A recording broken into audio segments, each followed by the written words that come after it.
Hey everyone, Diavolo here, and in today's video I've decided to cover the majority of the unanimated arcs from throughout the entire Kimetsu no Yaiba story. To do this, we will be covering the entire Entertainment District Arc, Swordsmith Village Arc, Hashira Training Arc, Infinity Castle Arc, and finally, the Sunrise Countdown Arc. The series here is truly packed with a continuous feed of just breathtaking action and an in-depth lore which spans over 1,000 years and finally comes to an end in such an extremely satisfying way that it just hits everyone in the right spots. So just before we do get into the video, if you are new around here and want to keep up to date with the latest anime series explained videos just like this, then make sure you hit that subscribe button and also be sure to leave a like on the video, as it really helps out with pushing my stuff to a bunch of new amazing people.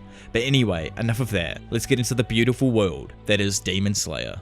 So 4 months after the Mugen Train incident and the passing of Rengoku, all three boys had been relentlessly training at the Butterfly Mansion and occasionally going on missions so that they could improve their strength. Tanjiro says that they're able to endure all of the training since the boys are together. Later, after completing one of his solo missions, Tanjiro approaches the Butterfly Mansion to hear the screams of the young girls inside. Inside the property, Aoi and Naho scream to be let go after the sound Hashira, Tengen Uzui picked them up and started to take them away.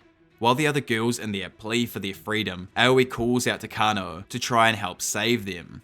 Initially hesitant on what to do, Kano makes the decision to chase after Uzui and she grabs a hold of the girls. Tengen looks at Kano and tells her to obey her orders, but when she doesn't respond to him, he becomes aggravated and starts to call her a stuck-up pig. The other girls get scared by his screaming, but they all manage to muster up their courage to swarm him and stop him from kidnapping Aoi and Naho. At this point, Tanjiro enters the property, and although he initially gets confused as to what's going on, he decides to headbutt Tengen in order to free the girls. However, as he goes to make contact, Tengen escapes the headbutt, flying above them and revealing that he previously used to be a ninja. Tanjiro angrily demands that Uzui returns the girls, while Kyo and Sumi continuously assault him with names. Because of this, Tengen becomes even more riled up at their disrespect and he demands that they obey him as their superior officer.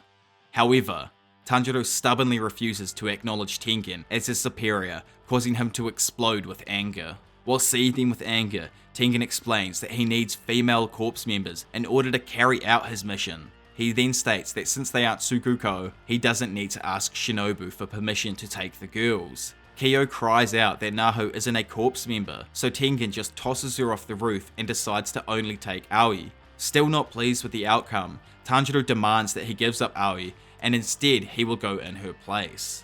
And with almost perfect timing, Zenitsu and Inosuke arrive to help protect the girls, also offering to go on the mission in place of them. Uzui ends up giving in and whacks Aoi on the back as he returns her to the girls. As the boys set off on the mission, they ask Tengen where exactly they are going, to which he says, the flashiest place in Japan, steeped in lust and avarice, ultimately revealing that they are heading towards the one and only Entertainment District. Before arriving outside the Entertainment District, Tengen begins instructing the trio and establishes himself as the leader of the 3 young demon slayers. He then specifically states his status as a god and demands that they all bow, scrape and avert their eyes. Being genuinely intrigued, Tanjiro falls for the Tengen's flamboyance and asks what it is that Uzui rules over as a so-called god. Sensing the complete absurdity of the scenario, Zenitsu concludes that Uzui is a bad sign and is left speechless by just how gullible Tanjiro truly is. Tengen explains that he is the god of festivals, and upon hearing this, Inosuke loudly introduces himself as the god of the mountain, trying to imply that they are both on equal ground. But this disgusts Uzui. He then instructs the group to follow him to a wisteria house. There they will discuss their plans. Then in almost an instant he sprints off and vanishes, leaving the group to chase after him in a complete panic. Once they arrive at the wisteria house, Tengen asks the group to be on a lookout for a young lady he could marry,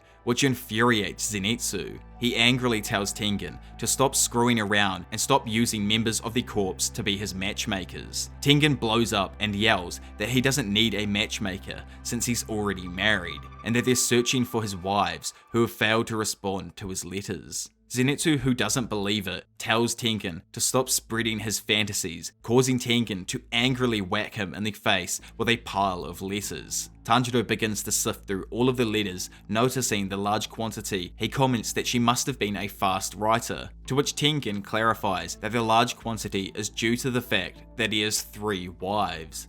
After hearing this, Zenitsu's head erupts and fills with rage, thinking that the Tengen is lying. He demands to know how he could possibly have 3 wives. Tengen gets angry at his remarks and punches Zenitsu in the stomach with such force that it renders him completely unconscious. Tanjiro begins to ask how they plan on sneaking into the district, leaving the Tengen to explain that they will be disguised. His wives, which are kunoichi, were originally stationed there after he himself failed to find any leads as a customer. But after they narrowed down a few possible locations of where the demon might be, they lost all communication.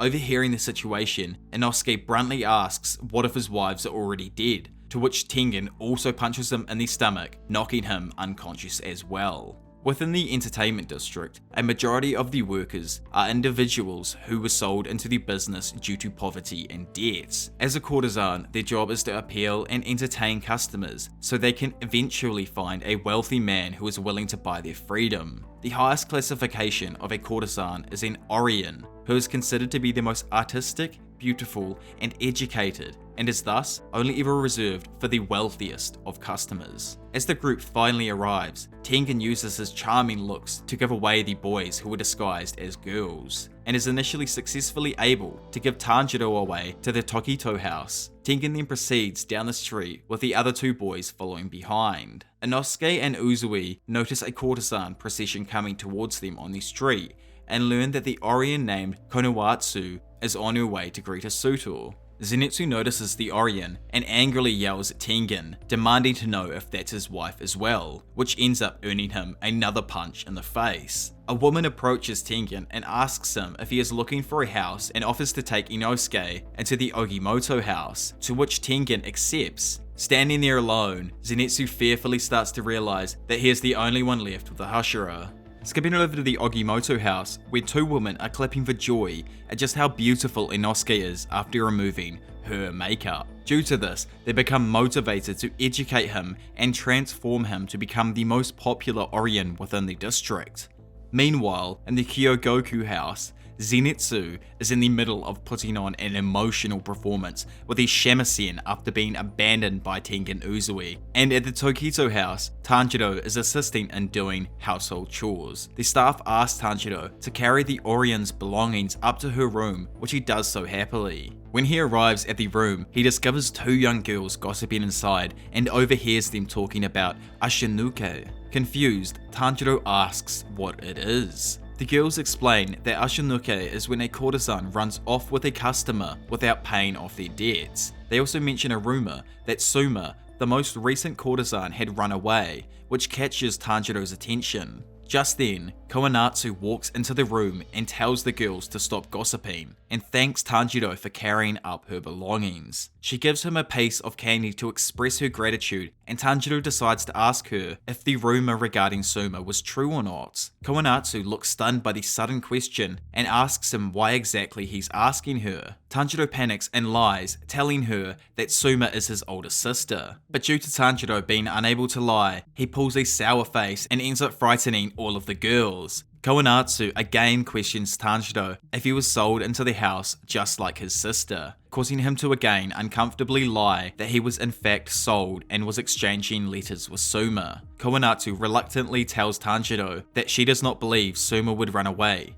However, when they discovered her diary in her desk, she had written that she was planning on running away. She also reveals that there has been no information regarding if she has managed to escape or not. Tanjiro begins to speculate that it could be the demon that was creating the facade that Suma had run away and might possibly be responsible for implanting the diary. He then prays for her safety and promises to himself that he will find a way to help her. At a similar time in the district, Tengen is seen on the top of a roof watching the activity of the public. He fails to notice any unusual activity and can't help but have a bad feeling on the lack of action, and proceeds to speculate that the demon must be strong due to its ability to hide its presence. Back at the Ogimoto house, Inosuke is starting to investigate the whereabouts of Makio and overhears two women conversing in front of Makio's room. The woman began to gossip that Makio was feeling unwell and had not left her room for the entire day. Inosuke begins to speculate on the information and proceeds down the hall. However, he becomes infuriated at having to wear the uncomfortable kinemon during the hot weather and recalls Tengen's threats. Before the boys had separated, Tengen had threatened him not to strip down or speak due to his deep voice, making it harder for Inosuke to gather information. Inside Makio's room, an ominous voice is seen questioning a woman who she was sending letters to. A large obi-like demon is then seen holding the woman hostage. The demon calls the woman by her name, revealing the hostage to be Makio.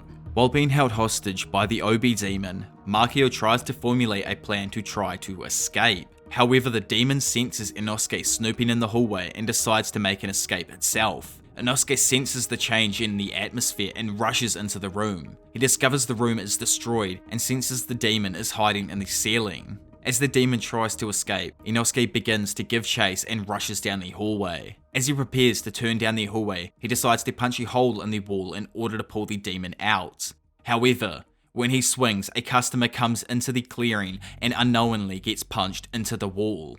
The staff look in horror as Inosuke looks around to try and find the demon, but to his frustration, he loses sight of it and blames the customer.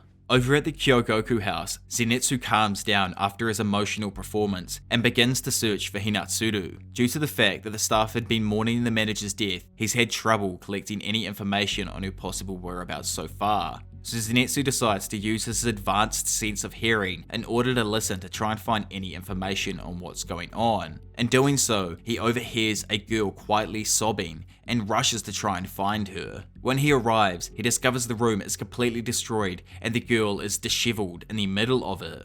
He approaches her, but she begins to sob again, causing Zenitsu to frantically try to comfort her. As he's kneeling on the ground, Zenitsu suddenly gets chills and senses something approach from behind him. The Orien of the house, Warabahime, glares down at him and coldly demands what business he has in her room. Without turning around, Zenitsu recognizes the sound that she is giving off is not human and realizes that she is the demon that the four slayers have been searching for.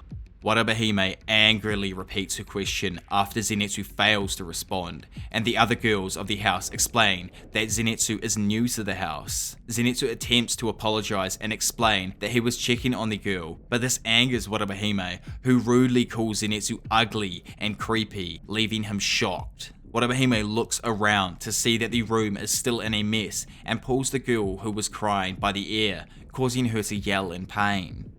The girl apologizes for failing to clean the room, but Warabahime continues to harm the girl, causing her to yell out in agony. Unable to put up with the abuse, Zenitsu grabs Warabahime by the arm, demanding that she let go of the girl. Skipping back 2 nights before the Demon Slayers arrived at the entertainment district, the manager of the Kyogoku house, Omitsu, holds a meeting with the Orien of her household. She explains to Warabahime that she has to restrain herself from bullying the other courtesans of the house, to which Warabahime feigns her innocence. Omitsu expresses her frustration at having ignored her behaviour, explaining that she has gone too far, but Warabahime guilts her by mentioning that she brings money into the household. Omitsu becomes nervous as she mentions a tale she heard from an elder when she was just a child. She explains that the elder had recalled a courtesan who was extremely beautiful but had a rotten personality. The courtesan was the Orien of their household and had been around since the elder was a child, and was eerily similar to the Orien the elder saw when she was an adult. Coincidentally, the Orien's names both ended in Hime, and had a nasty glare when they were both displeased. As Omitsu continues talking, she notices the similarities between the elder's description and Warabahime. However, before she questions the fidelity of her race, Warabahime transforms into her original appearance as Daki and pulls Omitsu from the house. As they fly up into the night sky, Daki eerily remarks that the people around her had managed to survive by remaining silent on the atrocities that they've witnessed until tonight. Omitsu fearfully brandishes a knife, revealing her intention to kill Daki. However, she berates Omitsu for being more stupid than she believed and bids her goodbye, dropping her to her death. Daki nonchalantly lands on a nearby rooftop and struts away as the citizens discover Omitsu dead on the ground.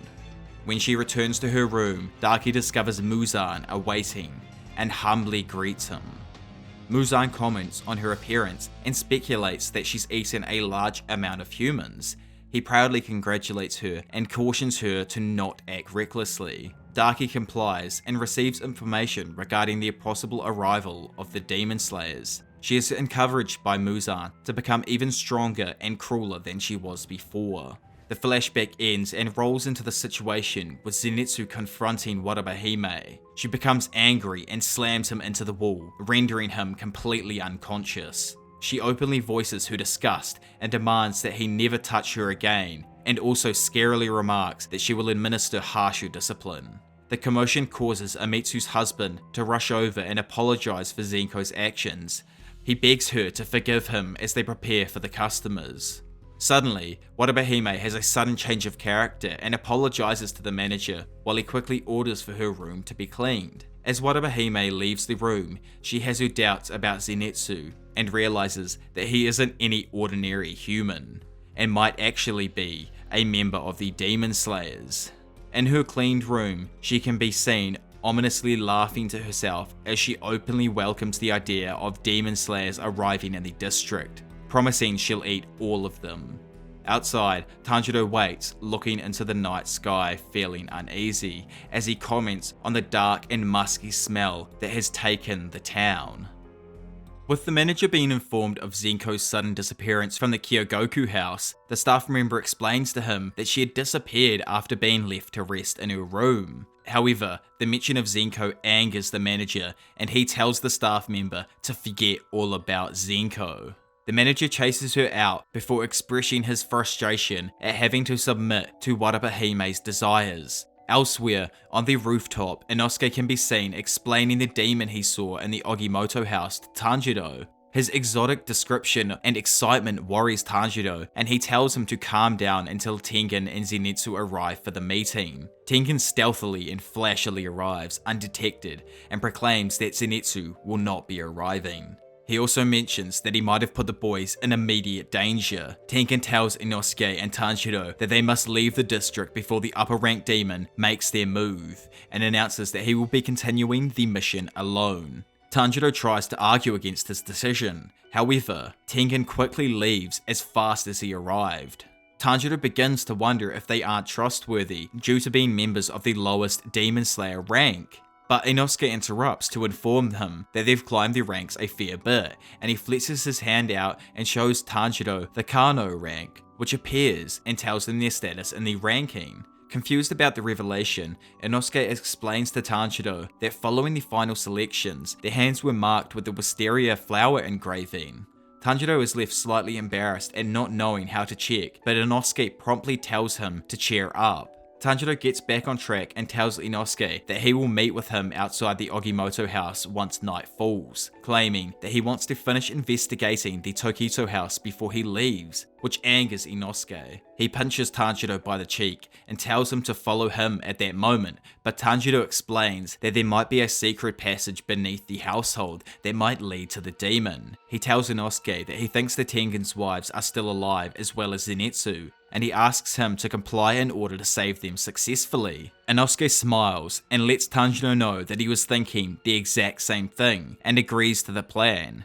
Back at the Tokito house, Koinatsu has finished with her preparations and is visited by Tanjiro. He arrives without his disguise and informs Koinatsu that he is leaving the house and asks her to pass on his payment for his meals he's had. She asks why he's dressed that way, and Tanjiro explains that he's actually a boy, while apologizing to her. But to her, this was no surprise, as she claims that she knew all along and wondered what he was up to. He tells her that he hopes to save the individuals who have disappeared from the house, and she expresses her relief while also saying that she'll be leaving as well. They wish each other well and say their goodbyes before Tanjiro leaves the room. But when Koenatsu hears a sound, she turns around to discover Daki standing right behind her. As Tanjiro hurries off, he catches the faint smell of the upper rank demon. At the Okamoto house, Inosuke can be seen complaining as he waits for Tanjiro to arrive. Since their time to meet was long overdue, Inosuke became fed up and decides to begin the mission alone. He jumps with such force that he bursts through the ceiling and calls for the mice to bring his swords. These mice are Tengen's servants, who had been especially trained to act on missions. As Inosuke begins to change and make his leave, a member of the staff can be seen with a horrified expression as she sees Inosuke with a boar's mask. Over at the Kyogoku house, Omitsu's husband is seen holding a kimono in his hand. In just moments, Tengen appears in the room and holds a kunai to his throat, demanding to know the whereabouts of Hinatsuru and Zenko. The man quickly reveals that Zenko had suddenly disappeared and that Hinatsuru was sick, therefore she went to a low-end brothel. Tengen questions the man further and asks who he thinks is responsible for causing the trouble within the house. However, the man begins to hyperventilate, but Tengen reassures him that he can be trusted and he will exact revenge on the individual responsible. The man envisions his deceased wife and informs Tengen that it's Watabe who's causing the problems. He also informs him that she has the north room where the sunlight never falls. The man stops talking for a moment and quickly turns around. However, by that point, Tengen had already left. The man is left alone in the room holding his wife's bloody kimono. When the Tengen arrives to Watabe room, he discovers that the demon is not there and she is probably out hunting. He quickly leaves to search for Hinatsuru and swears that he will return to defeat the demon with his own hands. Elsewhere, Tanjiro has discovered Daki within Koenatsu's room, as she attempts to kidnap her within her obi. Daki informs Tanjiro that she will not be eating him since he is dirty and old, meaning that only a Hashira will suffice her appetite. Tanjiro yells at her to release Koenatsu. However, his demands irritate Daki as she lashes out, throwing him from the building. Tanjiro is left stunned from her immense speed and power, but he manages to regain his composure and stands back up on his feet. He begins to analyze the situation and realizes that her obi has a special power that can swallow people whole. At that moment, Daki climbs out of the window and is amazed that Tanjiro is still alive. Tanjiro apologizes to Nezuko after realizing that one of the shoulder straps is broken on the box. He tells her that he has to leave her here for now and warns her not to come out of the box unless her life is in utter danger. He initiates his attack against Daki by using his water-breathing fourth form, Striking Tide Turbulent, to attempt to slash at her obi. He successfully manages to perform an aerial attack against Daki and slices the end of the obi that was holding Koenatsu captive. Daki states that Tanjiro is cute, but he makes her sick and compares him to a dying rat before saying that she likes him as well.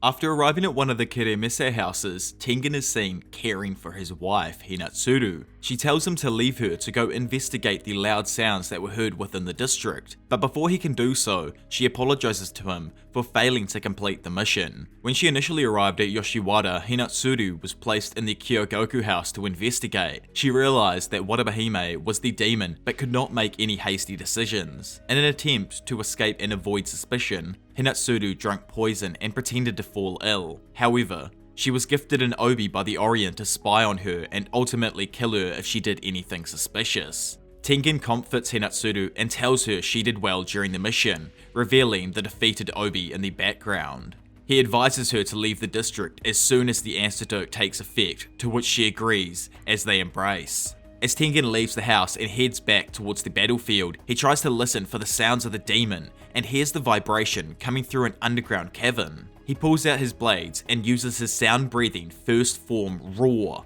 to slam onto the ground, causing a large explosion which can be heard by Daki in the distance. She questions Tanjiro as to how many demon slayers are in the district, but he refuses to tell her. She tries to strike a deal with him that if he answers her question, she will spare him while simultaneously trying to intimidate him. He begins to discredit his ability to perform the water breathing compared to Sakonji and Giyu, but Tanjiro mentions that he needs to rely on the Hinokami Kagura in order to land powerful blows, but he lacks the ability to perform multiple strikes with it. Tanjiro tries to regain his focus and encourages himself that all of his training should pay off. He mentally envisions Kyojuro's voice telling him to keep his heart burning, and manages to perform the Hinokami Kagura Raging Sun to block Daki's Obi. Daki notices the change in his fighting style as Tanjiro cuts off a large section of her Obi. As she tries to analyze this change, Tanjiro suddenly bursts towards her. He swings his blade down using Hinokami Kagura Flame Dance to try and decapitate her, but she narrowly avoids it. As Tanjiro tries to attack her again, Daki gains the upper hand and tries to decapitate Tanjiro with her Obi. However, Tanjiro utilizes another Hinokami Kagura Fake Rainbow to escape. Daki is left confused, trying to locate where Tanjiro has disappeared to, but within seconds, Tanjiro appears behind her and uses Hinokami Kagura Fire Wheel to attack her once again. Tanjiro's blade makes contact with the neck of Daki, but Daki manages to quickly deflect Tanjiro's attack and sends him flying into the ground. He tries to continue his attack, however, he is left exhausted from his use of Hinokami Kagura and has trouble getting up. As Daki quickly approaches, Tanjiro manages to use the recovery breathing technique to overcome his technique and narrowly avoids Daki's attack. Tanjiro goes on the offensive and attacks Daki, however, her Obi gets in the way, preventing him from defeating her, leaving him with no choice but to raise his body temperature even higher. Tanjiro recalls an interaction he had with Kyo at the Butterfly Mansion. She begins to worry over Tanjiro's uncontrollable fever and tells him that she needs to inform Shinobu. Tanjiro tries to reassure her that he's fine and not to tell Shinobu. However, Kyo mentions that his fever has been at 100.4 degrees for over several days now, and it could mean that something is terribly wrong. He confesses to her that he has been training with the Hinokami Kagura in order to improve his skills, and begs her to hold on a bit before reporting to Shinobu. Kyo reluctantly agrees, but tells him that she will only wait for a bit. Back in the battle against Daki, Tanjiro begins to gasp as the Hinokami Kagura begins to take a toll on his body, but he refuses to let up in order to protect the people in the district. He uses his determination to promise that he won't allow Daki to take another life, and cause the people to go through the sadness he and his comrades had to experience. His breath fumes out from his mouth as he prepares to attack Daki yet again. Flashing back to earlier at the Ogimoto house, a member of staff frantically approaches the other woman as she claims to have seen a monster. The other women are left confused at the woman's unusual claims, as she explains that she saw a boar monster destroying the ceiling and the floor. Elsewhere in the house, Inosuke can be seen cackling as he discovers a hole leading to the demon's nest. He proudly yells at the hole to prepare itself before trying to dive in head first. After realizing that only his head fits, he takes it as a challenge and begins to snap his body, claiming that he can dislocate all joints of his entire body, all the while frightening the life out of the staff that seem to be observing him while he's doing this. He manages to somehow slither through the opening and travels down through the tunnel until he reaches a main cavern area. Once he arrives, he discovers long trails of the Obi draped throughout the entire cavern. As he takes a closer look, he can see multiple people being held captive within the Obi and discovers Zenitsu knocked out among them as well. Inosuke becomes disgusted with the worm-like Obi and begins his assault against the Obi by slicing sections of it off while simultaneously assaulting it with words. The women who were held captive begin to slip out from these sections, causing the Obi to panic at the situation around it. The Obi analyzes Inosuke's natural abilities and has trouble formulating a plan. However, Daki's consciousness takes control as she orders the Obi to capture him alive. As Inosuke prepares to slice another section of the Obi, it suddenly becomes more elastic and folds along Inosuke's blade. Before the Obi can attack him though, Inosuke gains the upper hand by maneuvering to perform beast-breathing 6th Fang Palisade Bite. However, the Obi manages to distract him. The Obi mentions Inosuke's failure at protecting the individuals he's freed, claiming that it can just easily swallow them all up whole again. and proceeds to move towards the unconscious individuals. However, a kunai flies out of nowhere, causing the obi to react. Two women appear holding kunai and agree with Inosuke's description of the worm-like obi and begin to attack it. They explain to Inosuke that they're there to help him and will protect the others from the obi. Inosuke reluctantly agrees, but then he asks them who they are, to which they reveal that they're the Tengen's missing wives, Suma and Makio. Makio begins to scold Suma, who sulks after revealing that she was the first one who was captured. She also begins to cry as she realizes that they can't help everyone and are most likely going to die. The obi seems pleased by Suma's pessimistic attitude and questions who should get eaten first. But before it can get the chance to attack, Zenitsu quickly attacks the obi. Amazed by his skill, Inosuke comments that he probably shouldn't wake Zenitsu up, and Suma and Makio question this man's identity. The obi is left amazed by Zenitsu's speed, but tries to understand the sounds it heard. It specifically mentions that there were two sounds like thunder. One came from Zenitsu, but when the obi finally recognizes the source of the second sound, the ceiling explodes and breaks down. Suma looks up into the distance and a silhouette can be seen from the individual who's dropped down into the hole. Tengen brandishes his blades as he takes a deep breath and within seconds slashes the obi within his vicinity. Makio turns around and calls out to Tengen, who apologizes for taking too long. He then promises that things are about to get real flashy. Going back to Makio as a young adult, she lived the lifestyle of a kunoichi and was often taught to survive instead of trying to accomplish the mission. These ideals were again reiterated into her mindset when she married Tengen, who would tell his wives to always prioritize their lives and return to him. He would make sure to let them know that he would take responsibility to protect the public after protecting them. Makio would often question if his morals were right or not. However, Hinatsuru would reassure her that wanting to live was not immoral. Back in the cavern, Tengen greets his wives by patting them on the head and compliments that they've put in great work. Inosuke calls out to the god of festivals and gets mad at him for allowing the obi to escape. But Tengen loses his temper and defends his wives, saying that they saved the people that were trapped. Makio interrupts him to say that they need to leave immediately before things get worse. He then quickly instructs everyone to follow him. Now up on the rooftop, Tengen sprints towards the battlefield and Inosuke and Zenitsu struggle to catch up with him. In the middle of the battle between Daki and Tanjiro, the obi comes flying and unexpectedly enters Daki's body. Tanjiro realizes that the obi is entering Daki's main body and tries to attack her, but she quickly disappears. She then reappears on a nearby rooftop as her hair turns white. She squeals with delight as she learns there's a Hashira within the district. At that moment, a bystander discovers Tanjiro acting suspiciously on the street and tells him to stop fighting in front of his shop.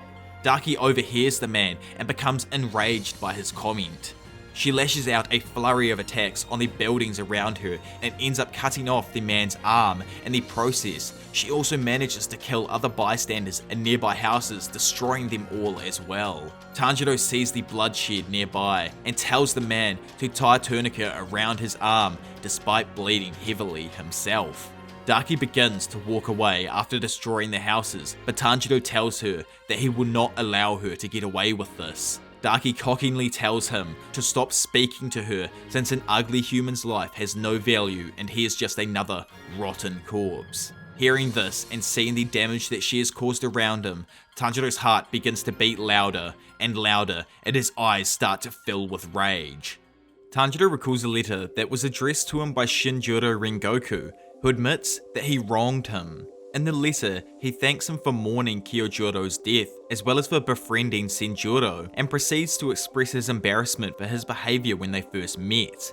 He explained that he was wallowing in sorrow over the death of his wife and incompetence as a Hashira that he turned to alcohol. Despite his lack of presence as a father, Kyojiro had proved himself to be a better son. He was managing to become a Hashira, even though Shinjiro had refused to continue teaching him. Shinjiro writes in his letters that Tanjiro is gifted with a power and is destined for greatness, as seen from the Demon Slayer mark he was born with. However, Tanjiro clarifies that Shinjiro is wrong because he wasn't born with the mark. He recalls getting the mark when he was protecting his younger brother from a falling brazier, and then it changed in appearance during the final selection.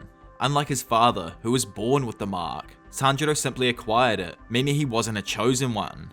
Nonetheless, he refuses to back down. Back in the fight, as Daki walks away from Tanjiro, he quickly grabs her and narrowly tries to cut her neck, but she manages to avoid the attack and move away from him. She loses her foot in the process, but her regeneration skills allow her to develop a new one within seconds. Tanjiro notices her regeneration and asks Daki why she steals people's lives and ruins them. His tone of voice comes off as familiar to Daki as she envisions a different swordsman before her. Although she doesn't recognize the swordsman, Daki realizes that she's envisioning Muzan's memories. Tanjiro continues to question her, reasoning, and taunts her with the fact that she was once a human who endured hardships as well. Daki proceeds to glorify the privileges of being a demon, seemingly mocking the circumstances that humans face. Her confidence grows as Daki believes that she is now untouchable due to the fact that she has returned back to her original form. She bids Tanjiro farewell and begins to think about going after the Hashira. However, Tanjiro utilizes the Hinokami Kagura Burning Bones Summer Sun to burn the obi blocking his path. Daki is left stunned by her wounds and inability to regenerate to the point where she begins to shake and is left to defend herself from Tanjiro's flurry of attacks. He closes in and swings his blade to decapitate her, but she continues to resist as her neck transforms into an obi refusing to be cut. Tanjiro's blade begins struggling as it tries to cut through Daki's obi-like neck. The resisting cloth forces Tanjiro to abandon his attack and escape before Daki has the chance to fight back.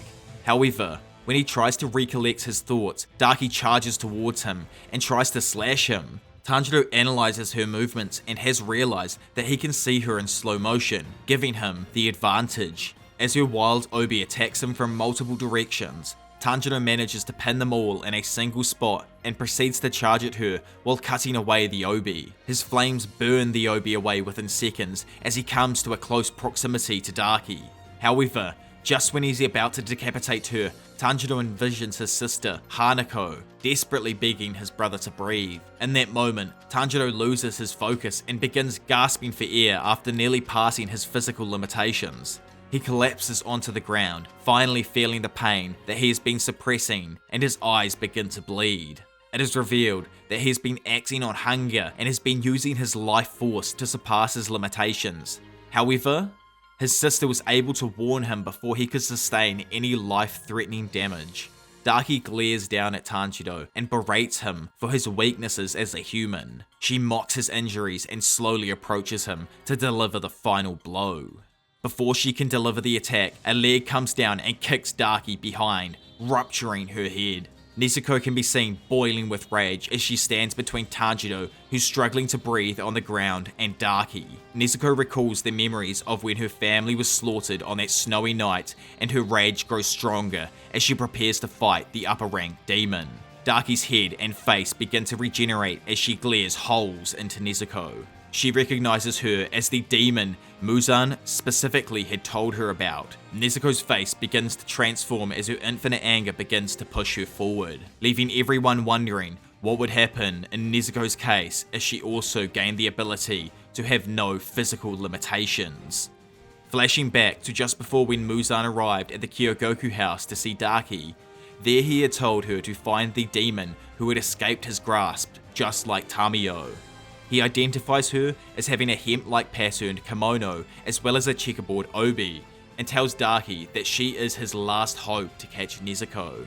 Flashing forward, now in the present, Daki promises that she will kill Nezuko and lay her down at Muzan's feet as proof of this. Nezuko faces Daki and charges to once again try to kick off Daki's head.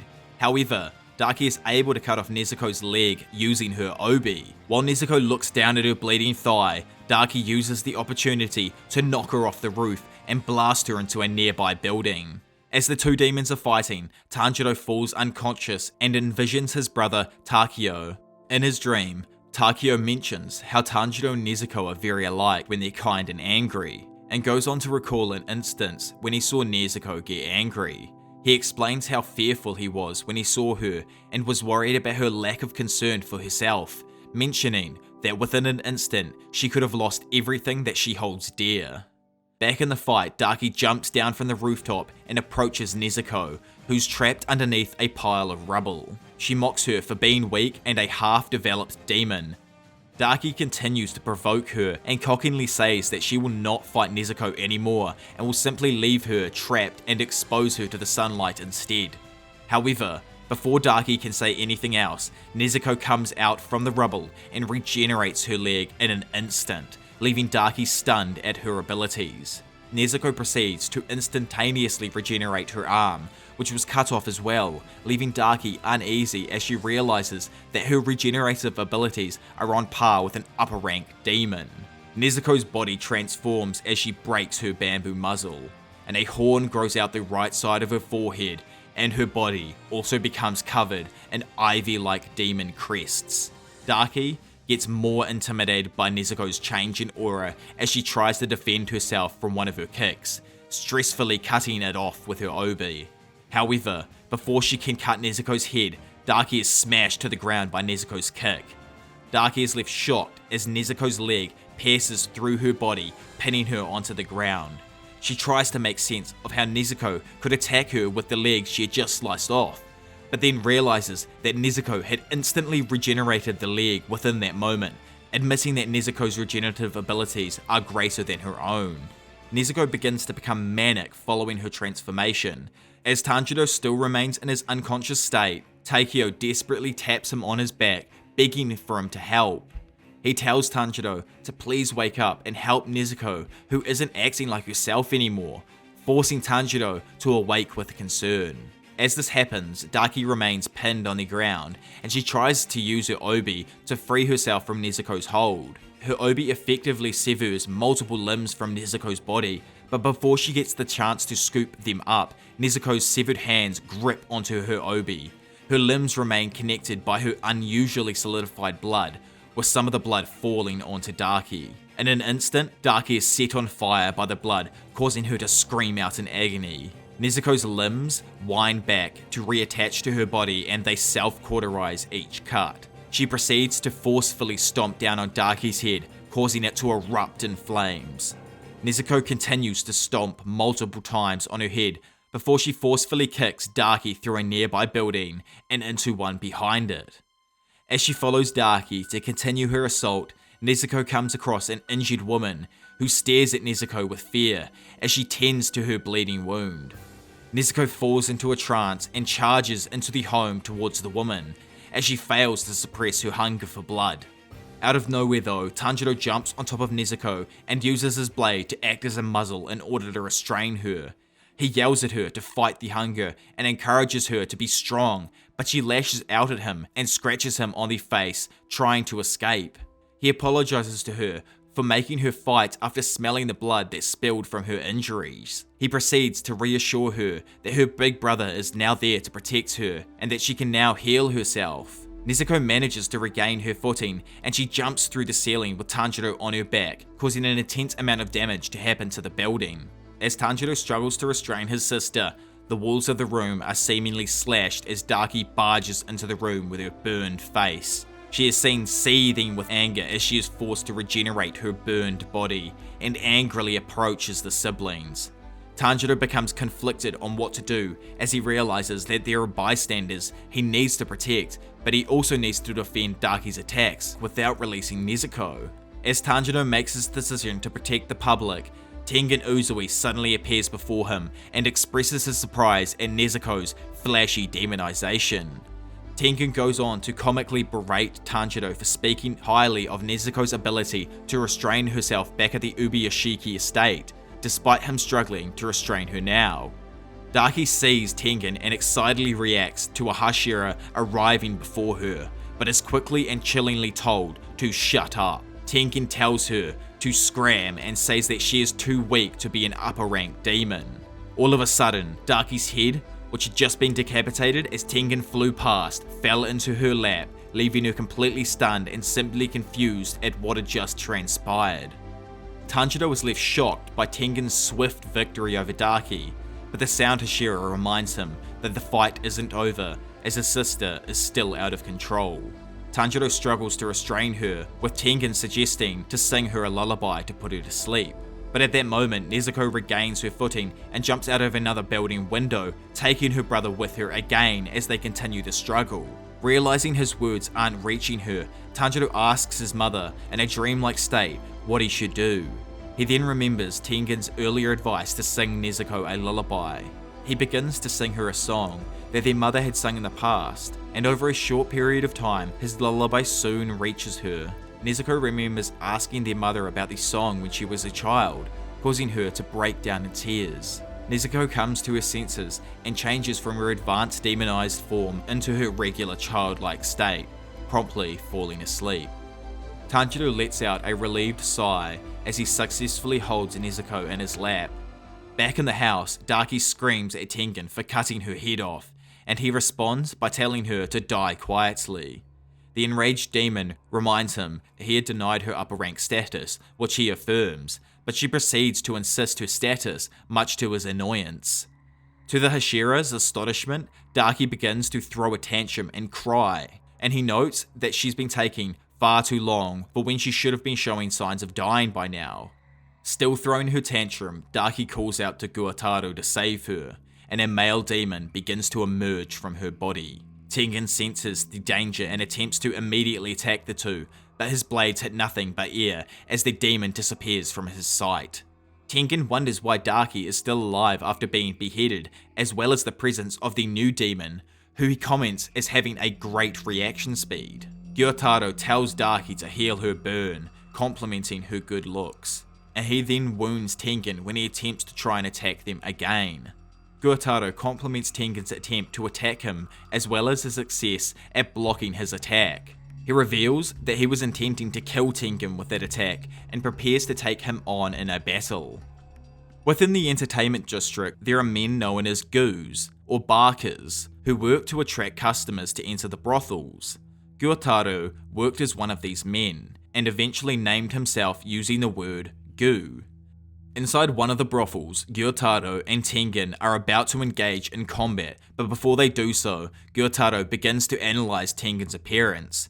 He comments about his nice face, good skin, and height, mentioning that he must attract a lot of attention from women.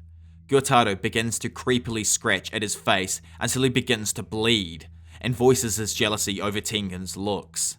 In the corner of the room, Daki can be seen crying as she whines at Gyutaro to kill the other demon slayers who burned her as well. She proceeds to tell him that they ganged up on her and she tried her hardest to kill them, causing Gyutaro to seethe with anger.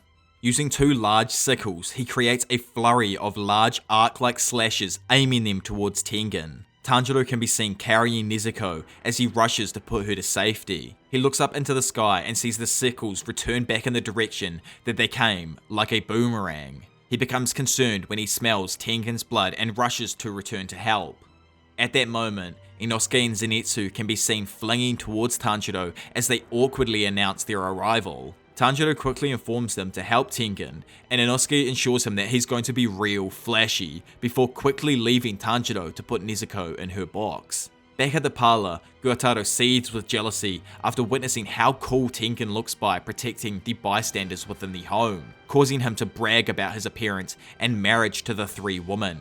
Gyutaro pauses in astonishment before furiously scratching his face after hearing Tengen's polygamy. He proceeds to use his blood demon art, Flying Blood Sickle, to try and kill the Hashira, but Tengen manages to block it. A large explosion causes the floor beneath Tengen to give in, and he manages to escape by dropping down one floor. However, Gyutaro commands his sickles to turn, and they come straight for Tengen yet again.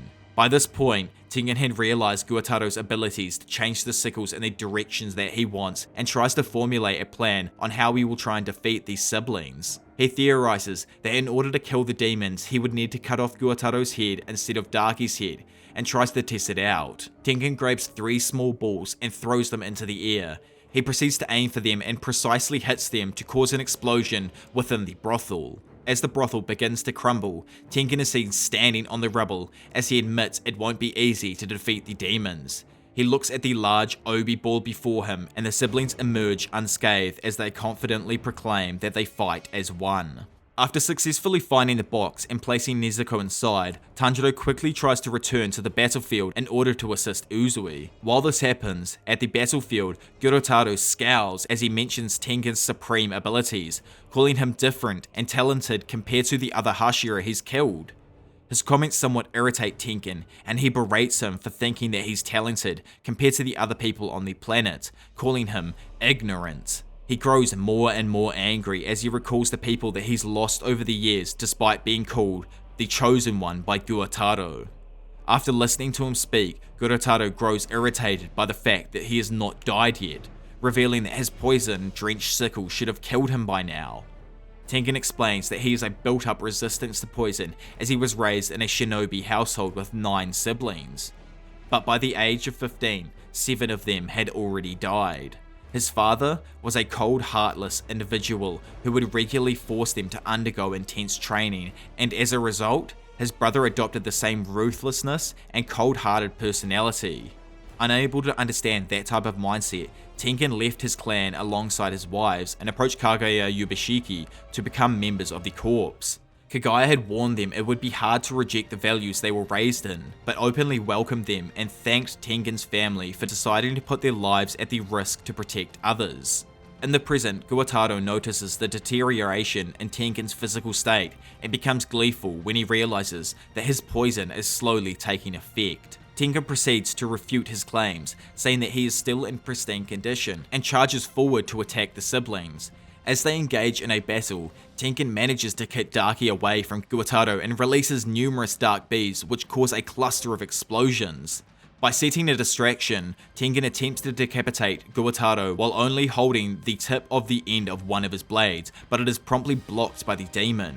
As both sides reassess the situation, Daki is left whining as she pathetically reattaches her head to her body once again. Gurotaro comforts Tengen about discovering the method on how to defeat them, but he feigns his innocence, pretending not to notice.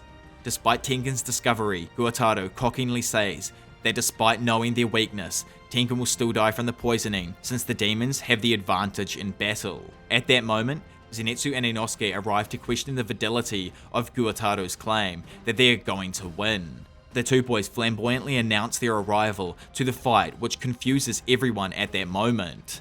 But then Tanjiro drops down from the ceiling above them and stands between the injured Tengen and the demons preparing to fight. Makio and Suma can be seen frantically trying to evacuate the citizens of the district as the battle resumes against the demons. Gurotaro tries to discourage the three new arrivals and manages to intimidate Tanjiro. However, Tengen Uzui comes up behind them and proudly announces that they are going to win. As Daki finishes reattaching her head, she loudly doubts his words by saying that they can't win since the Hashira has been poisoned. Unfazed, Tengen once again proudly announces their intent to win and speaks highly of the three boys. Looking back at him, Tanjiro sees the persona of Kyojuro Rengoku emitting from Tengen as he speaks, which excites Inosuke. Gurotaro and Daki get riled up and reveal that they've eaten 15 and 7 Hashira respectively, and begin to attack the group. As Daki attempts to attack Tengen and Tanjiro from behind, Zenitsu bursts through the home within seconds to block the attack, and Inosuke follows up. Now on the rooftop, Daki finally recognizes Zenitsu from the Kyogoku house, and he demandingly commands her to apologize to the girl whom he had found crying earlier. She mocks his speech by revealing that the women are treated like merchandise within the district, and as the Orion, she was allowed to do as she pleased with the other people, since she was the main breadwinner of the house. When she looks up at Zenitsu, a third eye appears on Daki's forehead, revealing that Gurotaro can see them via her eye now. Back at the brothel, Tanjiro becomes intimidated by Gurotaro's evil aura, but formulates a plan to counteract his attacks and protect Tengen. However, the demon manages to rush towards Tanjiro within an instant and catch him off guard, narrowly piercing him through his jaw. Before he can do so, Tengen grabs a hold of Tanjiro by the nape of his clothes and throws him to safety, before engaging in the battle with Gurotaro. As he crash lands and looks back to see the two fighting, Tanjiro senses an ominous object approaching them from above, and Daki's obi can be seen crashing down on all around them. On the rooftop, Daki can be heard cackling as she admits she is now displaying her full strength since Guataro is awake and allowing her to use his advanced senses. Zenitsu and Inosuke can be seen covered in cuts and wounds as they prepare to engage with Daki in battle. Guataro disregards the claims that Tengen made earlier of the boys being Tsuguko and tries to undermine their capabilities as swordmen. The 4 demon slayers can be seen engaging in battle with the 2 demons of the entertainment district, fighting ferociously on the rooftop and inside one of the brothels. As the building begins to collapse, Tengen Uzui finds himself getting cornered between 2 of Guataro's attacks. However, Tanjiro jumps in and manages to protect him from the slashes. Tengen proceeds to use sound-breathing 5th form string performance to try to corner Guataro, but Daki's Obi interferes and protects her brother from the attacks. Tengen begins to be pushed back by the Obi. However, Tanjiro moves in to cut the Obi and tries to distract Guataro. The Hashira is left amazed at Tanjiro's endurance despite suffering a serious shoulder wound and realizes that Tanjiro had tied his sword to his hand to prevent him from dropping it due to his exhaustion. Meanwhile on the rooftop, Zenitsu and Inosuke can be seen struggling as they try to evade the attacks from Daki's Obi. The boys realize that Daki is now attacking them with the blood blades used by Guataro, making it impossible for them to approach her. Now that the brothel has been destroyed, Tengen and Tanjiro are left to fight Guataro and the Obi beneath the night sky. On a nearby rooftop, Hinatsuru appears carrying a large box filled with kunai darts and proceeds to launch dozens of them down below on Guataro. At first, he is left confused by the random attack, but then Guataro uses his blood demon art, Rampant Arc Rampage, to deflect them all away from him. Guataro is left shocked though when Tengen proceeds to attack him despite getting pierced with the darts. He attempts to decapitate him with his sickle, however, Tengen manages to evade his attacks and successfully cuts off his leg. At that moment, Guataro is struck on the neck by one of the kunai darts and fails to regenerate his leg, realizing that the darts were coated with a wisteria extract. As his body begins to go numb, Tanjiro closes in on him to try to decapitate Guataro, leaving him seething with curiosity as the demon slayers quickly gain the upper hand. The kunai darts which were utilized by Hinatsuru were revealed to be coated in a poison which would generally paralyze a demon for half a day, or possibly even immobilize a lower ranked demon. She can be seen on a nearby rooftop pleading for the poison to work for even just a moment as the demon slayers attempt to decapitate Guataro. However, at that moment, Guataro manages to regenerate his legs and proceeds to attack them at a close vicinity. He uses his blood demon art, rotating circular slashes, flying blood scythes to emit numerous blood slashes to attack them. Before they can reach him, Uzui grabs a hold of Tanjiro again and throws him back to protect him from the attack. Within milliseconds, Tengen uses his sound-breathing form, constant resounding slashes to defect Guataro's attack, but finds that he has disappeared from his sight. To his horror, he looks up to the roof to see that Guataro has managed to capture Hinatsuru and is about to kill her. Tengen tries to save her, however, Daki's Obi blocks him from reaching her. Tengen yells at Guataro to stop as he tries to push through. Tanjiro comes close to the building and tries to use his Hinokami Kagura to reach her, however, his body refuses to listen to him. Tanjiro quickly changes tactics and uses a form of water breathing to quickly save Hinatsuru from Gyotaro. Realizing that he managed to save Hinatsuru, Tanjiro decides to utilize both water breathing as well as the Hinokami Kagura in order to increase his attacking power. Guataro is left surprised by Tanjiro's unexpected maneuvers and chases at him.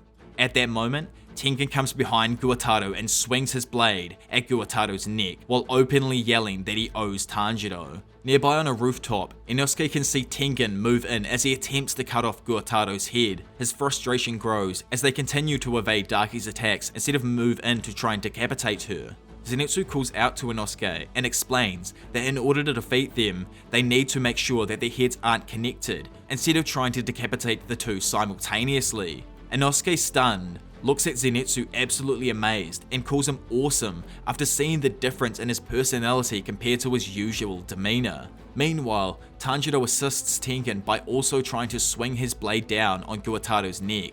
However, the demon manages to use his sickles to halt both of their attacks and attempts to absorb their blades. Tengen uses his free arm to use his second blade to pierce Guataro, but his quick reflexes allow him to catch the tip of the blade in his mouth. Sensing that Guataro is about to unleash more blood blades, Tengen tells Tanjiro to hang in there as Hinetsuru yanks Tanjiro away from them, allowing Tengen to leap off the roof while pulling the demon with him. Before he can leap down to help, a voice can be heard telling them to watch out as Inosuke and Zenitsu crash onto the roof while fighting the Obi. Inosuke and Zenitsu ask Tanjiro for help in order to defeat Daki, and agrees asking that they'll finish quickly in order to help the Tengen as well. Hinetsuru tells the boys that she will hide quickly in order to allow them to focus on the battle, and disappears as they face Daki. She gets excited when Tanjiro joins their fight and informs his comrades that they need a fast attack in order to cut her neck. Inosuke realizes that she has slowed down and decides to go first to attack, as Zenitsu agrees with Tanjiro to protect him from behind. Inosuke proceeds to dash forward using Beast Breathing 8th Fang Explosive Rush, where Zenitsu and Tanjiro use Thunder Breathing 1st Form Thunderclap and Flash 8-fold and Water Breathing 3rd Form Flowing Dance respectively to protect Inosuke from the Obi. Daki begins to crack under the pressure as Inosuke closes in on her and manages to draw both of his blades on either side of her neck. Inosuke bruises his heels into the ground as he uses his Beast Breathing 6th Fang Palisade Bites to effectively decapitate Daki. Tanjiro smiles with joy as he witnesses Inosuke leap and catch Daki's head in the air. Rejoicing at successfully cutting off her head, Inosuke claims that they have to act fast and keep her head separated from her body. Inosuke quickly tries to escape with the head in order to prevent her from reattaching it to her body. He tells the other boys not to worry about him, but to instead help Tengen. But before he can even get to safety, Daki uses his hair to put up resistance. He manages to stop her resistance though, but before he can get away, Guataro appears behind him and impales him through the chest. Tanjiro looks on in horror as Guataro grabs Daki's head while Inosuke collapses to the floor. He then looks down onto the ground and is once again horrified to see the Tengen laying bleeding and unresponsive on the ground. Zenitsu tries to warn Tanjiro of the oncoming Obi attack, but before he can escape, the roof collapses beneath him and Tanjiro falls to the ground, seemingly buried beneath the rubble. As he falls unconscious, he apologizes to everyone, and specifically Nezuko for losing the battle. In his dream, Nezuko can be seen telling him to stop apologizing for any faults in their lives or feeling unworthy. She reassures him that it isn't his fault that their lives were ruined, and tells him that they'll work together to make a better future for themselves.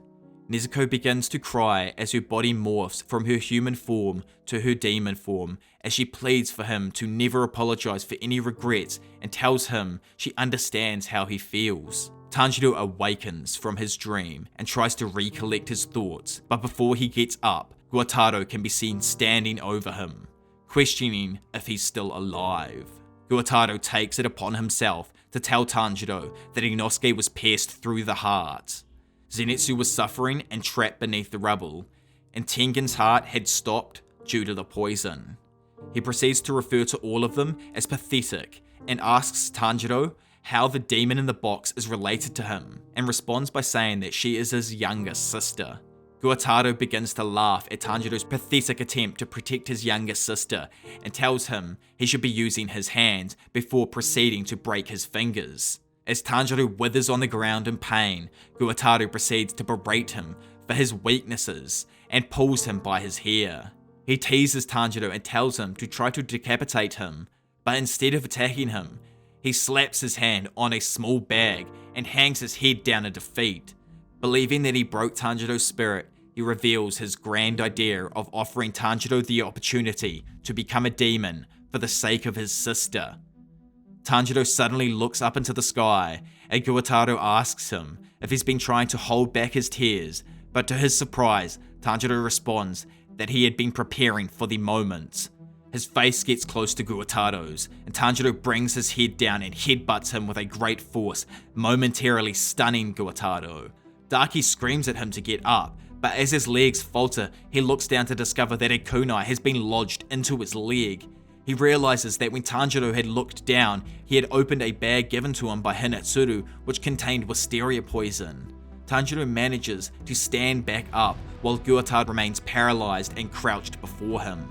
Tanjiro uses his remaining strength to swing the blade down onto his neck.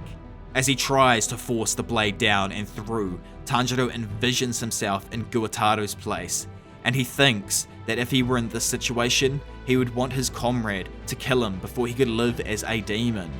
On a nearby rooftop, Daki can be seen rushing to her feet at the sudden change of events to try and help her brother, but before she can even get close to them, Zenitsu manages to free himself from the rubble. He attacks her using thunder-breathing first form thunderclap and flash to bring her attention to him, and then uses Godspeed to attack her neck.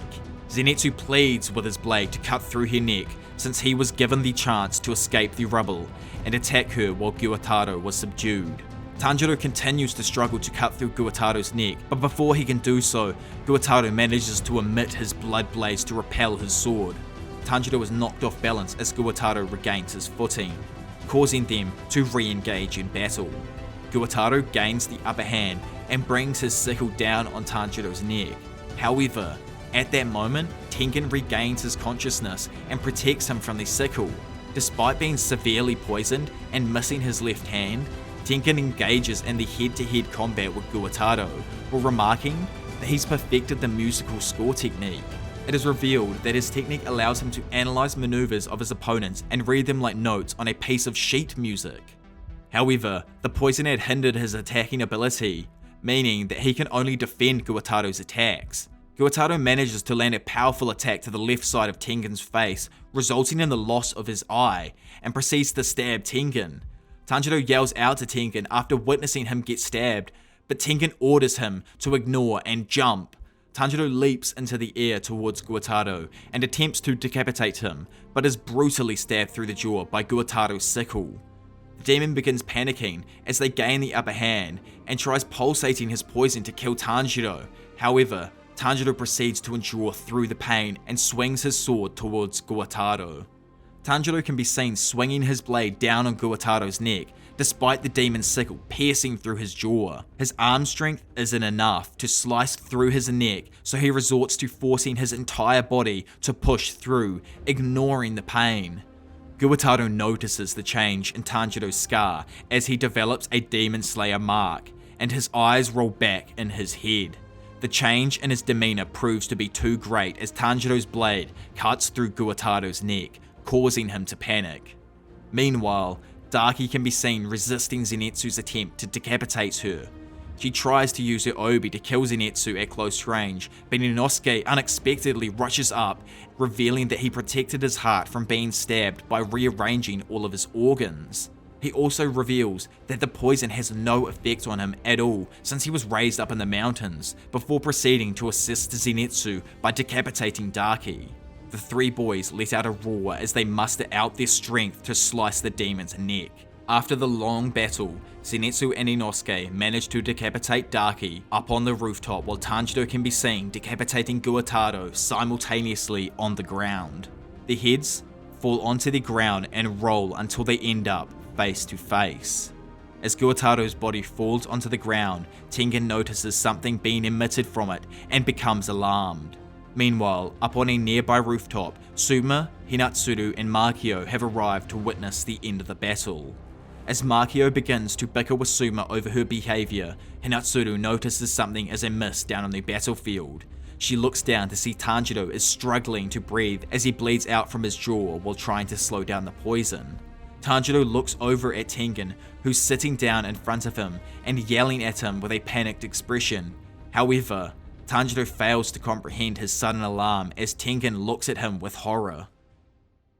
Under the night sky, Nezuko can be seen looking down at her brother with a concerned expression.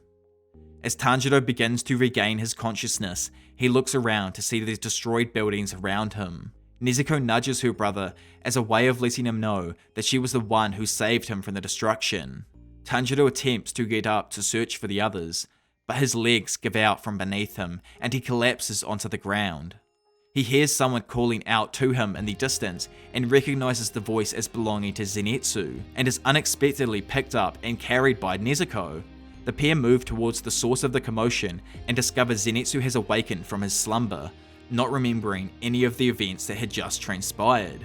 He tells Tanjiro that he can hear Inosuke's heartbeat getting weaker and weaker, and points to him laying unconscious nearby. The siblings rush over to him, and Tanjiro attempts to wake up Inosuke, but to his dismay, he feels his heart getting weaker. Tanjiro begins to panic and thinks of exposing him to sunlight or sending a crow to Shinobu for help, but realizes that he doesn't have the time for either options. His tears begin to swell up as Inosuke lays dying before him. But Nezuko nonchalantly comes forward and unexpectedly sets Inosuke on fire. Tanjiro looks amazed as he witnesses Inosuke's poisoned skin heal right before his eyes, and his comrade suddenly awakes to announce he's hungry. The three rejoice at the fact that he's okay and embrace as Tanjiro begins to sob. Elsewhere on the battlefield, Suma begins to wail loudly, pleading for Tengen to live after winning the battle. Her co-wife Makio begins to panic as she realizes the antidote they administered is not working to remove the poison from his body, and Hinatsuru begins to weep. Realizing that he doesn't have much time to live, Tengen begins to relay his final words to his wives, but is interrupted by Suma's loud wails. Makio becomes enraged at Suma's overreactive cries and begins to pull by her hair and shove rocks into her mouth to make her be quiet, while Hinatsuru tries to prevent them from bickering. In a comical fashion though, Tengen sits, spectating at his wives while they continue to bicker during his final moments as he slips away. He then realizes that he can no longer move, speak, or do anything due to the poison. But then, everyone momentarily pauses when Nezuko suddenly appears next to Tengen. They proceed to stare at her as she raises her hand and grabs him before setting him on fire. His wives look in horror until Suma comically pulls Nezuko away, saying that it's too soon to cremate him. To their surprise, Tengen begins to speak again and asks how it is possible that the poison has been removed from his body, which brings relief to his wives. Tanjiro subtly explains that Nezuko's blood demon art has somehow managed to remove the poison from their bodies and expresses his relief to know that Tengen is safe. Tengen tries to tell Tanjiro to rest, if not he will die from his injuries, but Tanjiro informs Tengen that he needs to confirm that the demons have been defeated before he can rest. The siblings proceed throughout the rubble in search of the demons' heads and come across a pool of blood. Tanjiro pulls out an apparatus and decides to collect the blood in order to be studied. Once the blood has been collected, Tamio's cat mysteriously appears before Tanjiro, and he puts it in the box to be delivered to Tamio. As the siblings continue their search, Tanjiro smells the scent of the demons and guides Nezuko towards them. When they arrive, Guataro and Daki can be seen viciously arguing over their defeat. Their heads begin to disintegrate as they blame each other for losing the battle, with Guataro disregarding Daki for being useless. Daki retaliates by saying that someone as ugly as Guataro cannot be considered her relative, which leaves Tanjiro looking at them concerned about the hurtful words they are spewing at each other. Daki and Guataro continue arguing as their heads begin to disintegrate. She starts chastising her brother for being useless and questions if they are even related. Guataro grows angry at her comments and calls her a weakling, even regretting to protect her in the first place. He loses his temper and goes on to spew hateful remarks such as mentioning that his life would have been better off without her, and wishing that she had never been born, causing Daki's eyes to well up with tears. Tanjiro intervenes and covers Guataro's mouth, saying that he doesn't mean what he is saying, and that they shouldn't spend their final moments with each other arguing. Daki begins to wail at Tanjiro out of frustration, yelling at him to leave them alone and stop lecturing them. Daki's head reaches its last phases of its disintegration as she cries out for her brother to save her, saying that she doesn't want to die. Guataro hopelessly watches as her head dissolves away while still calling out to him, before he impulsively calls out to her by her birth name, Ume. As he reaches his final moments, Guataro recalls his past as a human born in the Kirimise to a prostitute mother. Before she died from syphilis, his mother tried to kill him many times, even after his younger sister was born. Due to his appearance and lack of hygiene, the young Guataro was bullied and detested by everyone that he met. Things began to change though after his sister was born, as her beauty dismissed his inferiority complex, and he used his ugliness plus his newfound fighting skills to become an efficient debt collector. However, the good fortune would not last long for the siblings. When Ume turned 13, she blinded a samurai with a comb and was viciously burned and buried alive for her crime. Having been away on his job at the time, Guataro returned to find her barely alive in a hole, and he hugged her body as she clung to life. He cursed the gods to return his sister for treating them cruelly, before he is attacked by the same samurai. The samurai slashes Guataro from behind, and a manager there brazenly calls Guataro a nuisance and a brute for harassing the locals of the district, before expressing their pity at having lost Ume as a courtesan. Before the samurai could finish him off, Guataro viciously kills the manager and berates the samurai for having a lavish lifestyle, before gruesomely killing him as well. As Guataro tried to find help for him and his sister, no one would help them due to their reputation and circumstances. He trudges on through the street until he ultimately collapses and bleeds out onto the floor as the snow begins to fall. The siblings lay on the floor dying until they are discovered by one of the upper rank demons, who offers to turn them into demons. Guataro adamantly proclaims that he would become a demon again, no matter how many times that he is reborn, wanting to always bring fear as Guataro the debt collector. Guataro muses how dark he could have been if he had raised her differently. Before taking note of his surroundings, a younger looking darky appeared behind him, disgusted with their current location and wondering where the exit was. The emaciated man ordered her not to follow him anymore, getting angry when she would not comply. A tearful darky apologized for her earlier cruel insults, stating that it was because she had not wanted to accept that it was her fault that they had lost. When Guataro still refused to not let her come with, Darky tackled him from behind, stubbornly refusing to ever let go, vowing to always be his little sister no matter how often they are reborn, and finally accepting her company, Guataro carries his little sister into the fire that awaits them. In the world of the living, Tanjiro and Nezuko watches the last of the demon siblings dissolve into the air. Tanjiro wonders if they made up, which Nezuko affirms. Elsewhere, Obinai Iguro attempts to praise Tengen for his defeat of an upper rank 6, but is disappointed to hear that he beat such a low-ranking member of the 12 Kazuki, as well as lost his left arm and eye.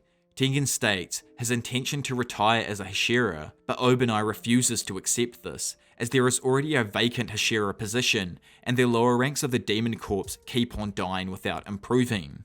Tengen disagrees with this last point, stating that Tanjiro is definitely improving, while Obinai is surprised that he survived the fight.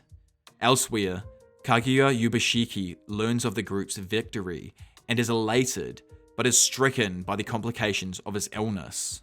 He states that his victory will have mass consequences enough to ensure Muzan's defeat within their generation.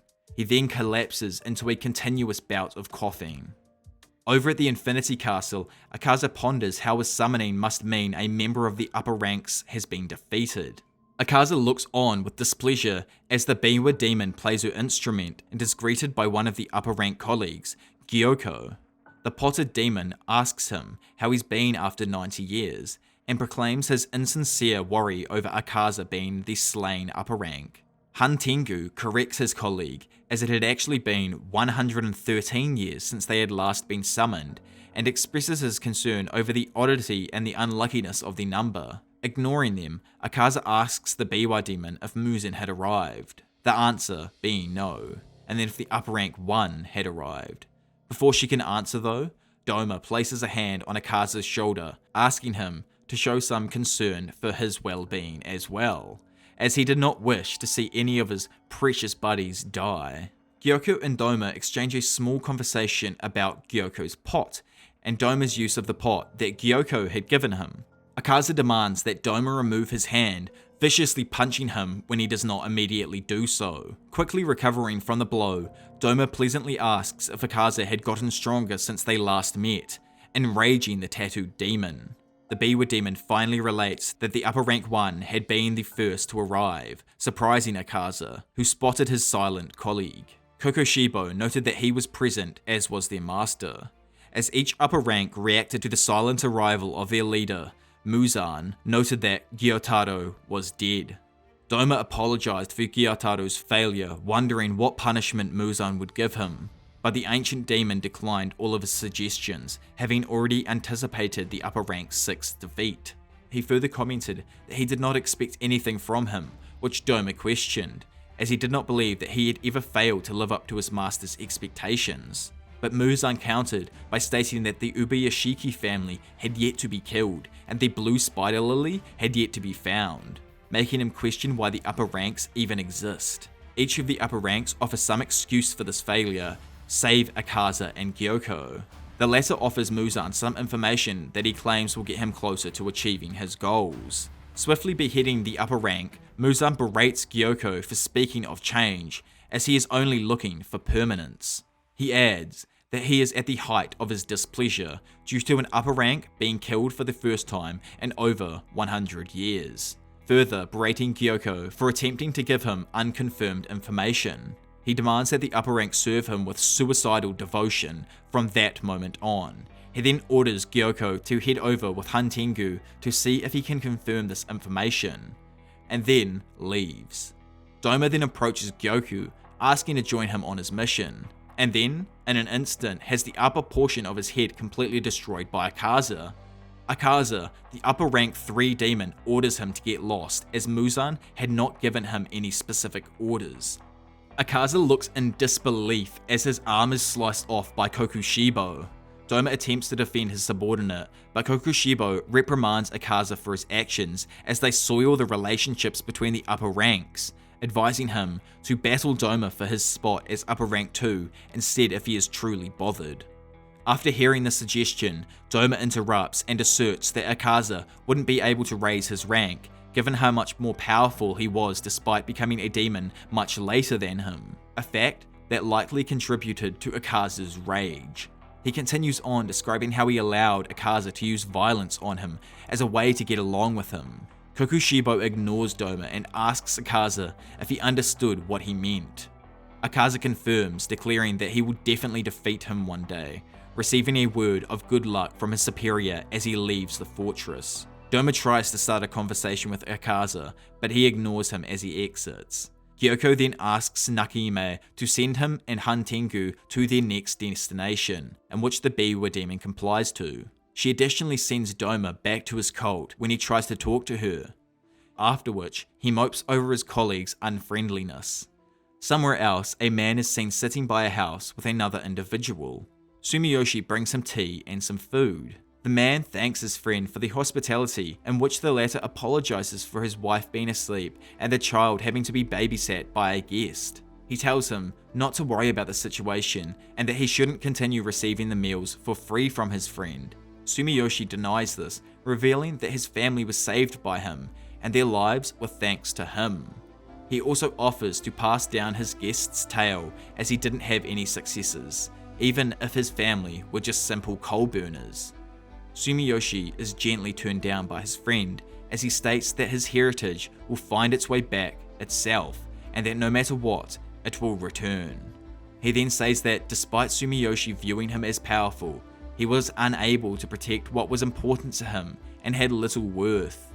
Tanjiro internally begs the man to not think of himself like that and cries as he wakes up from the dream, heavily bandaged and hooked up to multiple IVs.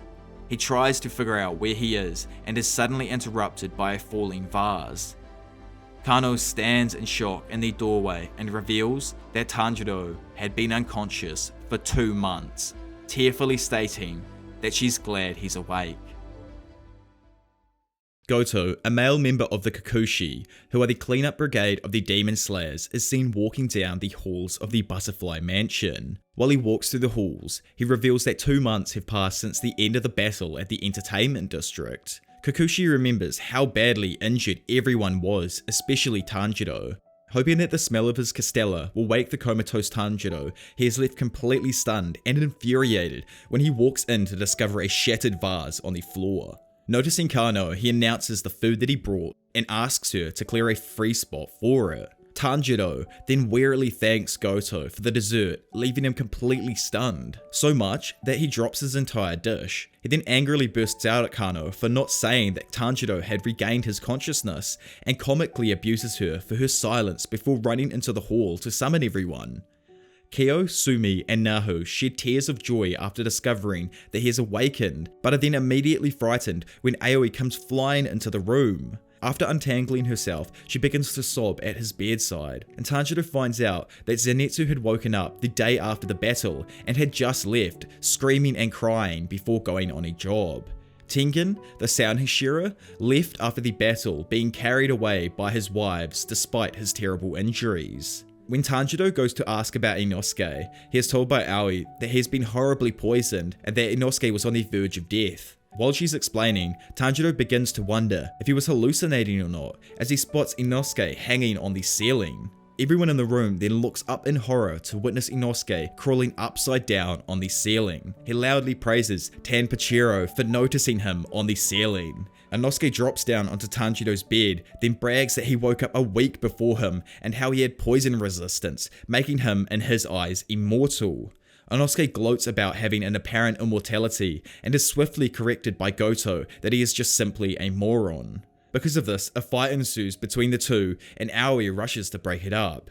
As the bickering gets louder, Kanui tries to quiet the room down until she has to tell the other two to be quiet as Tanjiro has actually fallen back asleep. Inosuke immediately worries that Tanjiro has returned into his comatose state, but the others assure him that he just needs to get more rest. A week goes by with Tanjiro making a full recovery and Inosuke embarking on a new mission. While Tanjiro works on improving his weakened state, he asks Kyo and Naho about his new sword. But to his complete dismay, they show him the angry scratched drawings of hate, which clearly depict that the swordsmith would not make Tanjiro another sword.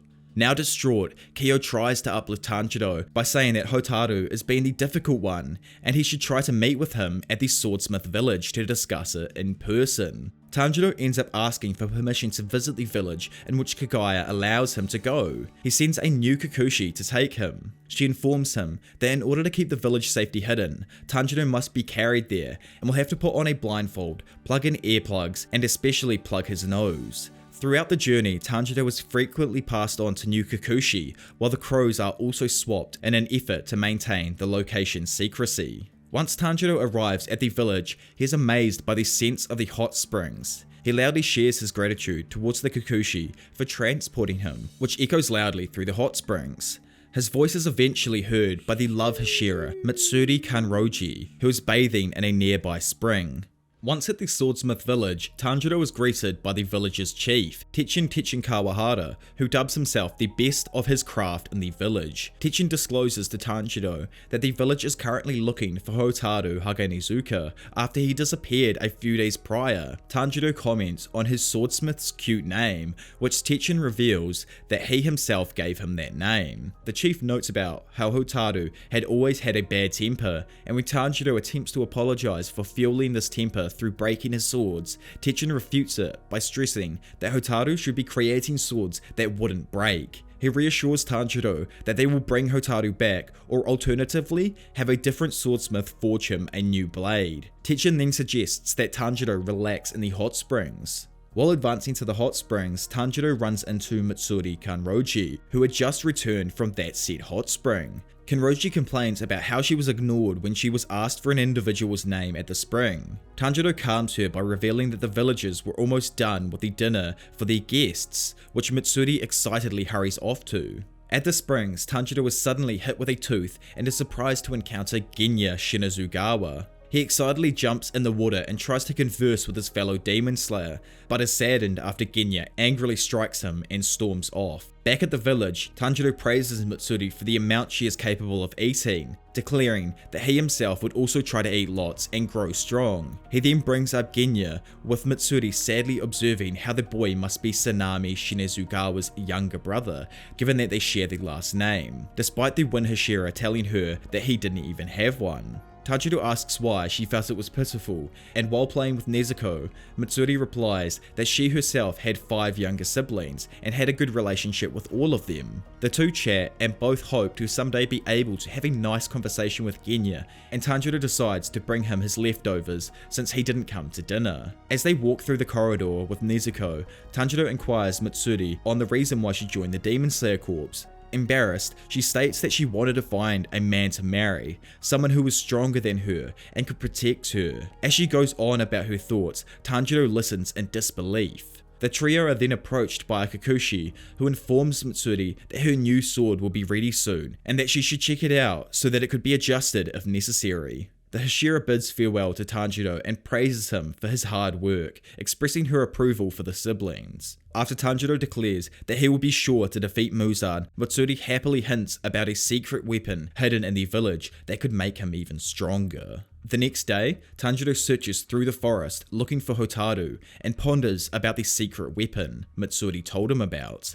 In the distance, he suddenly hears two individuals, one of them being the Mist Hashira, Muichiro Tokito. Behind the trees in the forest, Tanjiro worriedly watches as a young child yells at the Mist Hashira, proclaiming that he wouldn't hand over his ki and his knowledge to him. Muichiro suddenly strikes and grips the boy, much to Tanjiro's horror, as he races over to restrain Muichiro's wrists in an attempt to force him to let go. Despite having a smaller and thinner body composition than Tanjiro, Muichiro does not budge and asks for Tanjiro to release his hold, quickly punching him in the stomach and calling him weak when he does not do so. The Hashira then senses a demon in Tanjiro's box, but he slaps his hand away and saves the boy in the process. When the boy continues denying Muichiro the ki, he insults him and the other swordsmiths, stating they had no worth besides making swords, and this conversation was currently wasting him time that could be used to save people. Angry at Muichiro's degrading words, Tanjiro hits him and expresses how he was too cruel to the child. While he states that he does not deny the accuracy of his words, Tanjiro stresses the importance of the swordsmiths and how they too are fighting along with the demon slayers, albeit not on the front lines. Muichiro cuts him off and hits him in the neck, knocking him out cold. Right before losing consciousness, Tanjiro notices Hotaru hiding behind a tree. While unconscious, Tanjiro hears a conversation between the child and Hotaru, but the latter runs off as soon as Tanjiro begins to regain his consciousness. After picking himself up, Tanjiro excitedly inquires whether Hotaru was just there, which the boy nervously denies. The boy also reveals that he gave the key to Muichiro, which Tanjiro apologizes for intervening, as it wasn't his place to. He is thanked, however, for standing up to the Hashira in order to defend a complete stranger. The two converse and the boy informs Tanjiro about the key's use, which is to operate a deteriorating mechanical doll that had been built by his ancestors and was used for swordsmen to train with. In the middle of their conversation, the two suddenly hear loud sounds. The boy leads Tanjiro over to where Muichiro is intensely training with the battle doll, dubbed Yoruichi Type 0. While watching Tokito train against the doll, Tanjiro looks at the doll's face and ponders the idea that he has seen it before. Confused as to its appearance, Tanjiro asks why it has 6 arms, in which he is told that it was modelled after a real swordsman. The doll's 6 arms were necessary to imitate the swordsman's unrealistic movements. Tanjiro tries to push for more information, but the boy apologizes and states he didn't know much else, besides that it originated in the Sengoku period. Surprised, Tanjiro notes how that must mean that the Yoruichi Type 0 is over 300 years old, and even so, it still hadn't been destroyed. The boy replies that his ancestors were able to construct the doll at a level that couldn't be accomplished again at the present time, hence its durability, and that he wouldn't be able to fix it himself, especially without the aid of his late father, given that he himself doesn't possess the knowledge or skills to do so. Because of this, Tanjiro realizes the reasoning behind his resolve to not hand over the key to someone who could potentially destroy the doll. While they continue to observe Muichiro for a while longer, Tanjiro admires the Hashira's extraordinary degree of skill, despite being of a similar age. Muichiro's crow chips in and refers to him as a descendant of the sun-breathing users and a genius leagues different from Tanjiro. Surprised by his bloodline heritage, he curiously asks why Muichiro wasn't able to use sun-breathing, which receives him an angry assault by the crow. While being attacked by the crow, Tanjiro suddenly remembers the dream he had and how the swordsman he saw had a face that matched that of the doll's. Hearing his words, the crow stops and grumpily questions the logic behind his words, given how the swordsman was from so long ago. The young boy pitches in, proposing that perhaps it was a memory that was passed on, providing the example of a swordsmith inheriting memories from their swords and skills from their ancestors, suggesting it may be similar to what Tanjiro was experiencing. The crow thinks of this idea as nonsense, but cuts it off as Tanjiro introduces himself to the boy, and the boy introduces himself as Kotetsu. Suddenly, the group hears a sound and witnesses Muichiro destroying parts of the doll, with pieces of the armor flying away. Devastated at the sight, Kotetsu runs away and hides in a tree, crying over the broken doll. Tanjiro finds him and attempts to motivate him by saying he'll eventually be able to improve and fix it, in which Kotetsu replies that he is too pathetic to do so. But hearing this, Tanjiro climbs up the tree and flicks Kotetsu as a method of snapping him back into reality, exclaiming how he had to make the effort and develop the skills so that even if he wasn't able to fix the Yoruichi Type 0, the generations after him would be able to do so. Tanjiro compares his struggle with Kotetsu's, affirming that even if he dies before he is able to accomplish his goals, someone else will eventually be able to do so in his place, as long as the framework is set, which is similar to what was said during Tanjiro's dream flashback by the mysterious man.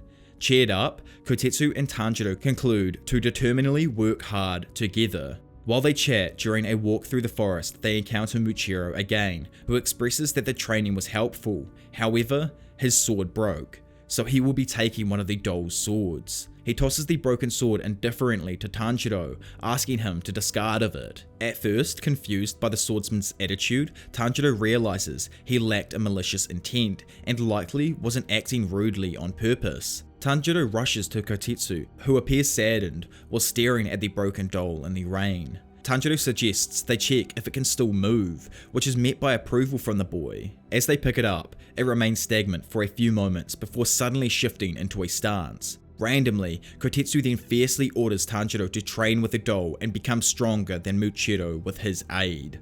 Tanjiro begins to train with the Yoruichi Type 0, while Kotetsu uses his analytical skills and newfound motivation to excessively critique the Demon Slayer's movements.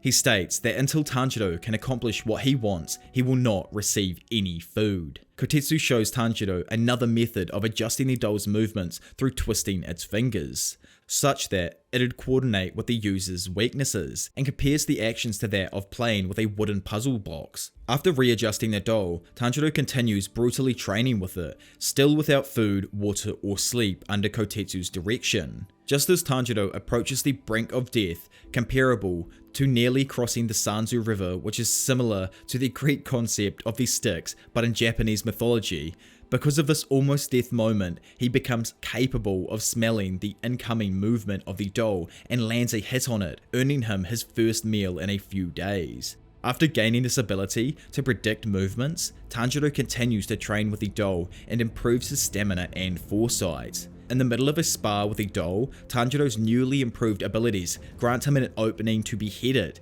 However, he hesitates mid-swing and worries about breaking the doll, but Kotetsu yells at him to strike, reassuring him that he would be able to fix it. Internally, the young boy begs Tanjiro to not waver so that one day, he will become stronger than anyone else. With Kotetsu's approval obtained, Tanjiro succeeds in landing a blow to the doll's neck and breaks his sword in the process. He apologizes to Kotetsu for the ruined sword, but after Kotetsu's sudden exclamation, Tanjiro turns to see a hidden sword's hilt emerging from the doll's body where the head used to be.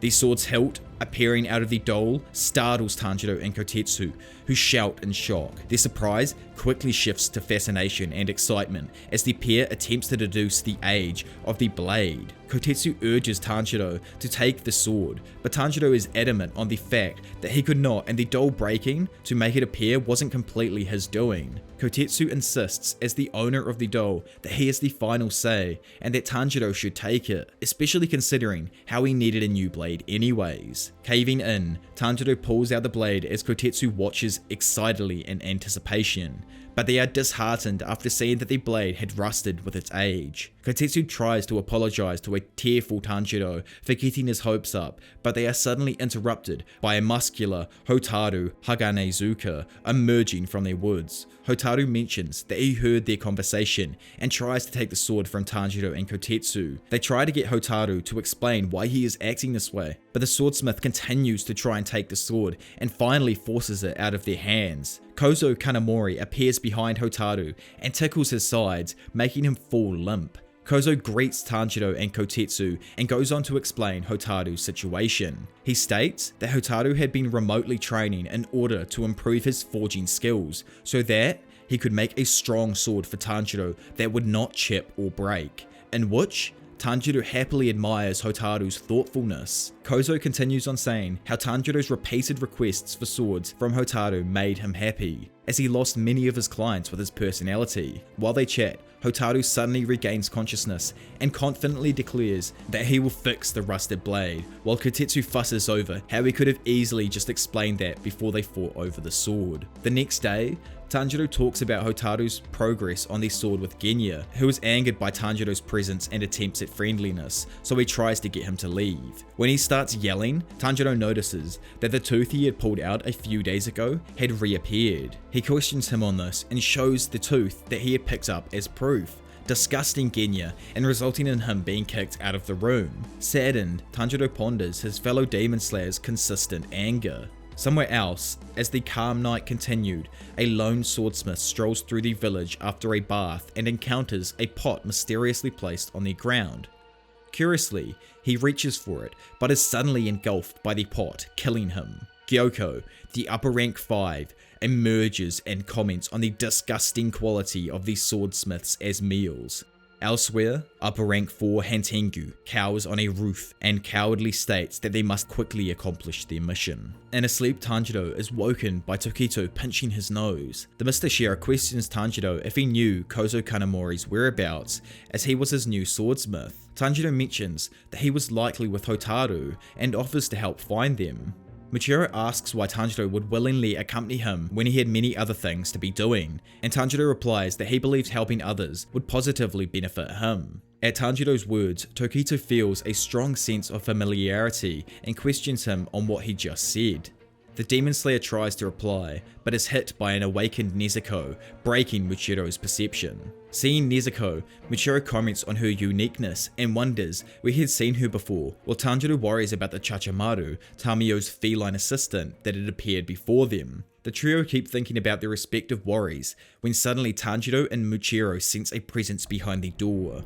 When they glance over, Hantengu crawls into the room without radiating his presence as a demon. Surprised, Tanjiro and Michiro both realize Hantengu is an upper rank demon and prepare to attack, with Michiro immediately using mist-breathing 4th form Shifting Flow Slash, but Hantengu swiftly dodges to the ceiling and cries, begging the demon slayers not to hurt him. Tanjiro tells himself not to hesitate and uses Hotaru's newly forged blade to attack Hantengu with Hinokami Kagura Sunflower Thrust. Hantengu dodges again, but receives a blow from Nezuko, who's in her awakened form. Realizing this, Tanjiro tells Nezuko to not transform fully, while at the exact same time Michiro successfully beheads Hantengu. Tanjiro remembers that beheading an upper rank does not necessarily result in its death based on his prior fight with Daki and Gyutaro, and tells Michiro to keep his focus. Right as he does, the severed head and the body transform into 2 new demons, one of which holds a leaf-shaped fan. Michiro attacks the demon with the fan while Tanjiro takes on the other. As Michiro rushes to attack, the demon waves his fan at him and intensely blasts Michiro out of the building. Tanjiro and Nezuko manage to hold on to the rubble and come face to face with the 2 demons. Karaku asks his partner, Sakido, if he was having fun, in which Sakido responds negatively and uses his staff to emit bolts of lightning-like attacks which slowly make Tanjiro lose consciousness. But just before he does, he sees Genya on the rooftop pointing a gun directly at Sakido. Genya shoots both Sakido and Karaku with his Nichiren gun, blasting off Sakido's head and nearly decapitating Karaku. Karaku expresses his enjoyment towards the fight as Genya rushes in to slash off his head with a Nichiren sword. But as he does this, Tanjiro yells at Genya that his attacks were futile and the demons were willingly being beheaded so they could keep splitting and increase their attack power. Tanjiro begins to desperately analyze his opponents and tries to pinpoint their weaknesses, but his thoughts are interrupted by a third bird-like demon, Orogi, who lifts him up into the air with his foot. Realizing that each demon has a unique ability, Tanjiro instructs Nezuko to assist Genya. However, horrified, he realizes that Genya had been impaled by a 4th demon, a Zetsu. Orogi taunts him for worrying about the others and not himself, proceeding to generate a sonic scream. Tanjiro attempts to counter with Hinokami Kagura and successfully cuts off Orogi's leg, but is unable to dodge his scream and is violently struck with the attack as he falls. He plummets through trees and lands on the ground. He pleads with himself to get up and protect the village, but his injuries render him incapable of easily moving. Aizetsu lands near him and holds his leg down as he directs another shriek in Tanjiro's direction. Elsewhere, Michiro dashes through the forest as he makes his way back to the village. He spots Kotetsu trying to hold off a minion fish demon and internally decides that he is not a priority to save. But as he hears the cries of Kotetsu while the demon grabs him, Michiro remembers Tanjiro's words of how helping others would positively benefit him. He slashes the fish demon's arm, releasing Kotetsu, and stands over the boy while requesting for him to run so that he would not be in the way. Michiro slashes the fish demon and decapitates it, but it regenerates. He tries breaking the pot stationed on the demon's back and subsequently makes it disintegrate. The Hashira then realizes that the pot was the source of the power for the demon, likely the result of a blood demon art. As he continues to think, a crying Kotetsu ambushes him with a hug and thanks him for saving him. The Hashira tells Kotetsu to leave as he has to make it back to the village. Kotetsu begs him to not go since Kozo and Hotaru were under attack while Hotaru was finishing a blade. Michiro tries to turn down his request, but he hesitates when he hears Kagaya Yubashiki's voice in his head, who tells him to rediscover himself. Surprised at the pause, Michiro thinks back to when he had gotten amnesia after being saved by Kagaya, who had told him not to worry about the memory lost and that the mist in his head will eventually clear out, with matters that seem unimportant at first. Convinced, Michiro carries Kotetsu with him as they search for Kozo. As they continue through the forest, Michiro begins to doubt if he was doing the right thing, as the village was still in danger. However, he pushes the thought away and reminds himself that he is the Mr. Shira, acknowledged by his master. In the forest near the edge of the village, Tanjiro dodges an attack from Orogi by slicing his head, splitting him into two more demons. The pair of demons generate more sonic screams and direct them at Tanjiro, but the Demon Slayer is able to withstand them and observes that Hantenku is most powerful at 4 separate demons that represent the 4 primary emotions. Any more splitting would decrease their attack strength. With this information, Tanjiro continues to attack Orogi and is slashed across the chest with the demon's sharp claws, but manages to land multiple blows on his head. Back in the building, Nezuko struggles against Karaku. Sakido impatiently asks for his partner to defeat her, and Aizetsu volunteers to land the final blow. However, as Aizetsu attempts to pull his spear out of Genya, the Demon Slayer points his gun at him and blasts off his head. Sakido berates Aizetsu for his foolishness after Genya shoots off his head, and the demon responds by forcibly pulling the spear out of Genya, mortally damaging him. He comments on how the spear lodged in Genya's body had prevented him from dying after it hit his vital points, and now he will perish. Ignoring him, Genya quietly chants the Amida Sutra, which is recognized by Aizetsu. Angered at the delay, Sakido yells at Aizetsu to kill Genya, but the Demon Slayer dodges his spear and attacks Aizetsu from behind with a Nichiren sword. However, before Genya can cut the demon's head, he gets blasted from Sakido's lightning and becomes incapacitated.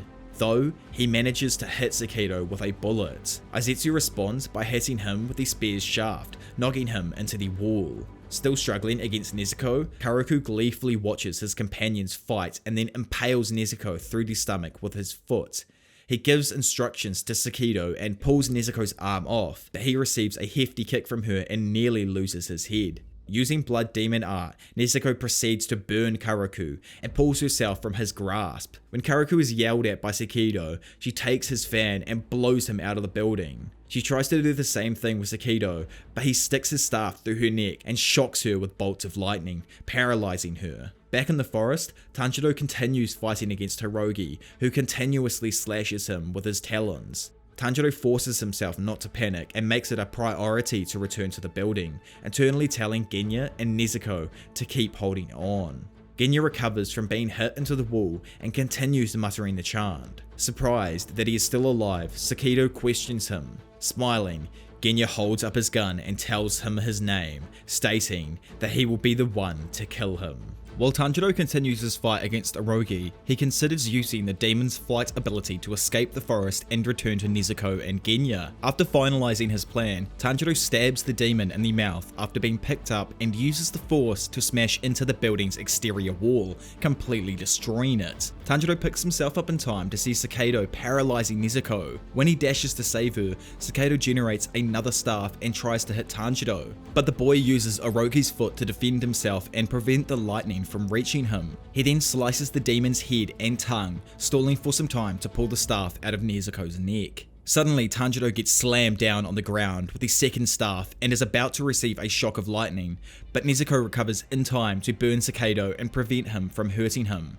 Relieved that Nezuko's blood demon art is effective, he looks up to see Karaku soar through the air and hit the building's floor with enough pressure to bore a hole through it and render Tanjiro and Nezuko unconscious. The demons then regroup and gaze over their opponents, planning on dealing the final blow. In the depths of the forest, Tokito defends the fish demon and saves Kozo. After a reunion, Muchiro requests for Kozo to provide him with his fixed blade to replace the chipped one he is currently using. Kozo agrees that Muchiro needs a new blade and mentions that it was Tanjiro who asked him to fix the old one. He leads the Mr. Hashira and Kotetsu to the shed where Haganezuka is currently working. Kozo explains that he has a sword for Muchiro in the shed, and after he receives it, he should immediately head back to the village to protect the chief. Muchiro denies this proposal and pulls Kozo back when he tries to advance towards the shed. He tells him he senses something and instantly sees a pot rattle in front of him. Emerging from the pot, Gyoko, the upper rank 5, comes out and identifies Tokito Muchiro as a Hashira for realizing that he was there. Gyoko introduces himself to Tokito, Kanamori, and Kitetsu and asks for a brief moment before he kills them. He calmly presents his art piece titled Death Throes of the Smiths, which consisted of multiple mangled smiths and blades pierced through their bodies. The demon starts describing his detailed work while the horrified Kozo and Kotetsu name the swordsmiths. Gyoko taunts them by their reactions and twists one of the swords, resulting in one of the swordsmiths screaming out in pain. Aggravated by his demonstration, Muchiro attacks Gyoko, but he retreats into his pot before the Hashira can cut him. He reappears at another pot on the shed's roof, and Muchiro notes his ability to switch between the pots, then slices up the one on the roof. Gyoko swiftly switches to yet another pot, appearing out of thin air on the ground, and expresses the great irritation at Muchiro for destroying his artwork. The demon summons a couple of fish demons, which surprise Muchiro with blood demon art, thousand needle, fish kill, and Gyoko showers hundreds of sharp needles at him. The swordsman manages to dodge the first onslaught of needles, but is forced to take multiple hits from the second attack of needles to protect Kozo and Kotetsu. He tells the civilians to get away as the fish continue to attack him. Gyoko stands on the side and laughs at Muchiro's appearance, which consists of multiple needles sticking out of him. He reveals that the needles contain poison and chides him for having to die because he saved insignificant people. Gyoko's words spark an intense sense of familiarity to Muchiro as he tries to remember where he had heard them before, suddenly recalling a hot summer day in a small abode. The demon expresses his eagerness to create a nice sculpture with the Hashira, but is interrupted by Muchiro attacking him. Gyoko uses blood demon art water prison pot to surround his opponent with a pot-shaped prison of water, rendering him unable to breathe or attack as his blade could not pierce through the layer of water. He laughs at his predicament and proclaims that the 12 Kuzuki desire to weaken the demon slayers and reach Kagaya Yubashiki. Nearby, a crow caws through the night as Mitsuri Kanroji runs through the forest. She tells herself to hurry and enthusiastically states the convenience of the Swordsmith Village being close to where she was stationed. In the village, a group of swordsmiths try to defend themselves as a fish demon approaches them. Mitsuri Kanroji arrives and slashes the demon, killing it. She apologizes for her late arrival and heads towards the chief's residence. At Teichin's location, a swordsmith tries to save him from being crushed by a fish demon, but his injuries render him unable to move. Mitsuri appears right before him and instructs him to stay still to prevent his injuries from becoming worse. The Love Hashira then attacks with love-breathing first form, Shivers of First Love, slicing the demon and making it release the chief. After defeating it, Mitsuri angrily mutters how those who hurt others will never make her heart throb. As Teichin falls from the demon's grasp, she manages to catch him before he hits the ground. Crying, she begs him to wake up, and after a few coughs, he comments on how he was caught by someone so cute. Relieved to see that he was alright, Mitsuri quickly goes to help the others that were wounded. Elsewhere, Tanjiro suddenly awakes to hear the voices of Hantengo's various forms. He looks to see Nezuko carrying him through the building as she dodges bolts of lightning, and Tanjiro remembers that they were previously knocked unconscious. They get hit with a shock of lightning, and Tanjiro manages to defend Nezuko and himself from Urogi's swoop, running out of the room. Sakido yells at Karaku for being too slow and tells him to use his Uchiwa fan to destroy the building, to which he agrees. The pressure from Karaku's fan attack makes the building collapse, with Nezuko caught inside the mess. She grasps onto Tanjiro's blade, making herself bleed, while Tanjiro begs for her to let go, and says he will find a way to move the rubble. But she refuses to stop holding the blade, and uses her Blood Demon Arc to set it on fire. Tanjiro notices the blade burning from the heat, and is shocked to see it change colour from black to red as it gets enveloped in flames. All of a sudden, through an inherited memory, Tanjiro sees an unnamed man and woman comment on how a swordsman with earrings had a blade that was normally jet black but somehow turned red when he was in combat. Tanjiro links the swordsman's blade with his own, noticing the similarities in their colour changes and how his was thanks to Nezuko's blood demon art. He pushes himself to ignore his body's fatigue and injuries and tells himself to meet the expectations of those who have helped him so far. The three demons belittle Tanjiro and rush towards him to attack, but they see the red sword and Muzan Kibijitsu's memories trigger. The forms recognize the red sword as one used by the demon slayer that nearly killed their master, and as Tanjiro swings his sword back, his motions greatly resemble those of the swordsman. Stunned, the three forms are all then slashed with the Hinokami Kagura Dragon Sun Halo head dance. After decapitating them, Tanjiro recognizes the fiery sensation when cutting down the three demons as the same one he felt when he dealt the final blow to Guwataro at the entertainment district. He goes to look for Hantengo's last form, Aizetsu, and sees him impaled to a tree with his own spear as Genya Shinazugawa stands in front of him, holding the demon's head. Tanjiro's relief over Genya's safety and the defeat of Aizetsu quickly switches to horror as Genya turns to reveal the demonified face. His thoughts are interrupted by a yelling Karaku, who complains about his inability to regenerate and the burning sensation in his wounds. Tanjiro feels uncertain if defeating the 4 emotion demons is the correct way to finish the upper rank 4, and at that moment, he smells a 5th body. He tries to think of how to find it, but Genya grabs him, declaring that he will be the one to defeat the upper rank 4 and become a Hashira, not Tanjiro. Realizing that Genya has not succumbed to the demon instincts, Tanjiro and Nezuko give him full support of his goals, much to Genya's surprise. Their conversation abruptly ends when Sakido blasts lightning towards them. Tanjiro splits up with Genya and Nezuko to run off and find the 5th body so Genya can be the one to behead him. He rushes around and desperately searches, finally spotting the body cowering and quivering behind a bush. He hears it muttering encouragement to himself, saying the emotion demons would defeat the Slayers. Tanjiro gives directions to Genya about where to find the 5th form of Hantengo and asks Nezuko to provide him assistance. He then is nearly swept away by Karaku's wind attack. Nezuko attempts to slash Sakido before he can release lightning on her brother, but she gets impaled by Aizetsu's spear. Tanjiro hinders Sakido's movements by cutting off his hand holding the staff, and the demon notes Tanjiro's exceptional battle adaptation skills. Orogi is slashed by the flaming blade, and Nezuko grabs Aizetsu, enveloping him in fire and burning him. Karaku counters Tanjiro by slamming his fan and forcing Tanjiro to the ground with pressure. However, before he can again attack, his arm falls off and he curses Tanjiro for cutting it. Genya receives more directions from Tanjiro as the latter yells them out, and he desperately keeps searching for the 5th body. After more continuous searching, Genya spots Hantengo behind the bushes, shrunk down. He shoots him with his gun, but the demon dodges and runs away. While pursuing him, Genya inwardly chastises the demon's wimpy nature and swings at his neck with his Nichiren sword. He pushes himself to force the blade through Hantengo's neck, but the sword suddenly snaps due to the demon's thick neck. He tries shooting again with his gun to no avail.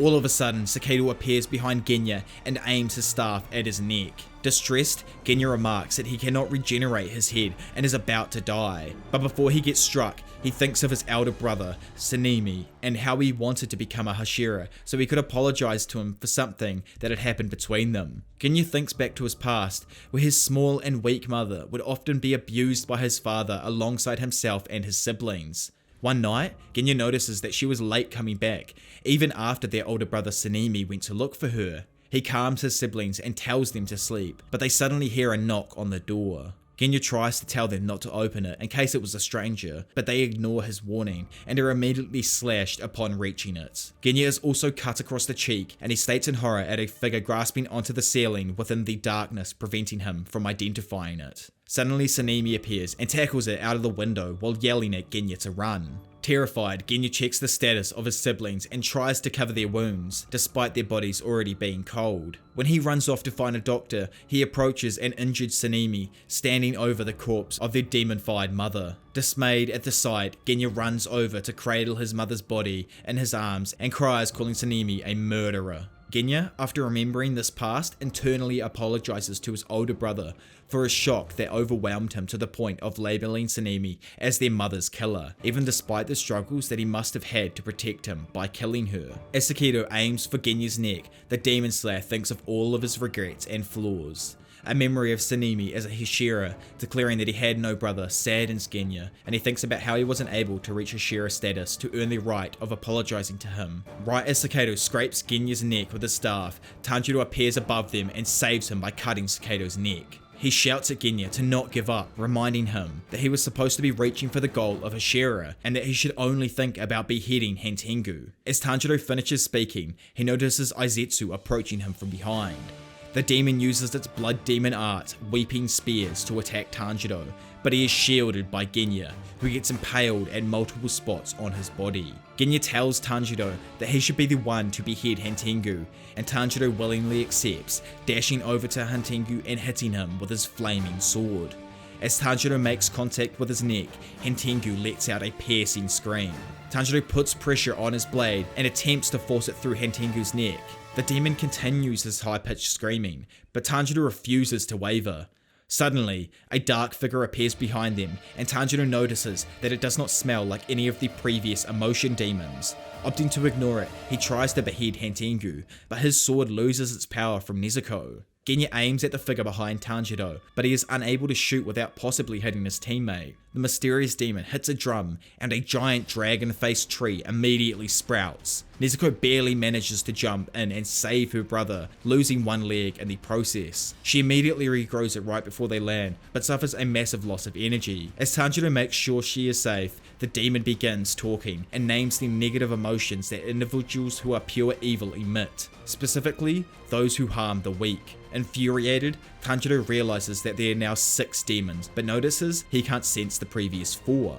Genya witnesses the appearance of the 6th demon and alarmingly recounts how it used to be the anger demon Sakedo. However, after Tanjiro struck Hantengu's neck, Sakedo had forcefully absorbed his 3 counterparts and transformed into the childlike demon in front of them. The demon hits another drum and wraps Hantengu within his tree trunks, shielding him. Tanjiro tries to stop him, but he and Genya are both held back by the pure strength of the 6th demon's aura, a result of Hantengu's power growing as the situation worsens. The demon labels them as evil, and when Tanjiro demands an explanation as to why, he replies that the label is reserved to those who try to hurt the weak. Furious at his words, contradicting the fact that he had eaten hundreds of innocent humans, Tanjiro loudly vows to cut him down. Still trapped in Gyoko's water prison pot, Tokito thinks to himself that he has enough air for one more attack, proceeding to use mist-breathing first form Low Cloud's Distant Haze. But his attempt is unsuccessful, and without any more air in his lungs, he accepts his fate, thanking Kigaya Yubashiki for his support and wishes him luck finding someone to replace his Hashira position. However, he is surprised by a vision of Tanjiro who tells him that nobody knows what the future will be like, a statement Tanjiro had never said to him. In the nearby shed, Kanamori gets slashed by Gyoko as he desperately shields Hotaru from the demon. Unaware of their presence, Hotaru fixates on restoring the blade given to him by Tanjiro and mutters about the incredible quality of its craftsmanship. Gyoko observes him, confirming that he is not the chief due to his age. The demon calls out to him, but Hotaru does not respond and continues muttering about the eccentricity of the blade, a level of concentration that astonishes Gyoko. Jealous of Hotaru's fixation for his craft, Gyoko slashes him multiple times and summons another fish demon that attacks Kozo. Hotaru continues to ignore him, and his mask falls off from the attack, revealing his face, and Kozo rushes to try and snap him out of this trance. Gyoko vows to break the swordsmith's continuous persistence. Outside, Muchiro loses his ability to breathe. Tanjiro's vision keeps appearing in front of him and expresses how Muchiro himself would decide his own fate. Muchiro dismisses his words, but Tanjiro continues and informs the Mist Hashira that someone would come to save him. Although he tries to disclose his distaste for relying on someone else, the vision of Tanjiro tells him that sometimes he has to rely on others as he cannot do everything on his own. Muchiro listens to his remarks and berates himself for not working hard enough to prevent mistakes from happening, and additionally, for overestimating himself. Suddenly, a knife enters the water, and Kotetsu begs Muchiro not to die, as he futilely struggles to pierce the prison. Muchiro tries to get him to go protect the chief, rather than worry about him, but Kotetsu persistently keeps trying. One of Gyoko's minions appear behind the child and slashes at him. As he runs, the demon uses its claw to stab Kotetsu. Seeing this attack, Muchiro deems the boy is dead. However, Kotetsu stays standing and returns back to the water, blowing air into it and transferring a breath from him to Muchiro. As Muchiro inhales the air, he remembers Tanjiro's words about how helping others would in turn help him, and connects his words to a man, Muchiro's father. Freshly motivated, the Hashira uses mist-breathing second-formed 8-layered mist and successfully destroys the water prison. As he escapes the prison, Tokisa realizes that Tanjiro's eyes are the same shade of red as his father's. Muchiro pulls out the needles numbing his face and begins regaining more of his memories, remembering that his father was a woodcutter. Kagaya Yubashiki's soothing words enter his mind and he sorrowfully thinks about his master's disease as he crawls to Kotetsu, cutting apart the fish demon that had attacked him. Muchiro's memory progression continues as he recalls his mother's death from illness and his father's death from falling off a cliff. When he tries to speak with Kotetsu, Muchiro suddenly remembers about his older brother, Yuichiro Tokito, his twin and sole companion after their parents' death when they were 10.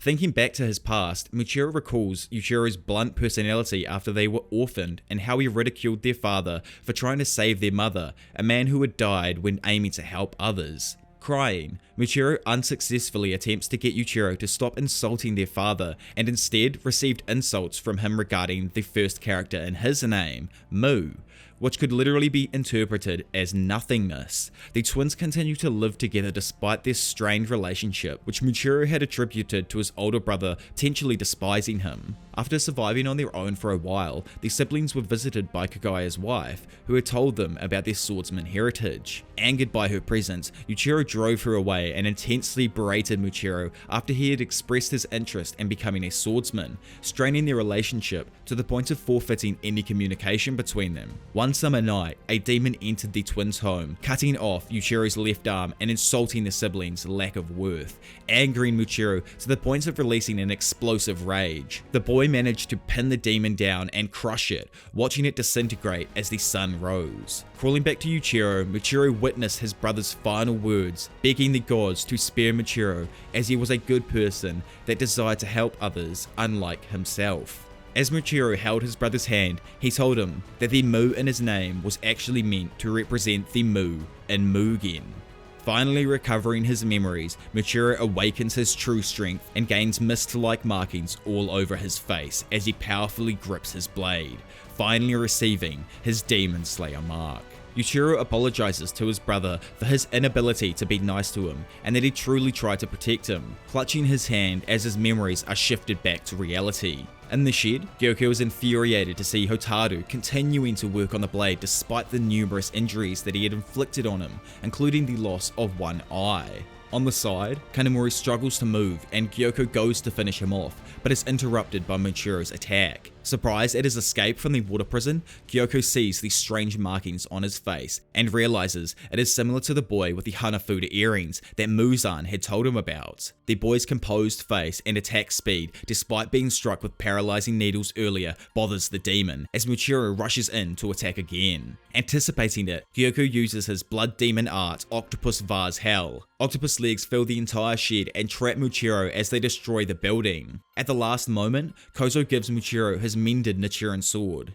Outside, Hotaru is knocked aside from the attack but pays no mind to it as he returns to sharpening his blade, his stubborn persistence puzzling the demon. Gyoko opts to temporarily ignore the swordsmiths and instead focus on Muchiro as he wraps him and Kozo within his attack, exclaiming that he will crush them. Despite Gyoko's claims that the octopus is too powerful to be cut, Muchiro cleanly slices through it and releases him and Kozo. Muchiro thanks the swordsmith, though Kozo denies, stating that he simply followed the instructions from his previous swordsmith. Muchiro thinks back to a conversation with the aforementioned swordsmith, Tetsuedo, and when he had expressed deep concern for his client after learning how hard he had worked and how difficult it was for him to cope with his memory loss, eternally apologizing to him for causing worry.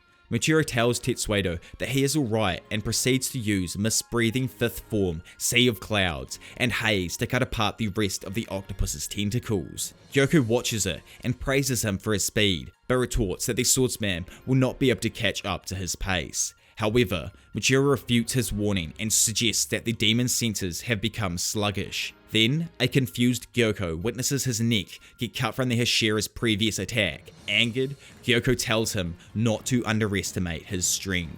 Muchiro said that his rival's looks are absolutely disgusting, and that he thinks he scurries around in filth, which angered Gyoko, who tells Tokido to shut up. But suddenly, as Gyoko speaks, Muchiro notices something about the demon's pot. He tells him that he just noticed that it wasn't symmetrical and was shoddy workmanship, which causes Gyoko to explode in anger, screaming at Muchiro. He uses his blood demon art 10,000 gliding slime fish, but the Mist Hashira dodges with complete ease. He then uses mist breathing 6th form lunar dispersing mist, which manages to cut all of the fish that Gyoko had released. However, when those said fish are killed by an Achuran sword, they spray a poison which is absorbed by the skin just before they turn to dust. Because of this, Gyoko has a quick moment to ensure Muchiro's demise. However, to Gyoko's complete surprise, Muchiro uses his mist-breathing 3rd form Scattering Mist Splash, which manages to make all of the poison that was falling down towards Tokito fly off. Then, with the momentum gained from his previous attack, he cuts into Gyoko's neck, but just as he begins to cut through, he realized at that moment that Gyoko had begun to appear on a nearby tree while transforming into a new form, one of which only 2 other people had ever seen. He tells Tokito that his transparent scales are stronger than diamonds, and to kneel down before his perfect, beautiful form. But in a complete contrast to Gyoko's expectations, Muchiro doesn't react any differently to his new form, which fills Gyoko with rage. He dives towards Muchiro and goes to hit him with more demonic fish. However, Muchiro manages to escape and flees to a nearby tree branch. While still on the branch, Gyoko asks Muchiro what he thinks of his speed and his godlike power, which can turn anything or anyone he touches with his fists into his adorable fish. After Gyoko has finished his monologue about his perfect beauty, Muchiro antagonizes him some more, saying that even the strongest attacks are pointless if they do not hit. Muchiro thinks back to his master's words, remembering that if he digs in with both feet, he can use his full strength, and that if he knows who he is, then no demon can ever run when you are bringing down a blade that knows no hesitation or confusion. He urges himself to remember the boiling anger when he saw maggots crawling all over his brother's rotted body, and how he himself became infested with those said maggots, slowly being eaten alive. He thinks that even if he loses his memory, his body will remember the anger that will not leave him until his death.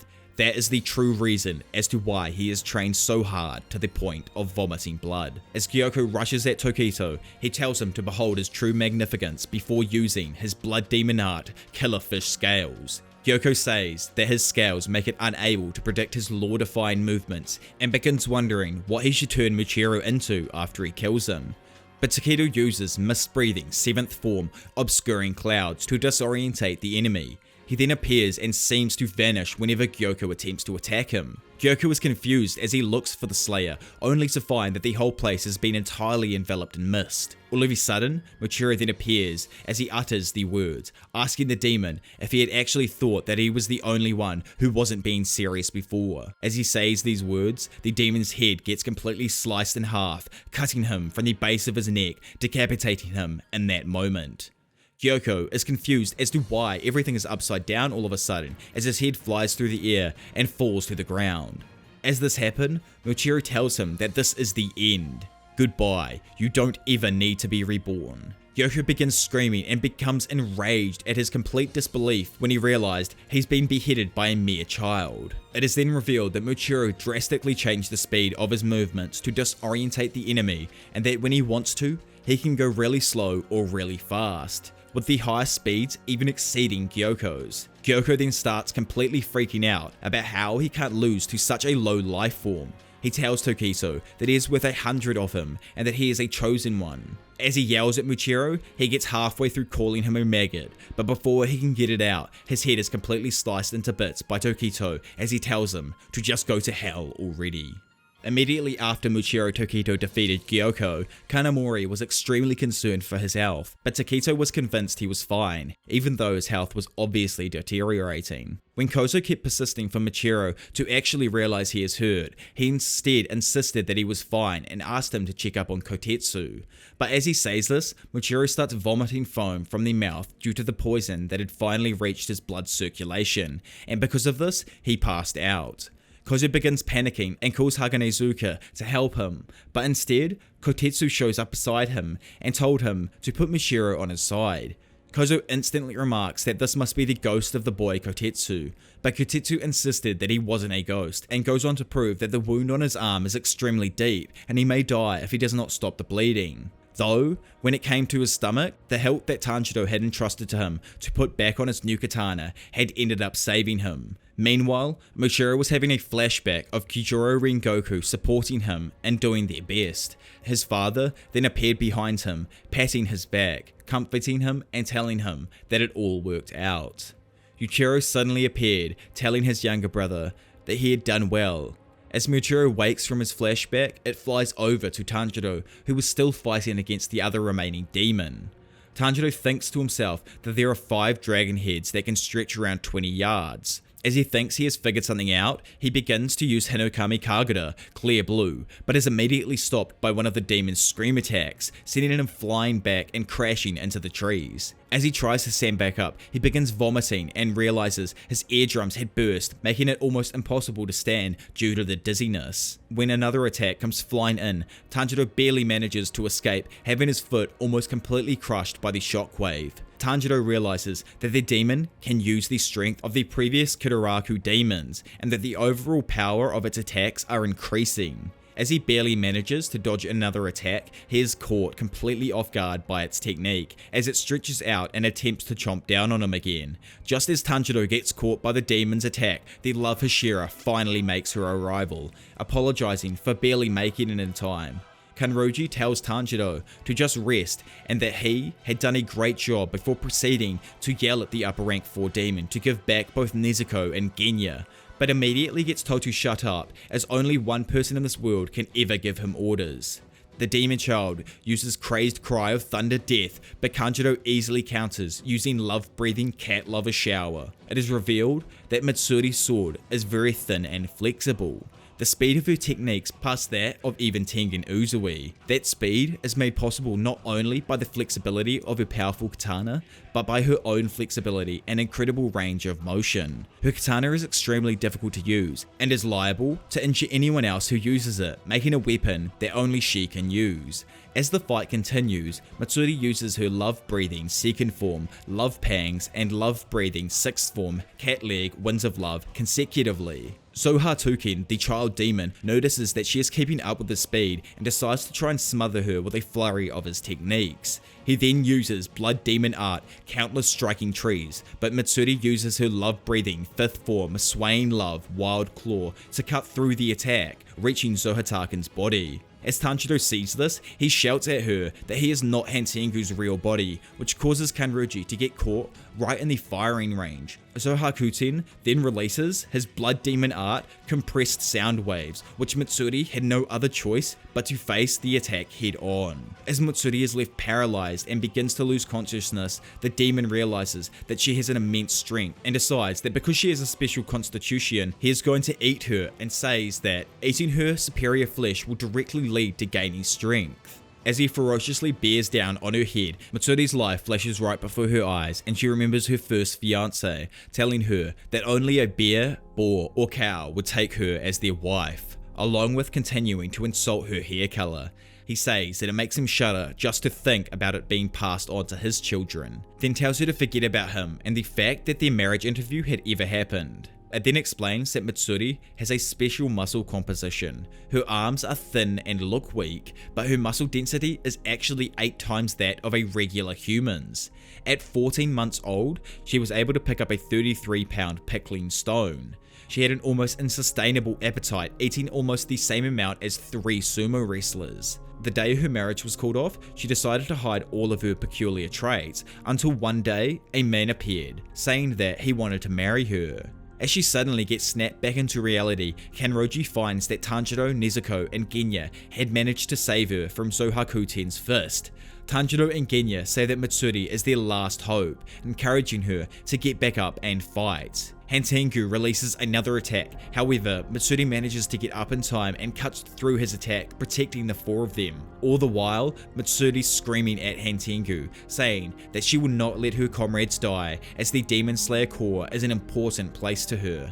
As she goes into another flashback, she remembers Kagaya telling Mitsuri that she is a special person chosen by the gods, and she should be proud of her strength, telling her that whoever speaks ill of her actually just fears her talent. Mitsuri sincerely thanks her father and mother, all of the demon slayers who had taken her in, all of the people she had protected, and Uguro for giving her striped socks. She rethinks how she wondered if it was okay to be strong because she was a girl, and realizes that she herself suppressed her own strength out of fear, but she isn't like that anymore. She is driven to protect people. Back in reality, as she flies forward, she cuts through Hantengu's attack and urges herself to get stronger. Tanjiro, Genya, and Nezuko start looking for Hantengu's real body, while Mitsuri deals with the other. Hantengu notices the trio looking for the body and tries releasing an attack their way, but it is cut down by Mitsuri before it can reach them. Mitsuri is moving faster than before, and Hantengu doesn't know how. He then notices a birthmark on her chest start to grow and remarks that it looks similar to a demon pattern. Hantengu releases another attack, but Mitsuri easily cuts through it. Meanwhile, Genya, Tanjiro, and Nezuko are fighting a tree that is controlled by Hantengu, and his real body is hid inside it. But they cannot cut it while their arms are occupied holding onto the tree, which leaves Genya no choice but to eat the tree. It is then revealed that Genya cannot use the breath, but instead has the special ability to temporarily inherit the traits of the demon if he eats their flesh. The top part of the tree falls to the ground after Genya eats the lower part of the plant, cutting through the trunk of the tree. Tanjiro then attempts to cut the tree up, but is blocked by the branches which act like whips. As this happens, Nezuko sets the tree and Tanjiro's sword on fire with her blood, and Tanjiro uses Dance of the Fire God, Flame Waltz, to cut the tree in half to reach the hollow inside where Hantengu's real body is. But unfortunately, he already made his escape.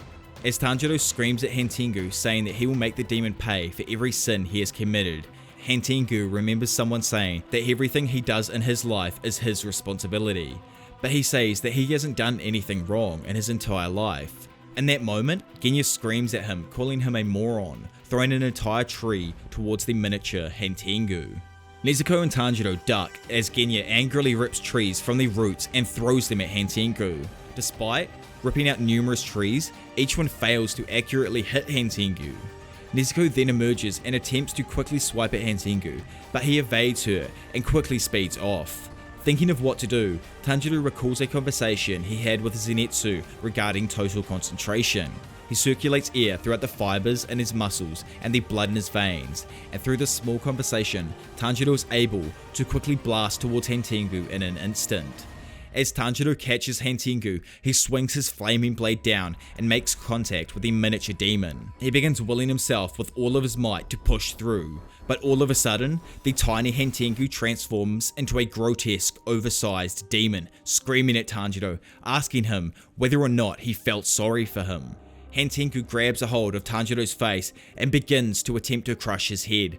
But just before he is able to do so, Genya makes it in time and plies the fingers of the demon away from Tanjiro's head. While he does this, Nezuko flies over top and instantaneously lights the transformed demon on fire. But this also affects Genya because he had eaten some of Hantengu's flesh. As he backs away from the burning pile of bodies, they slip off the side of the cliff and smash onto the ground below. Hantengu begins to worry, as his counterpart currently fighting Kanroji is using too much strength, not leaving him with enough to escape. He thinks to himself that he must replenish himself with human flesh and notes that there are 3 swordsmiths nearby. He concludes that he will first power up by eating those 3 humans and then make his escape. As Tanjiro struggles behind, he goes to use total concentration to kick himself towards Hantengu, but all of a sudden, a katana flies through the air and landed right in front of Tanjiro, giving him the perfect opportunity to finally defeat the demon. As he wonders who threw the sword, he can see an intensely injured Muchiro screaming at him to use the blade. Tanjiro grips the blade and thanks everyone before using Hinokami Kagura Dancing Flash to completely decapitate the demon, finally ending their struggle.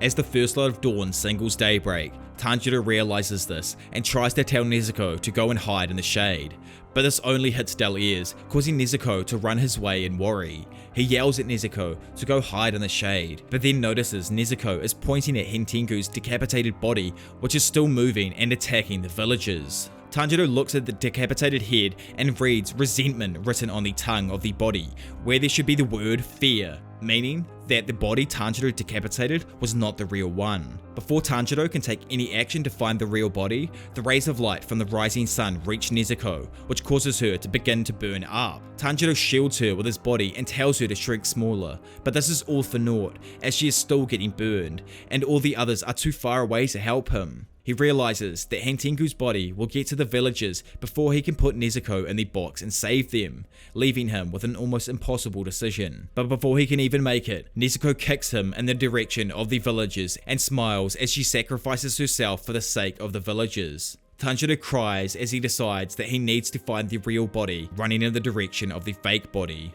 He starts by sniffing out the real body, finding that it's in the headless body's heart. As the headless Hentengu catches the villagers, Tanjiro lands directly in front of him and tells Hentengu that now it's time to pay for his sins.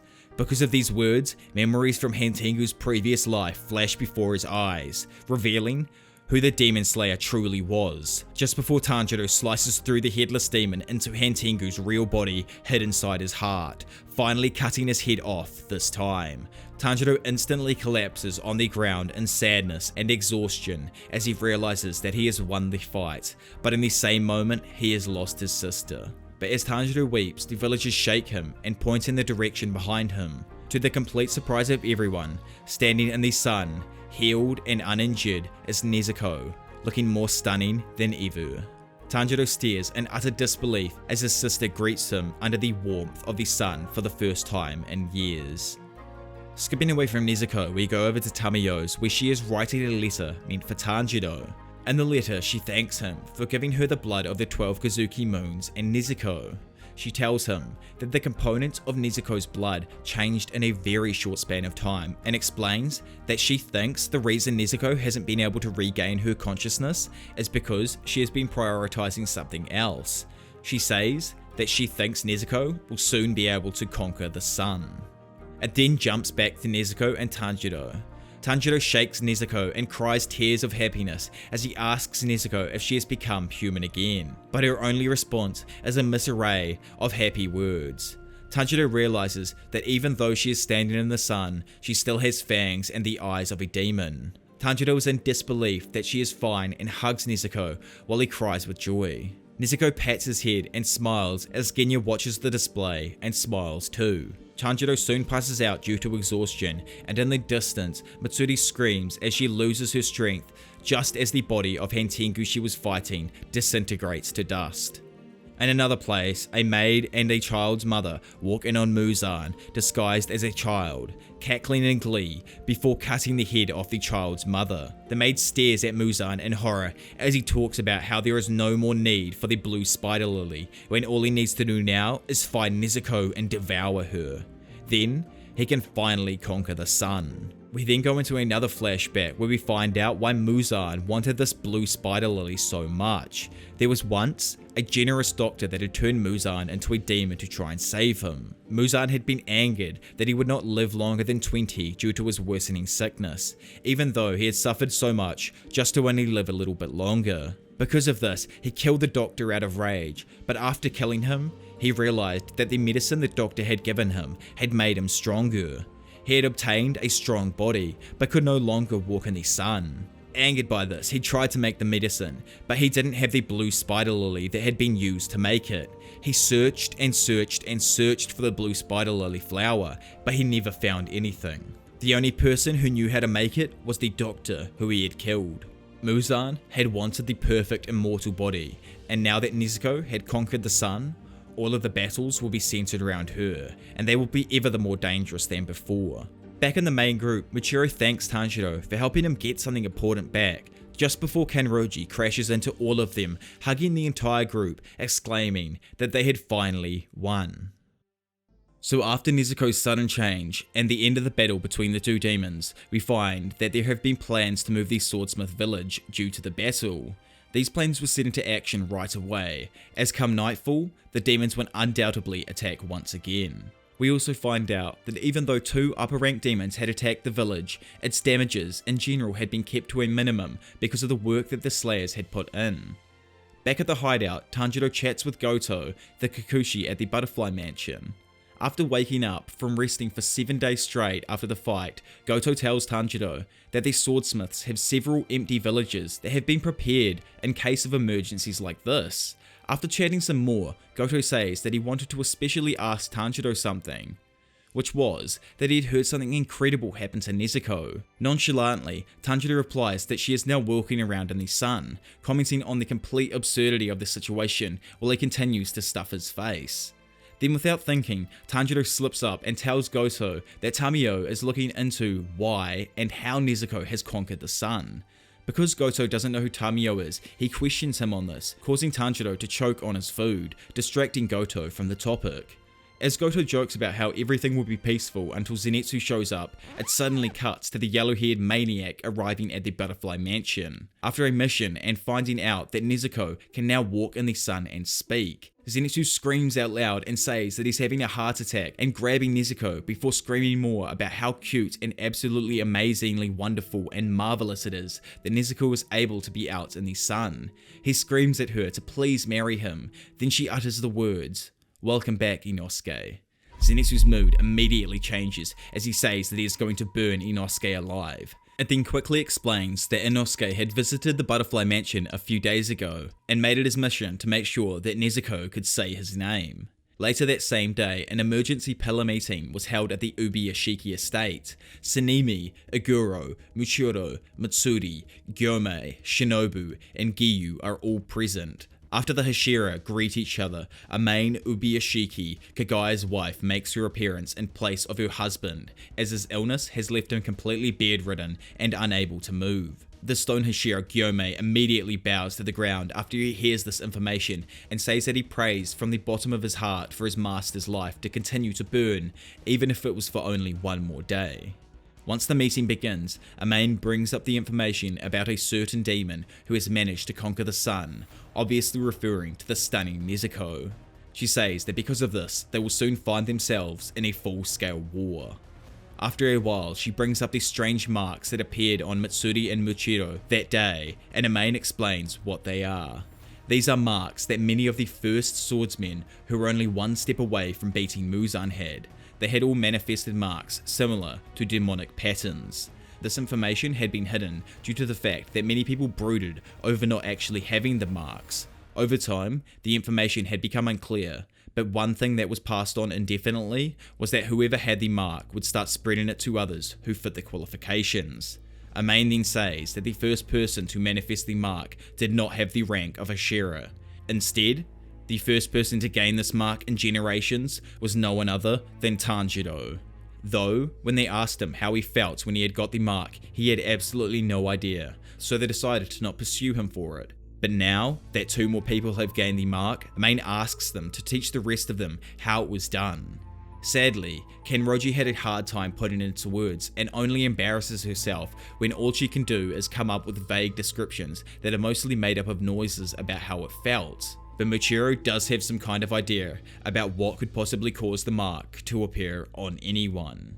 Muchiro explains that during his fight he got poisoned, so he used breathing to slow his blood circulation. Then a boy who tried to help him almost got killed, and he began to remember his past memories. He became so consumed by his anger that he lost complete control of his emotions. He says that he thinks his heart rate exceeded 200 beats per minute and his body temperature went over 39 degrees Celsius. Muchiro continues saying that those who do not have the mark appear, even though they do have the qualifications, do not get the mark because they will die. But those whose bodies can withstand the extreme circumstances will have a mark appear and enhance their ability to fight.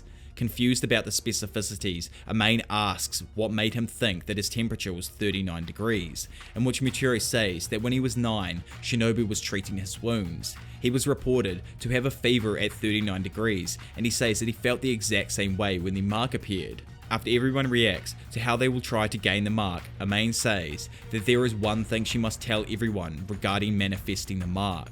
She states, for those who have already manifested the mark, it is too late. Those who do not manifest the mark, without any exception, will all. Amain then leaves. As the pillars are about to have a discussion about training, Tomioka stands up and claims that there is no need or reason that he has to stay any longer. This then leaves the other pillars confused as to why he doesn't think he needs to be there, but his only explanation is that he is different from them. Completely aggravated by this, Shinizugawa says that he does not buy that and asks Tomioka if he looks down on the other Hashiras. Tomioka doesn't explain himself or what he means, which causes Zanemi to strike at him, but as this happens, the stone pillar and complete beast Gyome says that they should all sit down and continue talking as he has a proposal. It then cuts to Haganezuka, who has arrived at the Butterfly Mansion to deliver Tanjiro his reforged sword. While he struggles for air, sweat pours off the mask of the swordsman. Suddenly Haganezuka whips out Tanjiro's new sword, which has Rengoku's hilt firmly attached, then gives it to him, and at the request of Goto, he sits down before urging Tanjiro to unsheath the blade. Tanjiro is left in complete awe by the beauty of the blade, and Haganezuka says that it is made from high quality steel and must have been used previously by a very strong swordsman. The blade has the character for slay, pronounced metsu, which can also mean destruction in the Japanese language. Haganezuka also explains that this blade was probably made before the demon hierarchy was ever established, and this was why many of the Hashira have the kanji pronounced Aki Misatsu engraved on their blades, which means destroy all evil demons in the Japanese language. Tanjiro then says that he did not remember seeing those words on these swords when he had used it. Quickly, Haganezuka is set into an angry monologue on how Tanjiro has put irremovable damage on the blade because he had used it while it was still in the early stages of sharpening the blade. He then leaves after Tanjiro promises him to bring him dumplings until the day he dies. Overhearing the commotion, an annoyed Genya then complains about how noisy Tanjiro and his guests were. Tanjiro apologizes and goes on to say that he is done, but he doesn't get to finish because Inosuke enters the room by breaking through the window, completely destroying it in the process. The shirtless ball boy then relentlessly begins screaming out loud that it is here. Group strength training starts now. As a large group of demon slayers are seen heavily sweating, they run down and through a mountain pass. It is explained through Zenitsu that the special training known as Hashira Training had begun.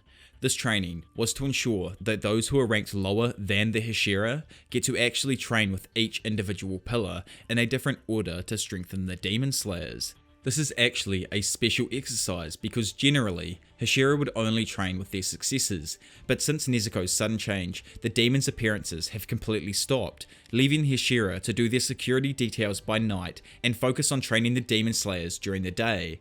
After hearing all this information, Tanjiro happily remarks that it is amazing, but Zenitsu instantly cuts him off and tells him that it is not amazing at all and instead it is awful, it is complete hell. Tanjiro retorts though, saying that sparring with someone who is stronger than you is the best way to quickly improve, and that when you face them, you can absorb wisdom through the fight to also get stronger yourself. Hearing this, Zenitsu strikes out and bites down on Tanjiro's head, screaming at him and telling him that they are no longer friends as of right now, then goes to leave. Tanjiro tries to stop him and eventually Zenitsu turns around to hear Tanjiro tell him that during his fight with the upper rank, he had used a trick that he had taught him for thunder breathing. he tries to use this to get Zenitsu to realize that this is how connections with other people help you get through tight spots, so everything he learns during this Hashira training will eventually pay off for him in the future. Again, instantly Zenitsu's mood completely shifts from upset to an overjoyed moron who tries telling Tanjiro that this doesn't change his mood at all. While he sprints out of the room, a random crow comes flying into the room through a window and hits Tanjiro directly in the forehead. He then gives Tanjiro a letter. As it skips away from the mysterious letter, we find ourselves with the flashiest lord, our retired god, the big man Tengen Uzui. Tengen screams at the younger Slayers who are training under him for being late and says that they are barely even able to run, screaming at them to stop licking the ground while he smashes down on them with his Bokuto. It then reveals to us the positioning each Hashira has taken in training the younger Slayers, with Tengen and his grueling basic fitness workouts being the first trial, followed by lessons by Matsuri in flexibility and Tokito in high-speed movement. Then comes swordsmanship with the Serpent Hashira and lessons in making infinite strikes with the wind. Finally, finishing with the ultimate strength training session with the Stone Hashira, Gyome. With this constant sparring going on for hours at end, it should further improve the Hashira's overall strength, and if this somehow grants the right conditions for manifesting a mark, that would also be perfectly ideal. As for people who have already manifested the mark, they just need to maintain their condition. Hopefully, with all that has been learned among every member, it will also raise the overall strength of the actual core itself in preparation for the up and coming battle. As it flashes away from the explanation, we find Tomioka sitting alone. Suddenly, Tanjiro shows up and without any hesitation makes his entrance into Gyu's house, leaving Tomioka completely stunned at the random scenario. After Tanjiro explains the training session to the Water Hashira, he tells him that in 7 days he will be able to return to active duty and would like for Tomioka to train him, in which he denies. Tomioka explains that he is not angry, but more that he was supposed to become the new Water Hashira. Tanjiro apologizes, saying that he spoke to Urokodaki about breathing styles and how it isn't unusual that sometimes you can change your breathing style and give birth to a new one. He states that the water breathing techniques especially are close to the basics, so they help give rise to many new styles. But Gyu tells Tanjiro to not say that because there is currently no Water Hashira, so someone must fill that role as soon as possible. Confused, Tanjiro asks him about this, to which he is told that Gyu Tomioka is not the Water Hashira. As Tanjiro sits there stunned, he thinks back to the letter he received earlier. This letter was from Kagaya Yubishiki, and he specifically had asked Tanjiro to go and talk to Gyu, as he doesn't think he can do so in his current state. Kagaya tells him that this is an incredibly important time where everyone must come together, but Gyu goes at things alone. As he remembers the master's words, he reiterates the thought that he will be persistent and continuously talk to Gyu. He constantly hung around him and talked non-stop, to the point that Gyu was left completely complexed, wondering if this would go on for the rest of his life. After a painful 4 days, Gyu eventually gave in and revealed that he hadn't passed the final selection exam. Gyu explained that a boy like him, named Sabito, had taken the final selection at the same time as him. Sabito had killed all of the demons almost completely alone and yet somehow ended up failing, where in a complete contrast, Gyu had been injured by the first demon and fallen into a daze. The next thing he knew was that the exam was over and that he had somehow survived. Gyu tells Tanjiro that he thinks he isn't worthy of becoming a Hashira because of this. He doesn't even feel like he should stand near his other pillars, as he feels like he doesn't really deserve a place in the Demon Slayer Corps. As he begins to walk away from Tanjiro, he states that he will not manifest the mark, although Sabito may have, so don't bother him anymore, as it is a complete waste of time. Tanjiro thinks to himself about Gyu's feelings and how he bet that he wishes that he had died in Sabito's place. He realizes he understands that feeling so well that it hurts. Noting that when someone is so important to you that you wish you could die in their place, it feels like you are being ripped apart from the inside. He begins to remember about Sabito and Makomo, who had trained him even though they were supposedly dead. As he compares himself to Sabito, Tanjiro admires him for being able to protect and save everyone else at the final selection, while Tanjiro himself could not. And he remarks that Sabito would have become a formidable swordsman had he survived, which is obviously another reason that made Gyu feel like he'd be better off dead instead. Tanjiro, understanding his emotions, remembers Kyojuro, who had also lost his life to protect him. In his mind, Tanjiro too believes that the Flame Hashira could have become someone capable enough to defeat Muzan, and that he wishes he could have died in his place. Pondering on what to tell Giyu, he eventually decides to ask Giyu a question regarding whether or not he wants to exploit what Sabuto entrusted to him, which leaves the supposed Water Hashira completely stunned by Tanjiro's question. The important memories of his past suddenly begin to come flooding back into Giyu's mind. The supposed Water Hashira recalls his past with Sabito slapping him and telling him to never say that he'd wished he'd died. Sabito went on and insisted that Giyu had to live to protect others, so not to disrespect his sister, who had lost her life from protecting him from a demon. Back in the present, in his mind, Giyu apologizes to both Sabito and his sister for being so immature and forgetting this basic morale.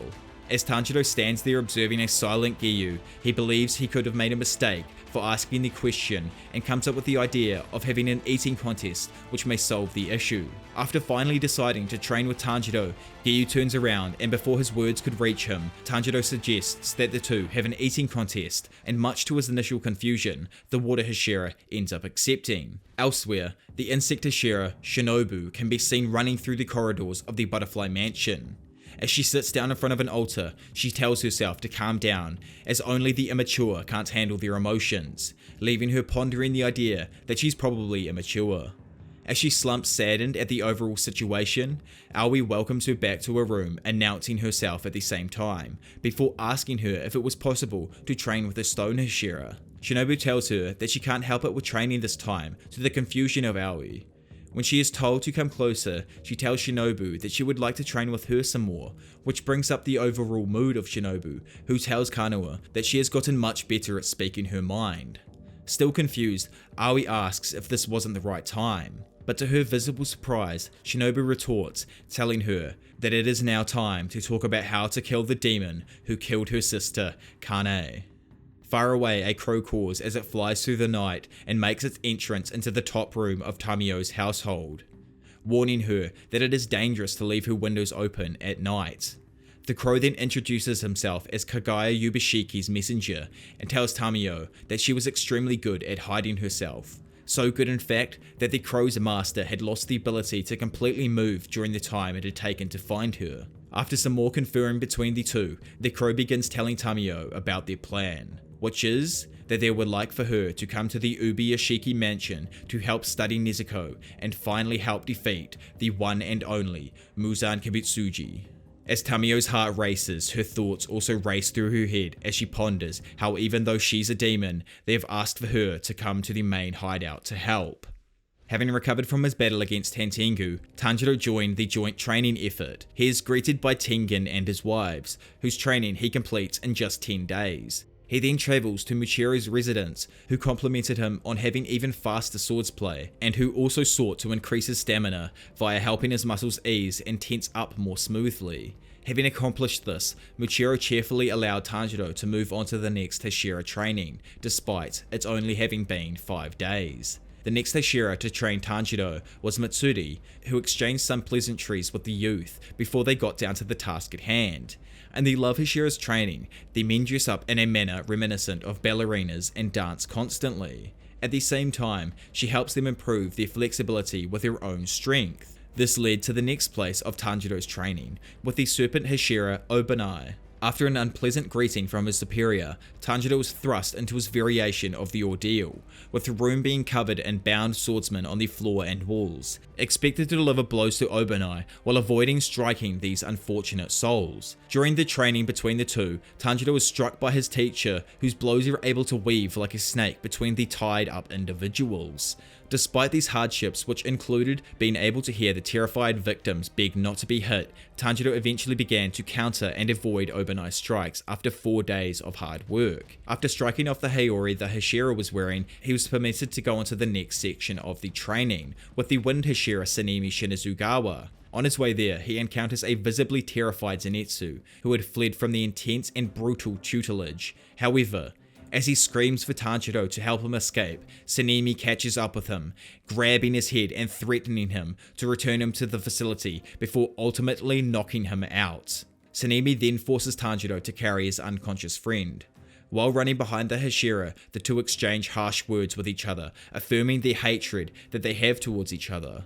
After the training ended, it was revealed that Shinazugawa's training was so grueling that he understood why Zenitsu had become so rabid. He goes on to say that it was just a simple striking exercise where he would attack Sanemi. Each session continued without rest until he ended up vomiting blood and eventually passing out. Once he awoke, Zenitsu cursed him, and Tanjiro realized that Shinazugawa was overly tough on Tanjiro, to the point that if he lost concentration for a moment, he would have gotten seriously injured.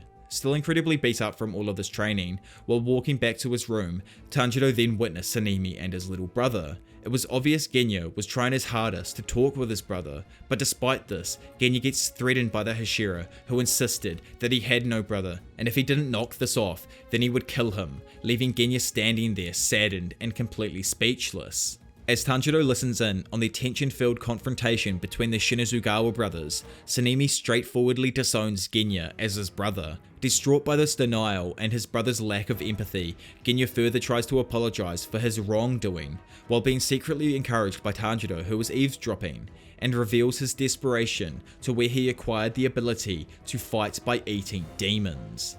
Sanemi stops in his tracks and peers back menacingly at Genya, questioning his words about eating demons. He vanishes within the moment, causing Tanjiro to make a break towards Genya to tackle him to the ground, safely protecting him from having his eyes gouged out by Sanemi. The two boys crash through the sliding door into the outside garden, scaring Zenitsu along with the other demon slayers. Tanjiro questions Sanemi for trying to kill his brother, but the latter corrected him, stating that he will only beat Genya until he has no longer the ability to regenerate, resulting in his retirement from the Demon Slayers. In disbelief, Tanjiro defended Genya, stating that he was instrumental in defeating the upper rank during their last encounter, and declared that he will protect him from his brother who disowned him. Sanemi then turned to attack Tanjiro, but Tanjiro was able to block his punch and counterattack. Once the brawl between Tanjiro and Sanemi started, Tanjiro quickly requests to Zenitsu to take Genya away with him, doing so straight away. But as Zenitsu takes Genya away, he insults his brother, which results in Genya smacking Zenitsu over the head. Everything turned into a mess from that point onwards, and the chaos continued all the way until the late evening. Tanjiro got an official scolding from the higher-ups, and his training with the Wind Hashira not only came to a halt, but he was also banned from ever approaching him. In the end, Tanjiro was unable to help mediate and repair the Shinazugawa's brothers' relationship. As the bruised Tanjiro and Zenitsu make their way to the Stone Hashira's training ground, they find Inosuke and the other demon slayers training under a waterfall, and are greeted by the Stone Hashira, who was close by meditating in a hellish way. This ended up resulting with Zenitsu screaming out as he sees that the Hashira was standing barefoot in a pit of fire. Gyome begins explaining the importance of his training, as stabilizing one's body with strong limbs will lead to accurate attacks and an industrious defense. His training module included 3 simple things. First, training by having the waterfall beat down on you. Second, carry 3 logs on your shoulders. And finally, push a massive boulder over one cho, which if in a normal measurement would usually be around 0.1 meters, as 1 square meter is approximately 100.83 cho. Despite the training seeming easy, it was actually horrendous, and constantly Zenitsu kept on complaining about the freezing waterfall. Even Inosuke, who was working hard, ended up drowning.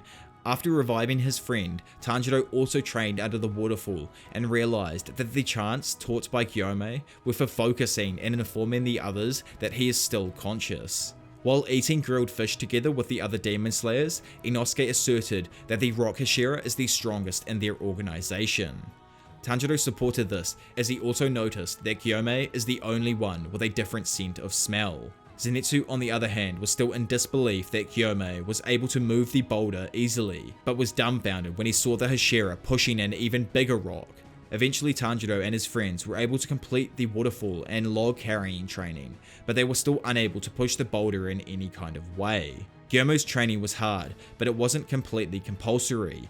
If you wanted to quit, you could always go down the mountain and give up. 6 more days passed and Tanjiro was still unable to move his boulder, and despite all his training, the mark still didn't show up. While Tanjiro was contemplating about the current situation, Genya suddenly appeared and asked about Tanjiro's scar, noting that it is getting bigger.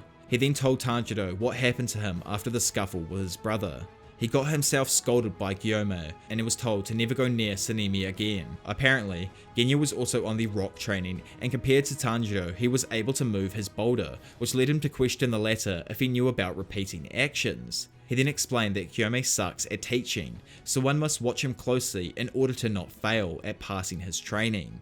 Genya goes on to explain that Gyome was actually doing a predetermined set of movements in order to maximize his concentration. Gyome can be seen eavesdropping while the two continue talking about repeating actions. Elsewhere, the demon eyeballs are quietly stalking a lone demon slayer as he walks through the streets. The eyes turn out to be Nakime's, who are spying on the whereabouts of the demon slayers, while she and Muzan stay hidden inside the Infinity Castle. She states that she has determined the location of about 60% of all of the demon slayers, but she has still absolutely no idea about the location of the girl who conquered the sun. She reports her findings to Muzan, who praises her growth, and quietly states that he will soon find both Nezuko and Ubuyashiki.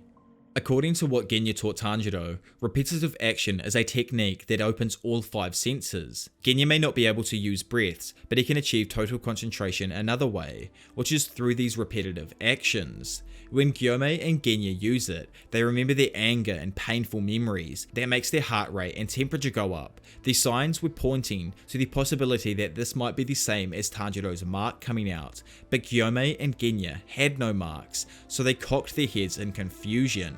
By doing these repetitive actions, you can focus on any given movement, and Tanjiro thought how it would be nice if he could learn how to maintain his darkened mark forever. His repetitive actions were remembering all of the faces of his loved ones, then recalling Rengoku's words, "Keep your heart burning," and with that, he was able to raise his focus to its maximum limits. Tanjiro couldn't do it at the very beginning, but he was able to use all the strength that he had by doing these repetitive actions.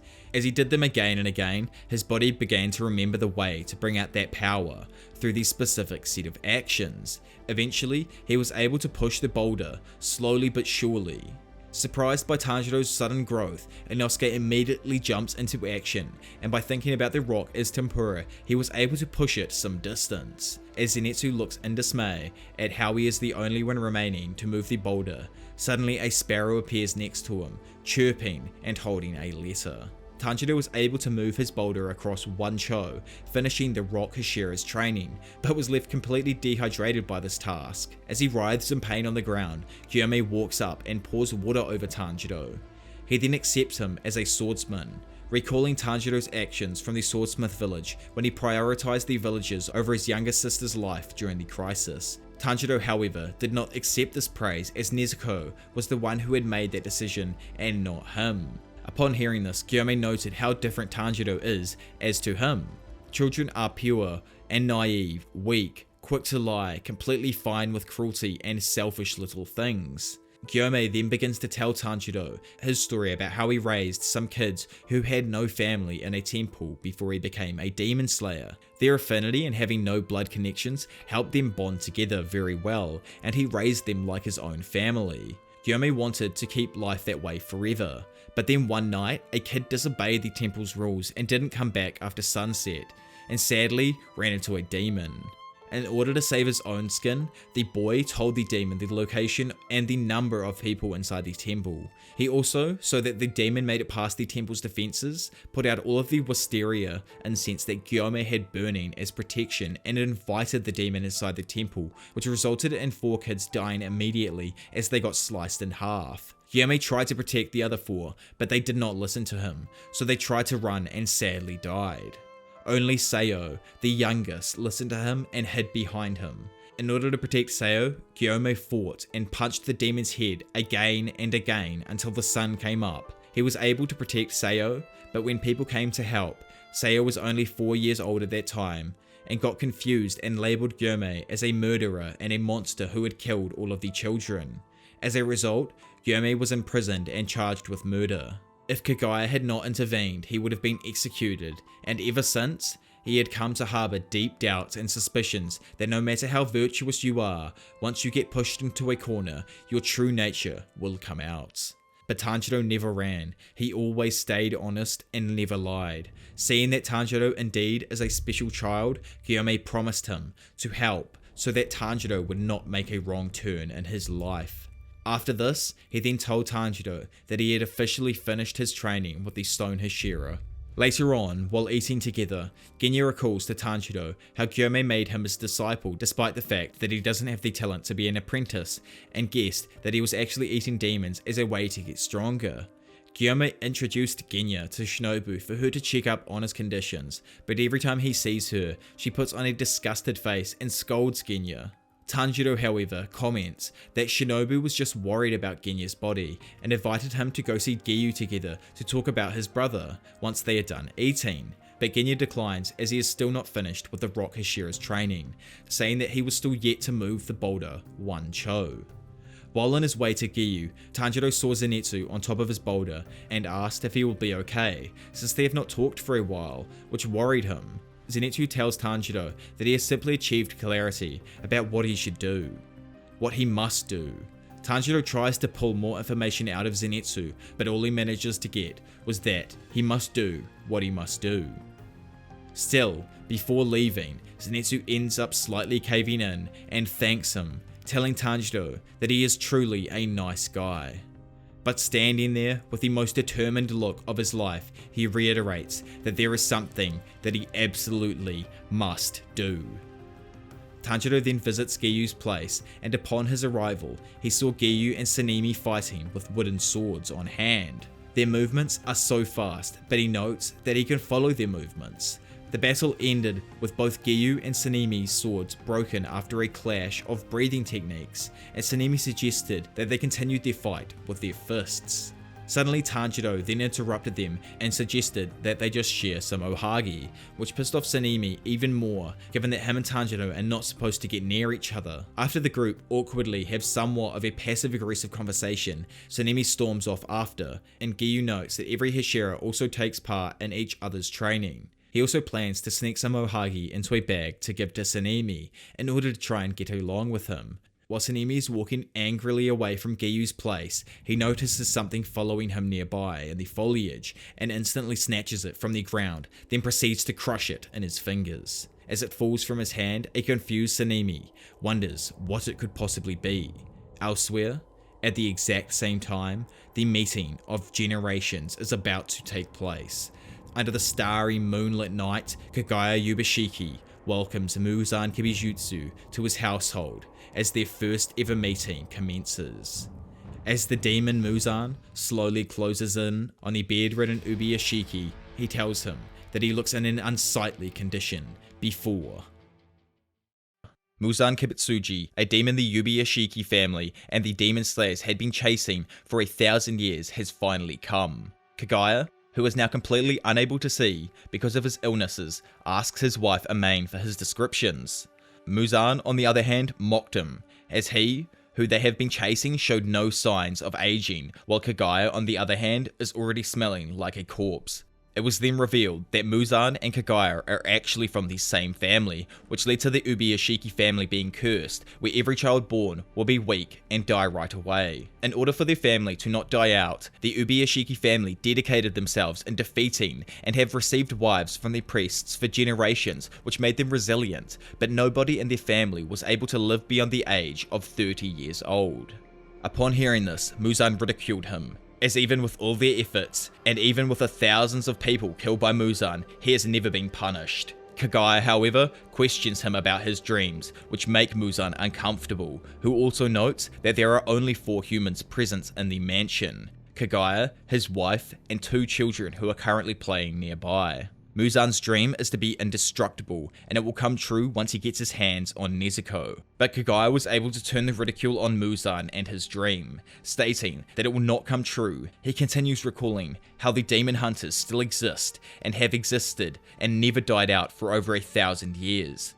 Kagaya tells Muzan that he is going to prove to him that human thoughts are indestructible, and the thought of never forgiving those who have taken the lives of people's loved ones away senselessly is eternal, telling him that not once has he ever been forgiven over the past 1,000 years. He always proceeded to step on the tiger's tail constantly, finally now incurring the wrath of the dragon he has just awoken. Further noting that even if he dies, the hunters will not feel any pain, as they do not need him that much. The connection to human thought is something that demons cannot understand because they will cease to exist once Muzan dies. Upon hearing this, Muzan becomes enraged, and appearing in front of Kagaya, he demands him to be quiet, in which Kagaya retorts, instead thanking him.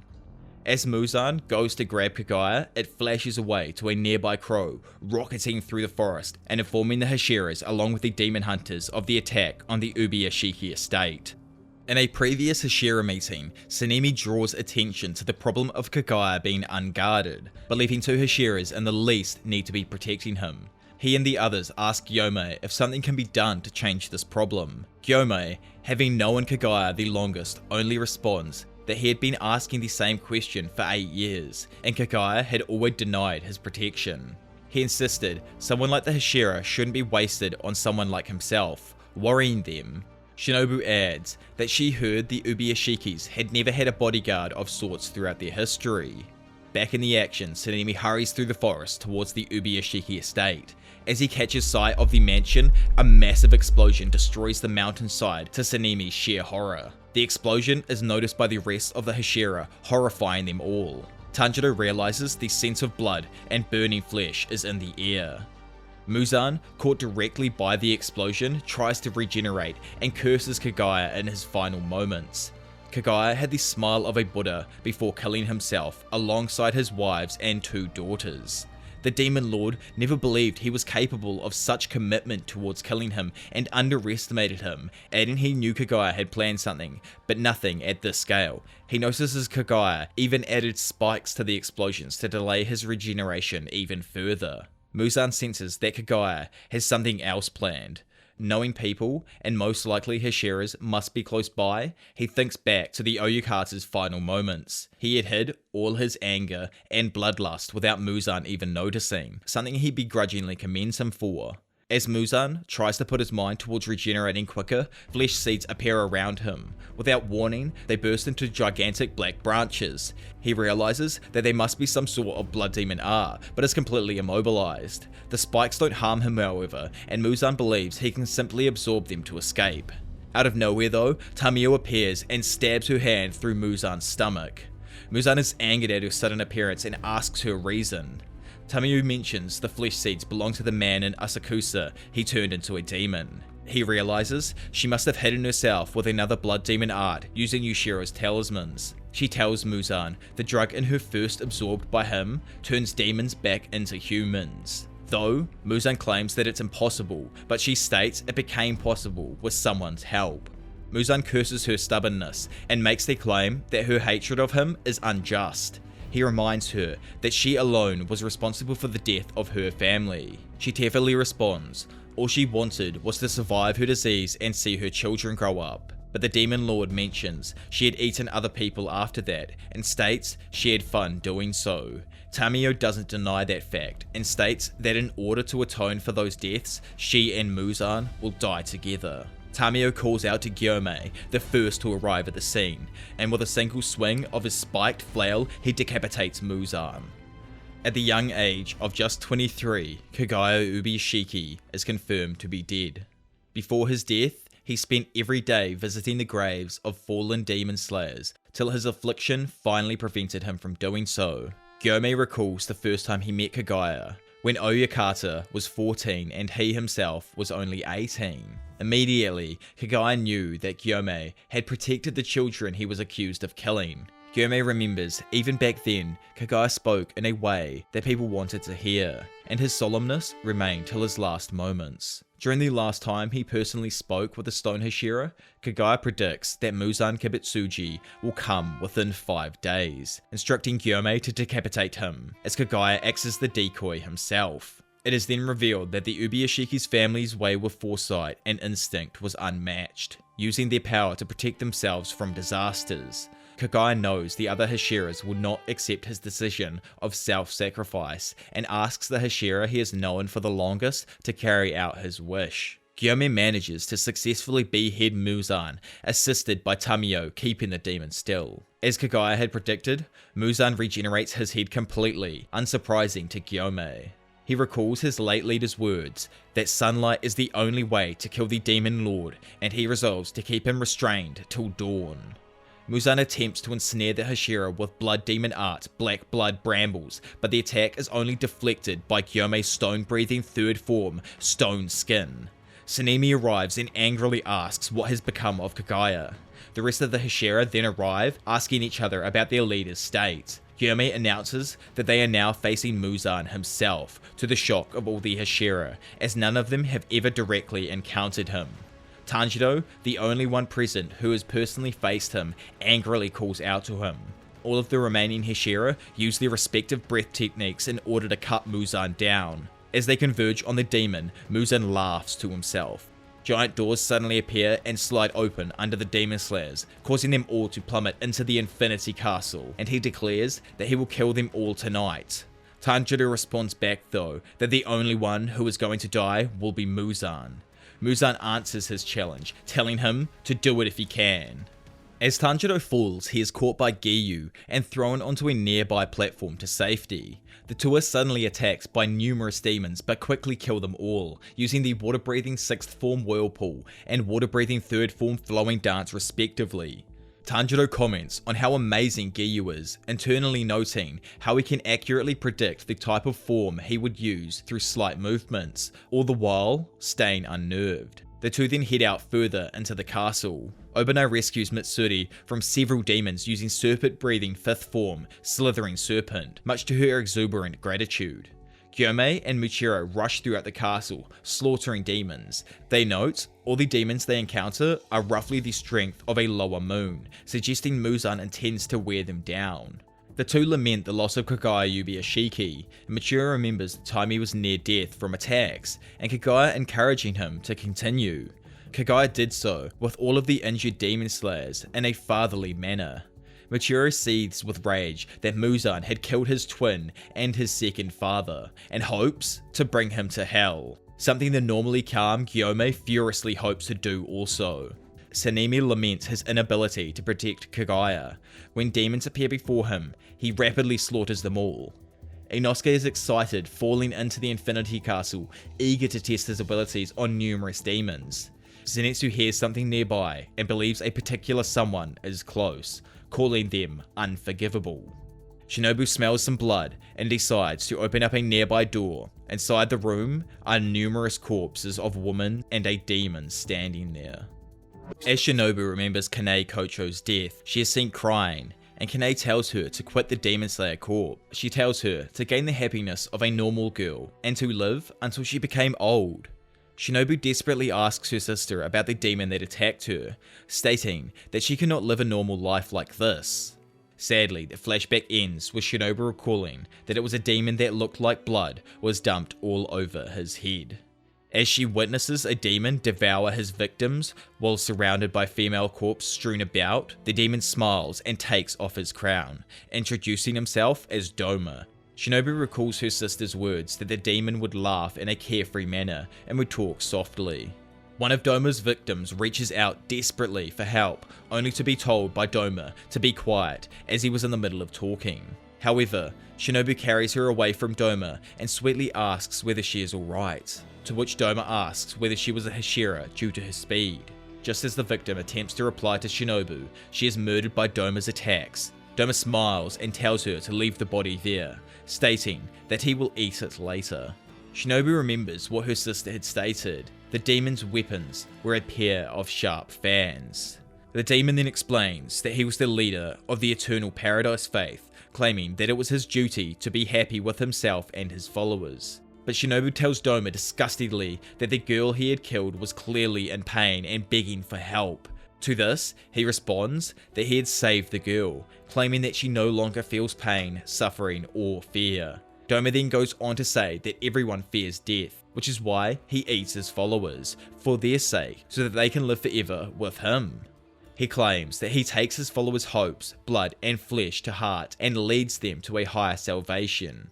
But Shinobu angrily spits that he couldn't possibly be sane and asks whether he is alright in the head, telling him that he makes her want to vomit. Doma gives a surprised expression, noting that she has been rather harsh for their first meeting. He then realizes that Shinobu must have been through something quite difficult, pitying her and suggesting he listens to what she has to say about it. Shinobu angrily clutches her Haori and growls that Doma was the one who had killed her sister, fiercely demanding if he has no memories of this specific Haori.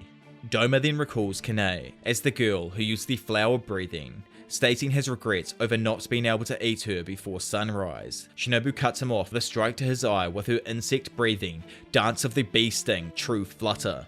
Doma compliments that it was so fast he couldn't prevent it with his hand.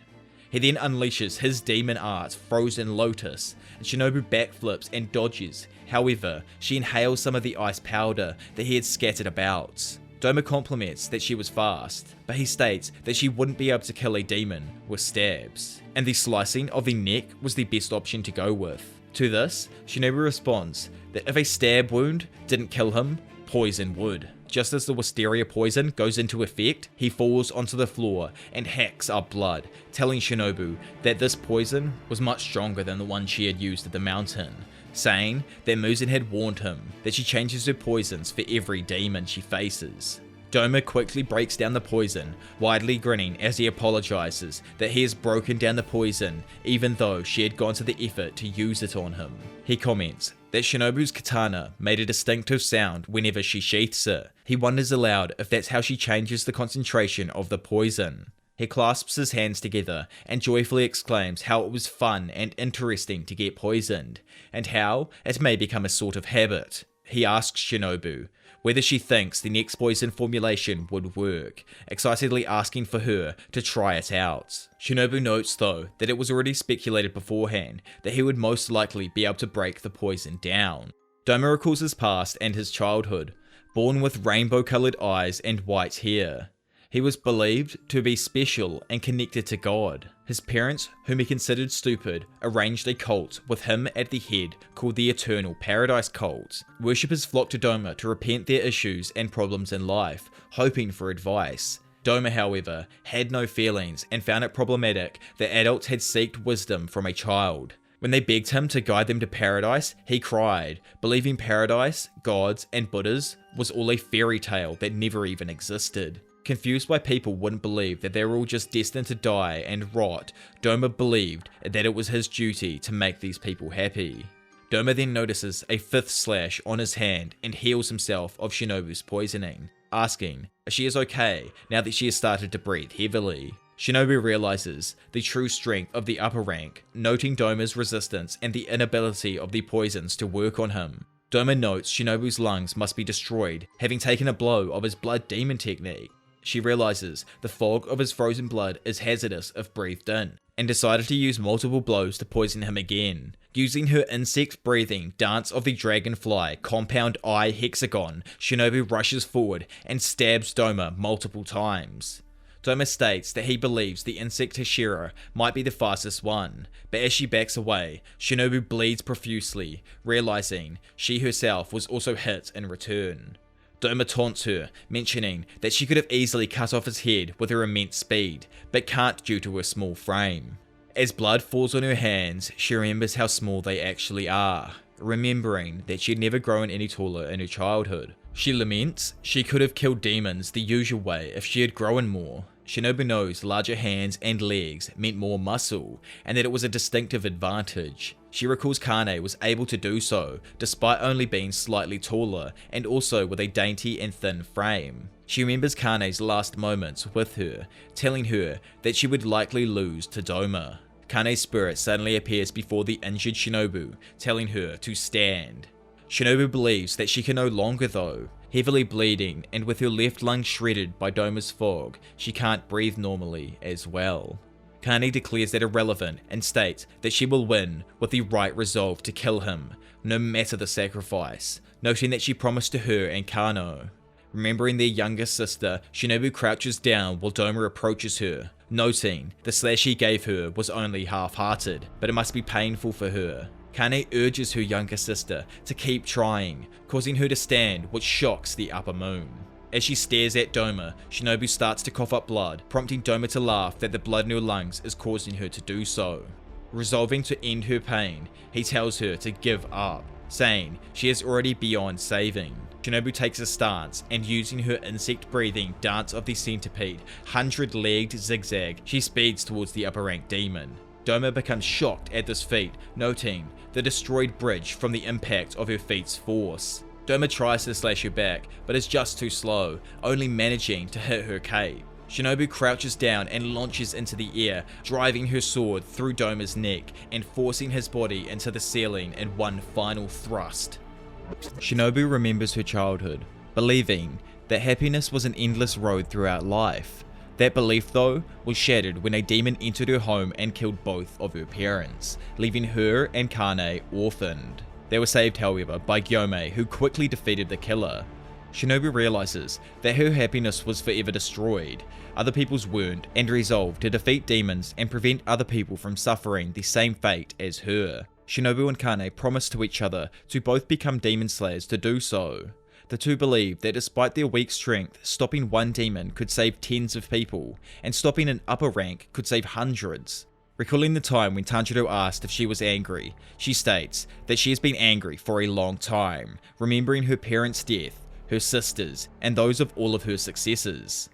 She remembers Aoi, Sumi, Kyo, and Naho, and how their families were killed also. Most of all, she is incensed at her poison's inability to hurt Doma. Her sword slips from Doma's neck, causing her to fall. Doma, however, uses his ice to catch her and pull Shinobu into a hug.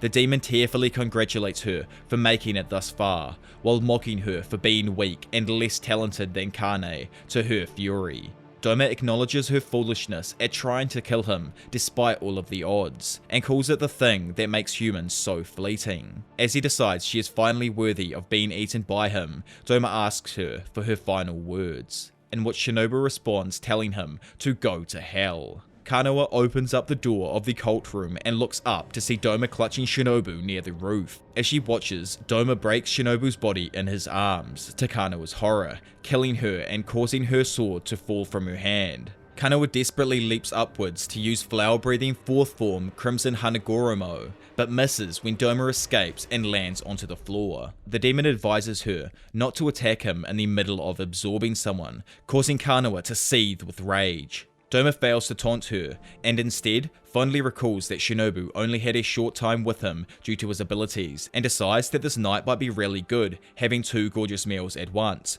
all while licking Shinobu's hairpin. Zenitsu approaches a room and calls for the being inside to come out.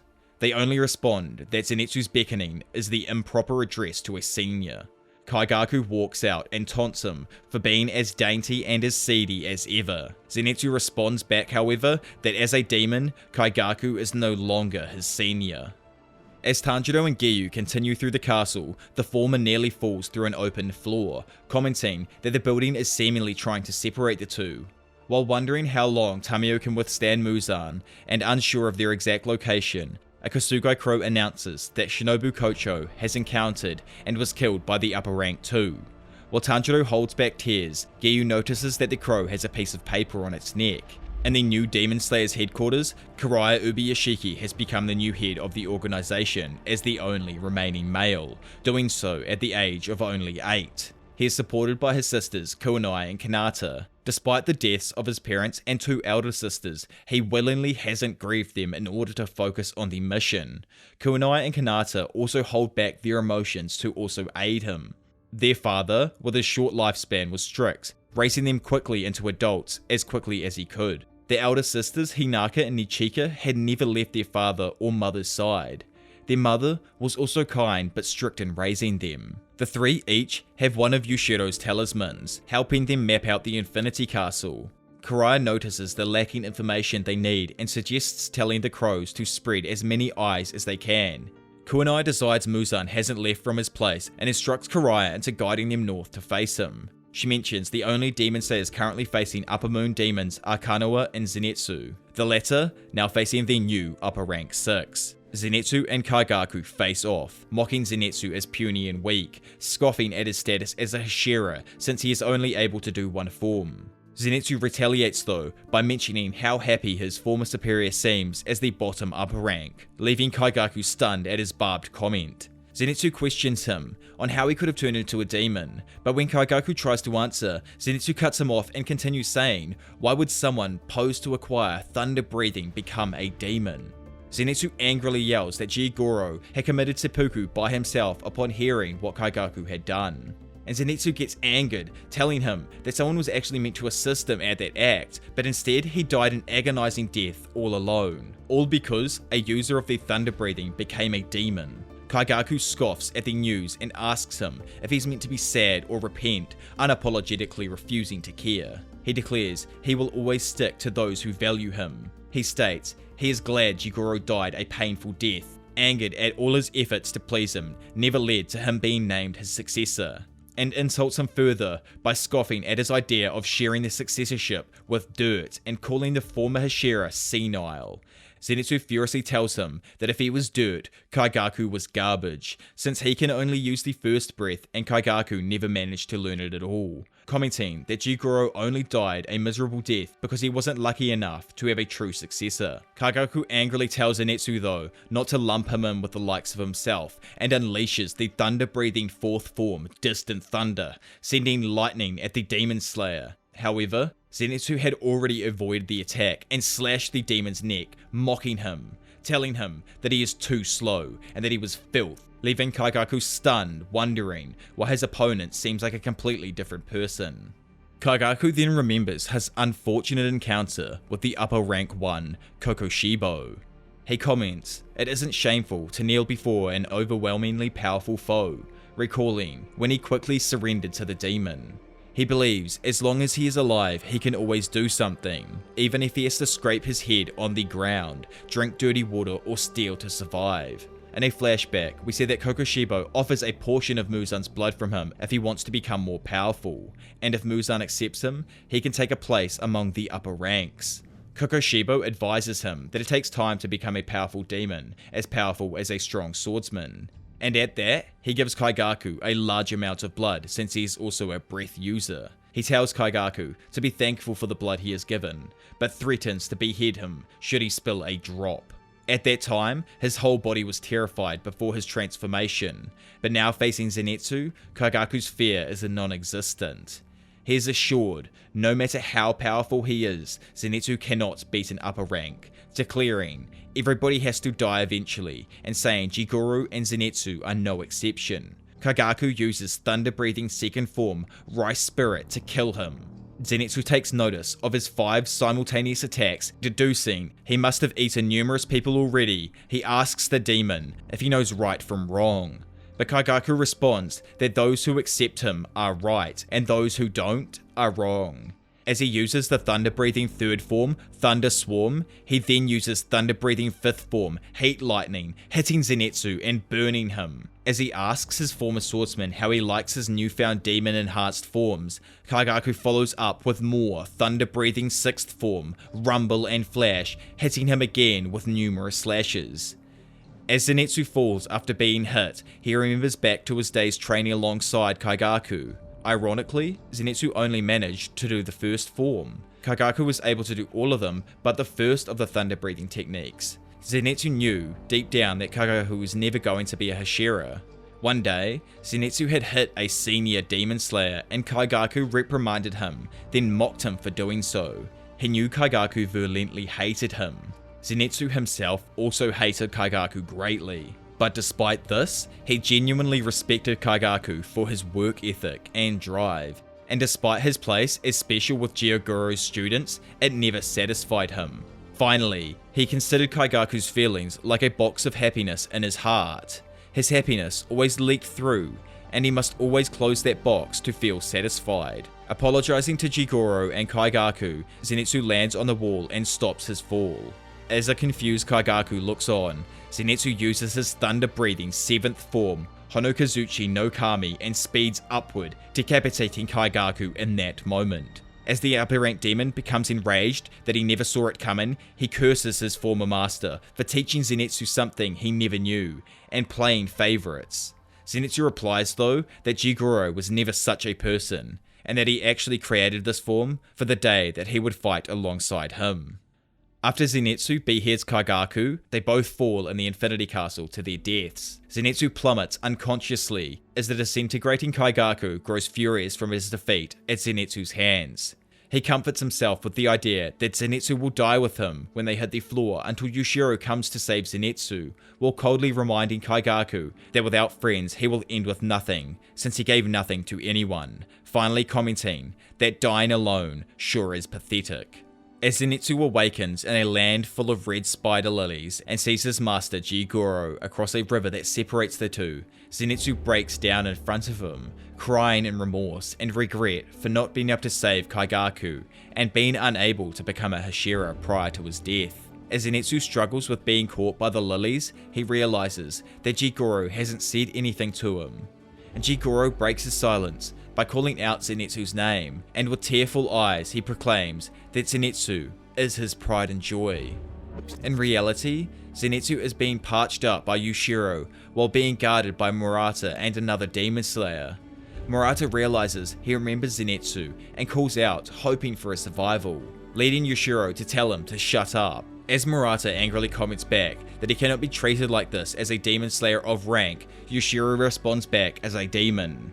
He ignores them as he patches Zenitsu's eyes, and Murata shouts at the demon that the blood from Zenitsu's wounds continues to bleed. Yushiro tells Zenitsu he was lucky Kaigaku was inexperienced with his demon powers, and that if he had fought him a year later, he would have ended up dead for sure. Murata yells not to be so negative, attracting demons to their location, to the others' dismay. Yushiro is brought along by Tamio to help assist the Demon Slayers, much to his frustration. Despite the fact he wore the Demon Slayer's uniform to enter, no one even recognized him. The others members knew something was off, but the fact that he was a demon created by Tamio went unknown. Yushiro grows frustrated at Murata's inability to behead the attacking demon and places Zenitsu in a safe spot to assist. Meanwhile, Tanjiro and Giyu are continuing to run throughout the castle. He tells Shinobu that they will win and that he is sure of that. Suddenly, a powerful tremor strikes, shaking the area and worrying the two water breathers. As Tanjiro wonders if it is a fight or someone's death, the tremor gets closer and stronger. Giyu tells Tanjiro to stay back as the source of the tremor punches through the ceiling, revealing the source of the noise to be Akaza. Akaza tells the Demon Slayers, "Long time no see. I'm surprised a weakling like you is still alive, Tanjiro Kamado," causing Tanjiro to yell his opponent's name back. Elsewhere, we see that Tamio is trapped in a flesh cocoon made by Muzan, slowly being absorbed in. All the while, she desperately pleads for help. While in the process of mapping out the floor of the Infinity Castle, Kunai begins to envision the recently deceased members of her family. Her emotions begin to overwhelm her, and her eyes well up with tears. But her brother Karaya reassures her to stay strong in order to win the battle. After the small delay, she recomposes herself and continues to map out the floor plan. Sitting outside of the room are former Hashira, Tengen and Shinjoro standing guard. They begin conversating at how mature and wise Karaya has become despite losing his father at such a young age. Shinjoro mentions how the youth are risking their lives and how he had decided to follow his late son Kyojuro and put his life on the line to protect them. Elsewhere on the estate, Sakonji is seen caring to an ill Nezuko. He reveals that he had given Nezuko a medication that would revert her back to a human, but questioned if it was actually taking any effect. The idea of Nezuko returning to a human would ruin Muzan's scheme of trying to conquer the sun, and she would be deemed the only demon in history not to be destroyed by sunlight. Sakonji begins to tremble at the idea of the conflict ending on that night and being alive to witness it. He reminisces on the day when he first met Tanjiro and how he felt that the beginning of the end had finally come. He quietly begins to root for Tanjiro and Nezuko, begging them not to lose. Meanwhile, within the castle, Tanjiro has begun to engage Akaza in a fight, whom lunges forward to forcefully attack first. Tanjiro is narrowly able to escape the blow by using Hinokami Kagura Fire Wheel to whip over Akaza. Now behind him, Tanjiro wills himself to slice Akaza's arm off and successfully manages to do so, but is swiftly attacked when Akaza manages to regenerate his arm. To his advantage, Tanjiro narrowly avoids his attack by using Hinokami Kagura Fake Rainbow and slices Akaza across the face in the process. Akaza regenerates his cut while he stares, stunned at Tanjiro's ability. After having witnessed their small scuffle, Giyu stands amazed at Tanjiro's techniques, thinking of how his ability is equal to that of a Hashira's. He recalls the snow day of when they first met and how all he could do was beg for his sister's life, compared to how he can now fight without losing his life or dignity. Akaza recalls the final words spoken to him by Kyojuro: "This boy isn't weak and do not insult him," and acknowledges Tanjiro's strength and informs him of his newfound respect for him. Akaza then begins initiating his technique development to fight Tanjiro in a serious manner.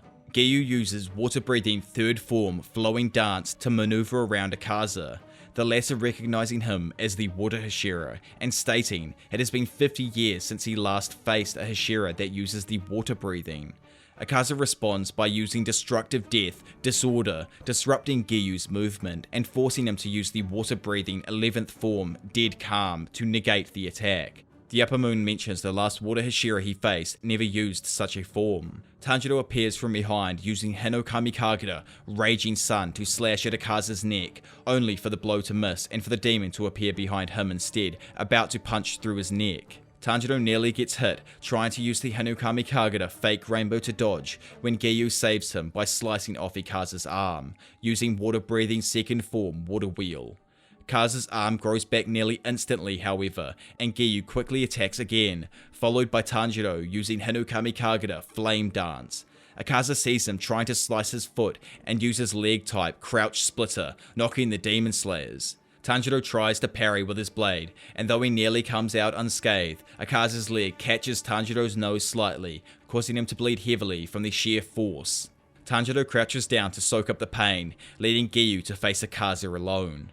Akaza compliments his opponent's sword and asks for his name, only to be denied as Giyu tells him that he does not have a name to tell the demon, and that he hates talking, so do not bother. The demon happily responds and will continually ask him until he gives in, using leg type explosive flurry to hit his blade handle, knocking the Hashira away through several walls.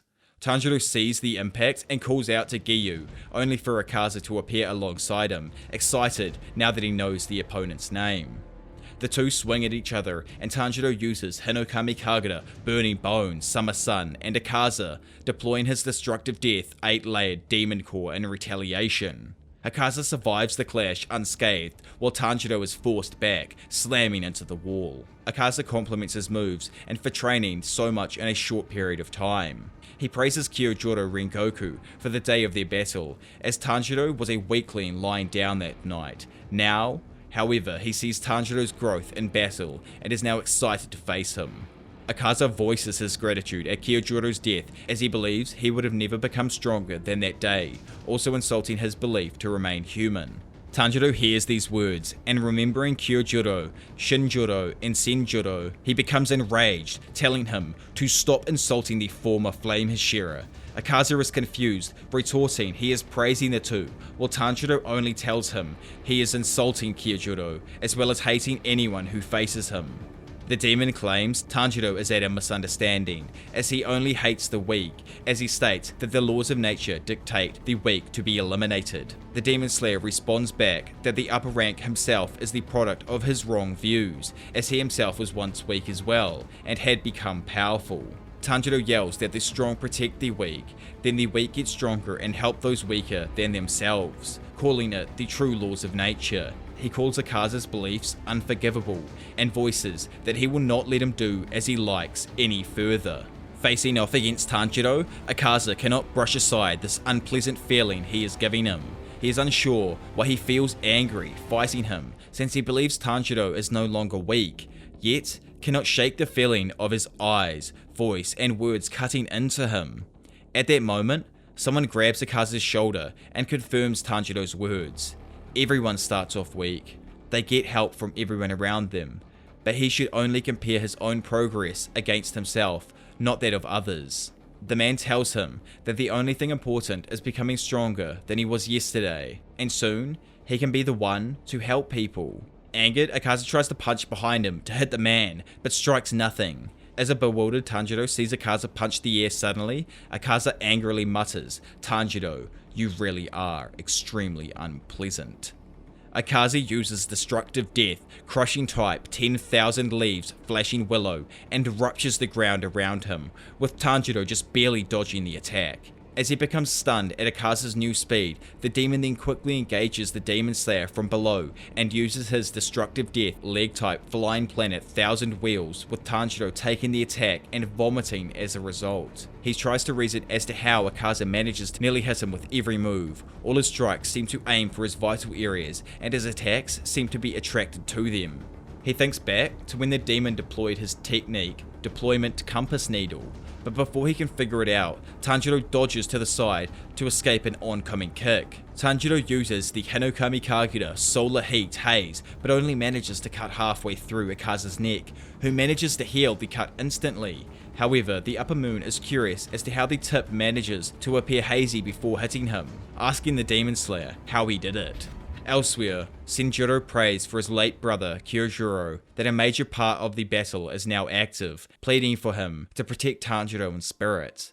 Senjuro thinks to his written letter to Tanjiro about the conversation between the sun-breathing swordsman and the flame Hashira of that time, and how the swordsman was the first breather user and had engaged Muzan in battle. As Senjuro continues to pray for his brother and that Tanjiro will survive, it is revealed that the Kosugi Crow with his letter is sitting nearby watching the battle, forcing Tanjiro to survive the battle in order to read it. As Tanjiro attempts to use his Hinokami Kagura Fire Wheel, Akaza catches the blade in his hands. Startled that he will attempt to break it, Tanjiro instantly headbutts the demon, but doesn't injure Akaza at all. He attempts to kick him, but Akaza continues to grasp the sword. Suddenly, Akaza's hands are sliced off, freeing Tanjiro and his sword, as Giyu returns, stating that he's angered at the searing pain in his back and sarcastically thanking the Upper Moon for blasting him through several walls. As Giyu and Akaza face each other, Giyu comments on the reason he fights.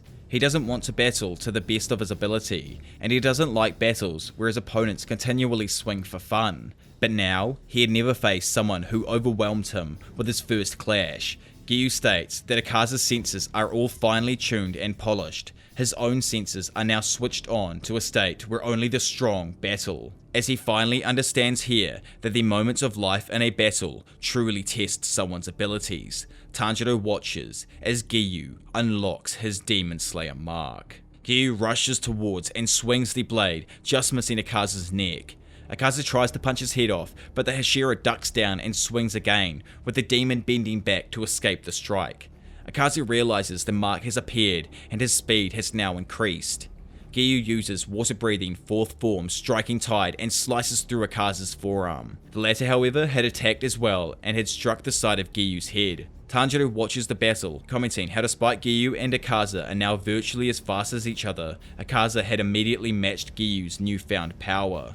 He knows, in a battle of stamina, humans will lose, and despite this battle taking place, the final goal is to beat Muzan. Tanjiro tries to think how Akaza's attacks manage to be so accurate, and how he can also predict attacks he doesn't see immediately. Remembering the moments Akaza mentioned battle spirit in the battle with Kyojuro, he attempts to define it, and recalls a conversation he had with Inosuke. Inosuke claims that battle spirit feels like a stinging sensation where the enemy is aiming for, Tanjiro believing it to be the reason he could notice Guataru's attacks.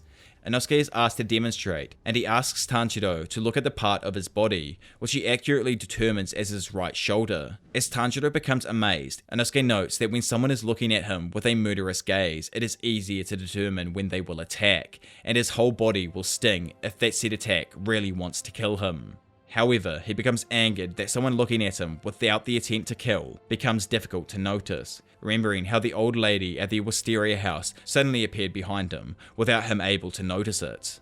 He then reasons that if he battled a demon without showing the intent to kill, it would be easy to kill them, but Tanjiro believes it impossible to kill a demon without showing any kind of intent. Despite remembering it as a childish conversation, Tanjiro notes interesting points within it and tries to use them with the current battle against Akaza. He believes Akaza does sense something in his opponents and that gives him the edge in combat, but Tanjiro cannot figure out what it is. He tries to think how he can interfere with the destructive death compass needle he uses. Seeing Akaza open from Giyu's blow, he attempts to use his Hinokami Kagura flame dance on the Upper Moon's exposed neck, but Akaza catches the blade without seeing it. As a shocked Tanjiro watches helplessly, Akaza mocks him for his open flank and uses his other hand to strike at Tanjiro's stomach, but only manages to cut him slightly.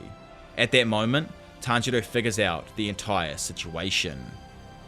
Tanjiro remembers how his father seemed like a plant. He had never shown any emotional outburst, and was always gentle, maintaining his demeanour till his death. Whenever he remembers him, he immediately pictures his soft smile and calming voice. Tanjiro remembers a question he asked him about what he thinks when he performs the Hinokami Kagura. Even as a child, Tanjiro knew that the dance involved performing all 12 moves from night till dawn continuously. Worried about his frail body, Tanjiro asks if he can be the one to do it next year. Tanjiro thanks his son for his concern, but brushes aside his worry, stating that in his later years performing it, he hasn't felt tired. He remembers learning it from his own father, but notes that even though when he was younger and healthier then, doing it exhausted him greatly. He figured out though the forms had useless moves. What mattered was using the correct breathing and movements, as well as releasing all your strength through minimal movement. Tanjiro states that by doing this, your mind becomes invisible, but to properly do so, he had to find his movement and sensations, utilize all his senses, and gain complete awareness of his body.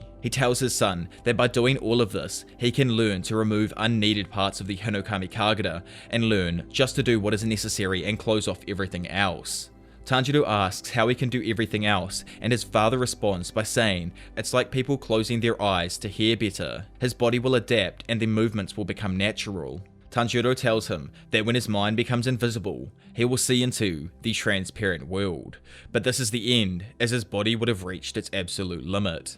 As an amazed Tanjiro asks if he can do it as well, he is told that he can do so by working hard and not slacking off. An incident happened 10 days later before Tanjiro's death. A bear had come to the mountain, killing and devouring people. As the Kamado family sleeps through a blizzard, Tanjiro suddenly awakens and gets up, after which he asks his sleepy eldest son to accompany him. As Tanjiro and Tanjiro wander outside, the two encounter the very bear, which is standing over 2 meters tall and is already believed to have killed at least 6 people. A frightened Tanjiro watches his father confront the bear with only an axe and his frail body.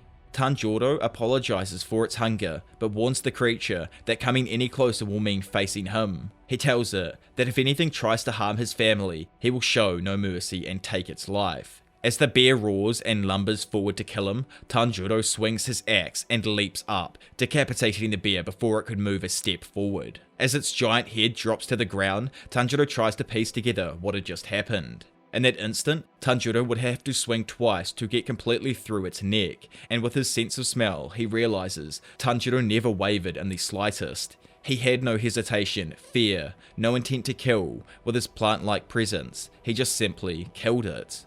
Tanjiro looks behind and asks if his son had witnessed what happened. A shaken Tanjiro confirms he saw what took place and runs in to hug his father. As he tells his son to never forget what he saw, Tanjiro looks back and realized that this moment was a form of training his perception.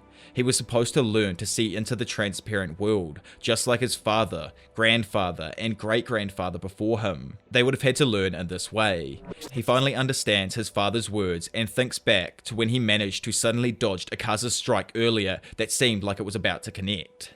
Though it would have surely killed him, he managed to somehow escape it. For just a slight moment, when Akaza grabbed his blade and it was poised to swing, Tanjiro had entered that transparent world, seeing Akaza's muscles through his body, as he did to Hantengu. Managing to close off his other senses to dodge something completely unavoidable, his body became even faster.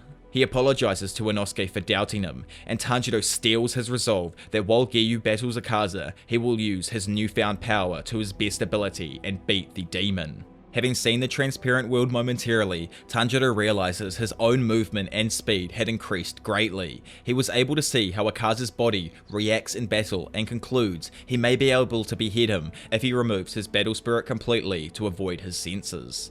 Akaza begins to overwhelm Giyu, the latter having used all of his water-breathing forms only for Akaza to immediately adapt to all of them and anticipate what one he was about to use. The Upper Moon decides to finally kill him, commending the Hashira for lasting this long in battle. As Tanjiro attempts to enter the selfless state, Giyu tries to strike the demon's head directly. Akaza responds though, then using the side of his fist to break Giyu's Nichiren sword without getting harmed. As Giyu becomes stunned at having his sword broken, Akaza farewells him before crouching down and going to punch through his stomach. Suddenly, Akaza's hands fall off, saving Giyu from getting hit, as Tanjiro has managed to enter the selfless state and bypass Akaza's compass needle. Giyu looks on at Tanjiro's new appearance and power. Akaza's body becomes stricken with the uncertainty at Tanjiro's changed aura, so he deploys his final form, Technique Development Blue-Silver Chaotic Afterglow.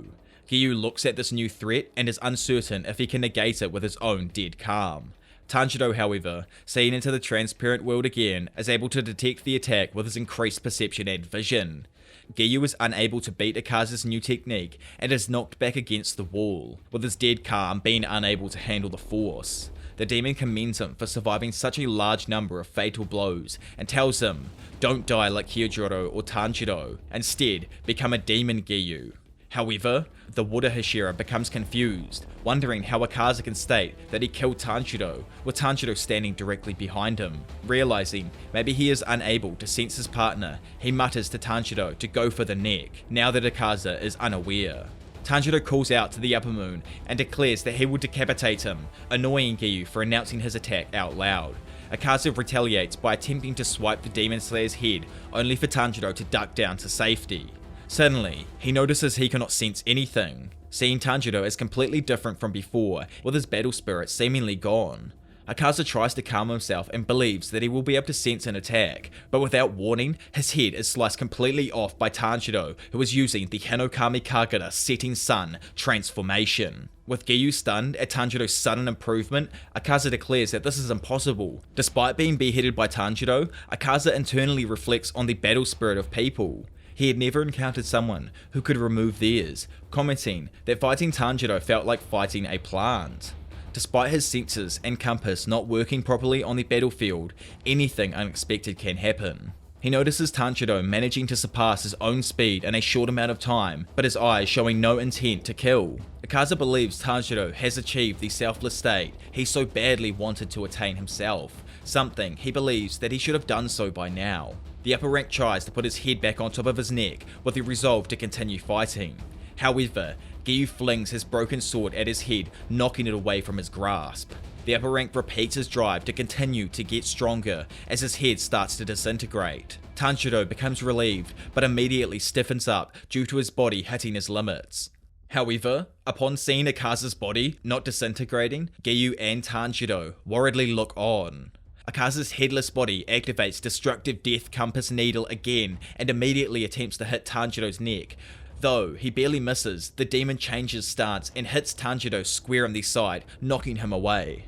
Tanjiro realizes Akaza is trying to make his head a weak spot no longer, similar to Muzan earlier. He tries to get up, but faints due to his body reaching its absolute limit. Giyu sees Akaza going for his unconscious comrade and uses water breathing fourth form striking tide to stop him, though the cut instantly heals. Giyu then declares that if Akaza wanted to kill Tanjiro, he would have to go through him first, and takes his stance to fight once again. Akaza sees his indomitable spirit, one that does not bend in the face of any obstacle. Suddenly, he sees the same man from earlier, who comments that we wield the sword in our hearts. The things we use are our fists. Calling the man an eyesore, Akaza moves forward to engage Giyu, but is internally held back by the vision of a young woman, wishing Hakuji-san to just stop already. As Giyu readies to fight Akaza once more, he realizes the severity of the situation. His body has reached its limits, his senses are failing, his body is numb, and the only thing keeping him up is his breathing, calling it a miracle for him to continue battling despite the heavy toll on his own. Giyu now focuses on protecting the unconscious Tanjiro, resolving to never let friends or family die on his watch again, knowing Tanjiro would do the same. The woman's spirit grabs Akaza, telling him to not go. Akaza tells her to go away, asking who she is, and she tearfully begs for them to go to the other side. But he only responds to her that he must kill Tanjiro and Giyu. When asked why, Akaza's only answer is that he must get stronger. But when she asks why he needs to get stronger, he answers, "Because if I don't, I won't be able to bring the medicine back for Dad." As Akaza's memories come flashing back to him, we dive into a flashback where Akaza was once known as Hakuji, an 11-year-old boy who stole money and food to keep his father alive. One fateful day, he was caught, beaten, and given tattoos to mark him as a thief.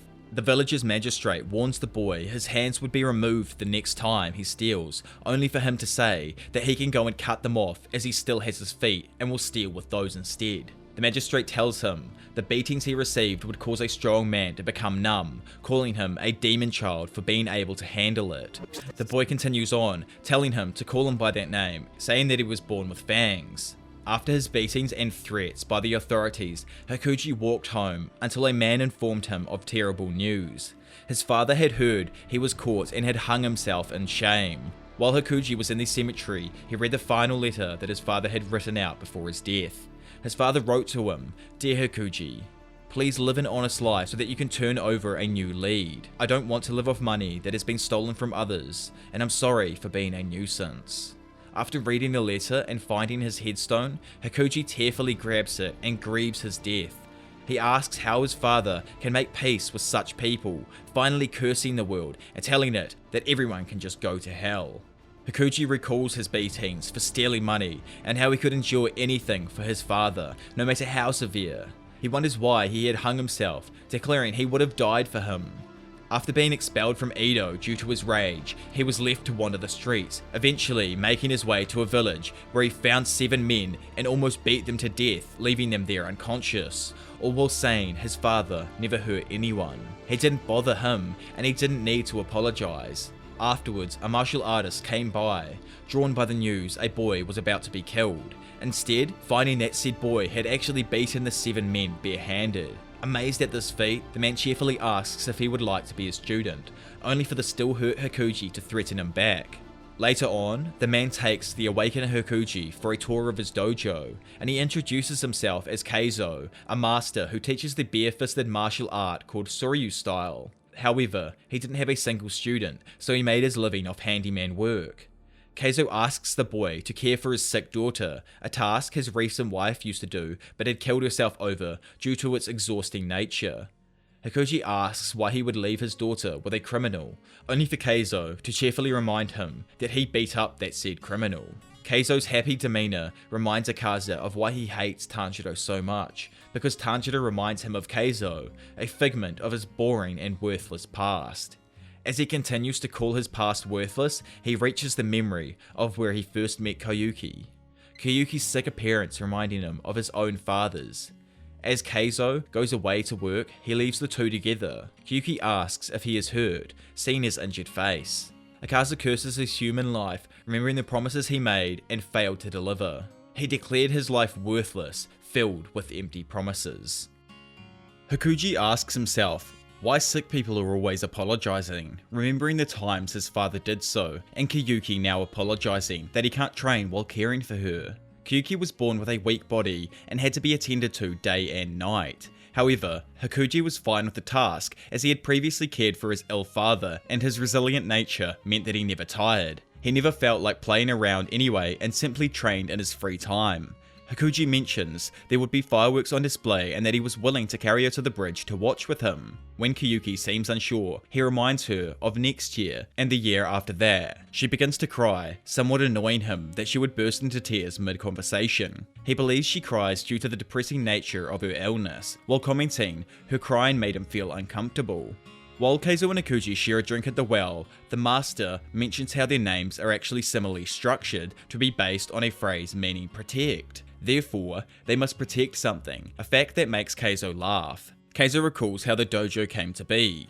He says he had protected an old man with the Soryu style of combat, and that man, amazed at the feat, had given him the land and place for the dojo. Later on, however, the nearby Kenjutsu dojo found out and began to harass the Soryu dojo, which led to him having no students. This was mitigated in Keizo's eyes by training Hakuji and caring for Koyuki, something that he said healed his heart. Years later, Hakuji turns 18 and Koyuki turns 16. In that time, Koyuki had gotten better and no longer needed to continually lie down. She was also now happy and bright.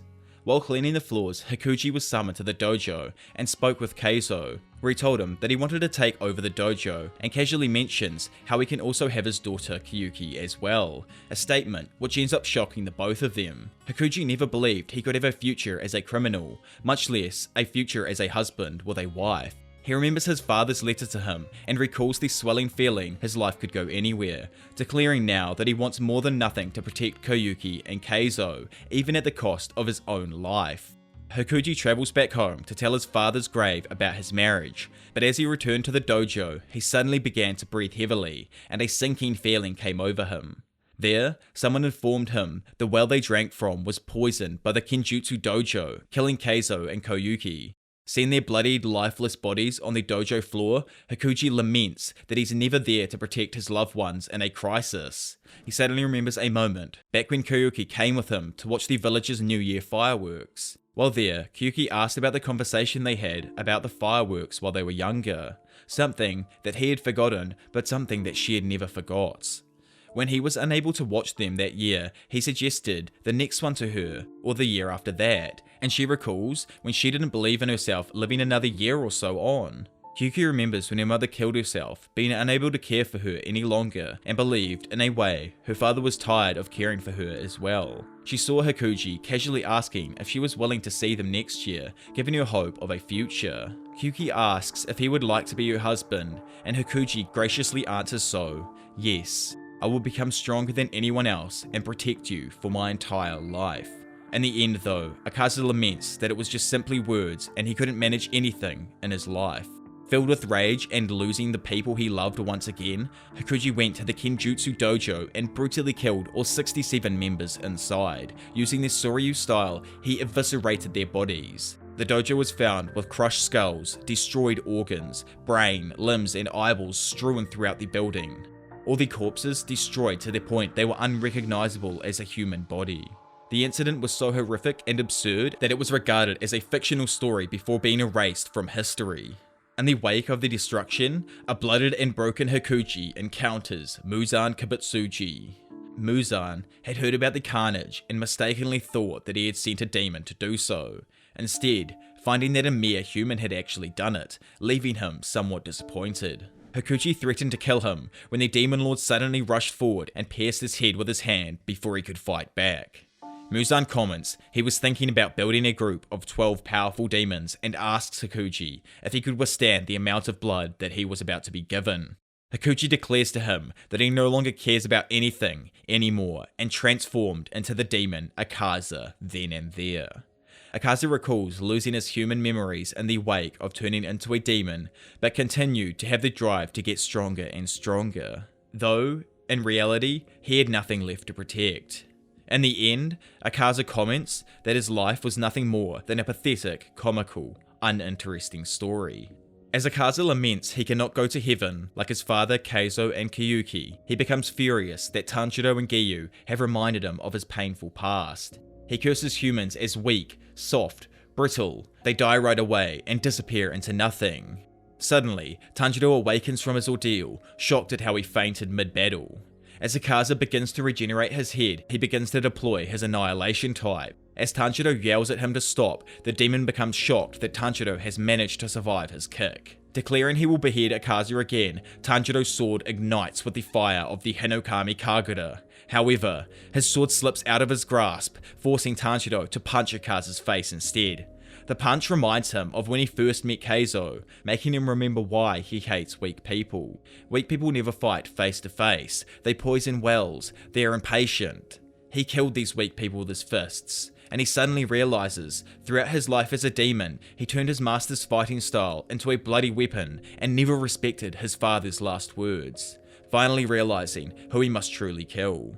As Tanjiro panics about his lost sword and seeing Akaza about to use the same technique that killed Rengoku, he suddenly notices Giyu in the attack range. Though Giyu tells him not to worry about him, Tanjiro grabs him and throws both themselves out of the technique's path. Suddenly he sees Akaza, smiling slightly, followed by an immense explosion. The attack leaves the surroundings devastated, as well as Akaza's body, now a broken, bloody mess. Wondering why Akaza would attack himself, Tanjiro smells a scent of gratitude coming from the corpse, as well as asking himself why he had smiled before self-detonating. The body begins to regenerate, but Akaza stops the process, telling himself that the fight is over. He had lost fair and square. He comments that Tanjiro had magnificent technique, anticipating and slashing before he could react. The broken body begins to walk away, while Akaza's spirit comments he would go to hell as a man. When he stops to Tanjiro's confusion, his spirit meets with his father's. Asking if he was alright, his father comments yes, calling him Hikuji and thanking him. As he bows and crouches down, apologizing for being unable to fix himself, his head is held by Keizo's spirit. Keizo tells him that they would never abandon him, no matter what, despite Akaza not being able to go to heaven with them. As he calls out for his master, Muzan appears, grabs his head and scolds him, reminding him that he had to get stronger and continue fighting. With that, his body starts to regenerate again, even quicker. Akaza voices his will to keep his promise and get stronger, declaring once again that he will kill everyone. Suddenly though, Koyuki touches his face, thanking Hikuji and saying that he has done enough. Though, Muzan appears again, calling him Akaza once more. He overcomes Muzan's control and grabs Koyuki's spirit on the verge of tears, as once again the human Hikuji. He tearfully apologizes for being unable to protect her, for not being there when she needed him, for not being able to keep his promise. While he cries for forgiveness, Koyuki is glad that Hikuji had remembered them all, despite his long, demon life and returning as a human again. With the words, "Welcome back, my husband," Akaza stops his regeneration, and Tanjiro watches as his body finally fades into ash. Hikuji calls out to his father, Keizo and Koyuki, that he is back home. His spirit becomes engulfed in the fires of hell, joined by Koyuki. Tanjiro watches as Akaza's body finally fades into nothing, declaring that the battle is finally over. Realizing that he must reach Tamio to help her, his body can no longer handle the fatigue and he falls on his face, unconscious. Surprised that Tanjiro had suddenly fainted, Giyu tries to call out to him, but faints from exhaustion as well, resting his body on his sword. A Kasugai crow calls out the aftermath of the battle. Tanjiro and Giyu have managed to defeat the Upper Moon 3, but are now unconscious. Elsewhere, we see that Kokoshibo no longer feels Akaza's presence, and realizes he has been defeated. As Akaza has lost, the Upper Moon 1 comments that he could have never been able to beat him, remembering his threat earlier at his life. As he voices that Akaza had opened up the path to reach further heights and abandoned it, he grabs his own sword and furiously slashes the pillars of his room, cursing Akaza as weak. Over in the cult room, Doma hears the news of Akaza's demise and comments that he felt like Akaza had turned into a different being before he had died. As he brushes aside his comment, he asks Kanua for her name. She introduces herself as Kanua, adding that she is the little sister of Kane and Shinobu Kocho. Doma is confused, judging that she doesn't appear to be blood related to the two, but nonetheless comments that the young girls are delicious either way. While on the subject of eating women, Doma mentions his subordinate's conscious decision to not eat women, owing that fact to his demise, despite mentioning that women have more nutritional content to demons than men. Akaza refused and was even given special permission by Muzan to do so, since Akaza was only deployed by Muzan on special missions. As he mourns for his best friend's death, Kanua tells him to stop the lies. She figures out easily Doma does not even feel the least bit saddened, as the colour on his face has stayed the exact same. When Doma responded back it's due to him being a demon though, Kanua retorts by mentioning that demons and humans both circulate blood and the colour of their faces can change. She mentions that Kane had felt sorry for him as he feels nothing. She talks about how all people are born with the ability to feel happiness, as well as sadness and anger. Doma cannot understand these feelings, but knowing he was intelligent, Kano instead tears into how he covers up his lack of feelings with a facade of lies, pretending to experience emotion to hide the fact his heart feels nothing. He feels no happiness, no bitterness, no pain, calling him an empty shell, and saying his facade is so comical, it's stupid. Finally, she mockingly asks, "Why were you even born?" Doma comments that throughout his life, he has talked with numerous young women, but never a bully like Kano, and asks how could she say something so cruel. Kano retaliates by saying it's because of her outright hatred of him, her desire to completely cut off his head. She changes her opinion of him and tells him that he's not very smart, calling him a disgrace and smiling as she mentions it was better to kill him as his life is utterly pointless and meaningless. Doma instantly appears behind her, trying to slice her neck, but Kano reacts in time however, and crouches down to slash through his abdomen. When he tries to send out ice dolls to hit her, she dodges the incoming attack to safety. As Doma heals, he comments that her reaction speed has accelerated, and she is adjusting to his own movement. Also, she has not inhaled any of his ice despite it being an extremely difficult task to attack in her manner without using a breathing technique. Doma suddenly realizes that Kano might actually be more powerful than Shinobu. Kano feels that the goosebumps throughout her body aren't stopping. She even knows to put strength into her fingertips to hold her sword or risk it shaking. She mentions the demons she had faced in the past pale in comparison to Doma, but she is able to face them due to the immense anger she feels. Anger so powerful it feels like her body is literally burning. She feels she must rampage at him or her body would rip itself apart, the dizziness in her head and her anger turning into hatred. She calls out that she hates Doma and asks how he could kill her entire family. Kano vanishes and instantly appears before him, using flower-breathing fifth form Peonies of Futility to rapidly slash him. Doma comments that the consecutive attacks are pretty and retaliates with his blood demon art, Barren Hanging Garden. Kano attacks back with the flower-breathing second form, Honorable Snow Plum, to destroy the ice created. Doma notices the key to withstanding his attacks are her eyes. She notices his movements and predicts his next actions in anticipation, complimenting her as smart and above the average swordsman. The demon decides the best course of action is to gouge out her eyes. Doma slashes at her face, but Kano bends back in time, only sustaining a small cut to the left side of her temple. Using flower-breathing sixth form, Whirling Peach, she attacks back at the upper moon, who compliments her body and her flexibility, saying that it is extremely well trained. Doma deploys his fearsome, freezing clouds, forcing Kanoa to close her eyes or risk freezing them.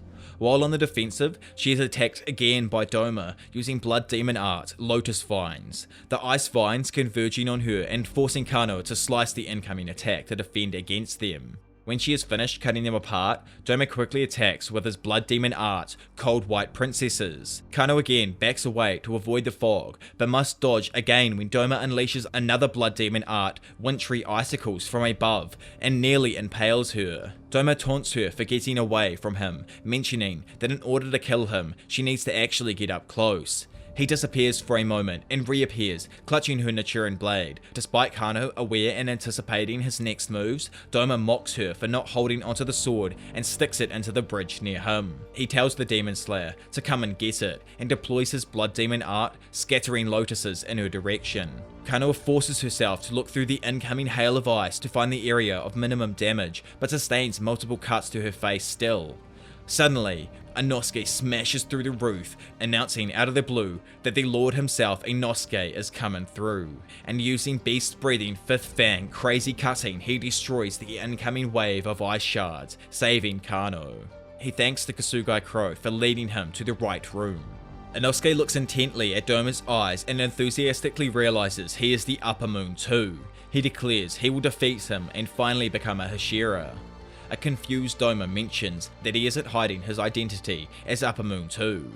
Inosuke sees the injured Kano and warns her that Shinobu will get angry at seeing her condition, but when Kano doesn't respond and she becomes upset, Inosuke is completely stunned into silence. Doma overhears him and mentions that Shinobu will live forever inside him, as that's how everyone I eat gets saved. Inosuke is left completely shocked as he remembers a memory he had where Shinobu Pinky promised him to not remove the bandage of his injured hand. Inosuke angrily declares, "I'll gnaw at your shreds, trash," and charges towards Doma, despite Kano warning him not to inhale the cold air he creates. Using beast-breathing fourth form Slice and Dice, Inosuke slashes at Doma. At the same time, the demon comments on his messed up technique as well as noticing his chipped blades and unorthodox fighting style. When Doma attempts to slash at Inosuke's neck, he flips back and deflects the fan with his feet, earning a compliment from the Upper Moon for his flexibility, and intrigued by his mask. Inosuke lands next to Kano and presents her with her blade, stolen from the unaware Doma to her shock. Doma comments that the Demon Slayer is fast and grows more ice to attack, only for Inosuke to deflect them back and kick him in the stomach, knocking him away. Inosuke charges forward and readies a slash. Doma comments that the attack is far from the sword's range, so when the boar-headed figure swings, he becomes completely and utterly shocked that the attack had managed to reach him and slashed him across his eyes. Inosuke had used his beast-breathing 9th form extending bendy slash, dislocating the joints of his arms to extend his range. He relocates the bones of his arm, but is angered at the new attack's inaccuracy made him miss Doma's head, to Kano's complete shock. Doma is left amused at his unusual opponent and comments that throughout his own life he had never met a fighter like him. Inosuke takes the compliment and says that it's because the other riffraff are losers and nothing compared to him. But while Inosuke is talking, his mask instantly appears off his face, surprising him and shocking Kano. Doma, in that moment, had stolen it without either Demon Slayer noticing, and comments that the boar skin is quite old. As Inosuke angrily demands his boar mask back, Doma suddenly responds that he knows he has seen Inosuke's face somewhere before. Doma asks if he and Inosuke had met in the past, causing Inosuke to get angry and retort at his statement, demanding him to hand his mask back. However, Doma is sure that they have, and he knows him from somewhere. Inosuke responds again that he has not met Doma before, but Doma mentions the only one he encountered before was Shinobu, leading Inosuke to comment that he felt as if he had met her before. When Kano attempts to lead Inosuke away, saying Doma is spouting random nonsense, Doma becomes surprised and offended, stating his only saving grace is his seriousness and long and clear memory, even during his human years. With that, Doma pierces his own skull with his finger to Kano and Inosuke's shock and disgust. Doma fiddles with the inside of his brain until he reaches a particular memory and retells it to the two. 15 years ago, there was a young woman with a baby, roughly 17 to 18 years of age. She was abused by her husband and mother-in-law daily and encountered Doma's Paradise Faith cult. She had no siblings or parents and had no place else to go. When Doma first met her, her face was severely swollen from the beatings, commenting that it was pretty rough, even to him. The woman was even partially blind, but when he touched the woman's face, her face went back to normal. She was so beautiful, it left an everlasting impression on the even apathetic Doma.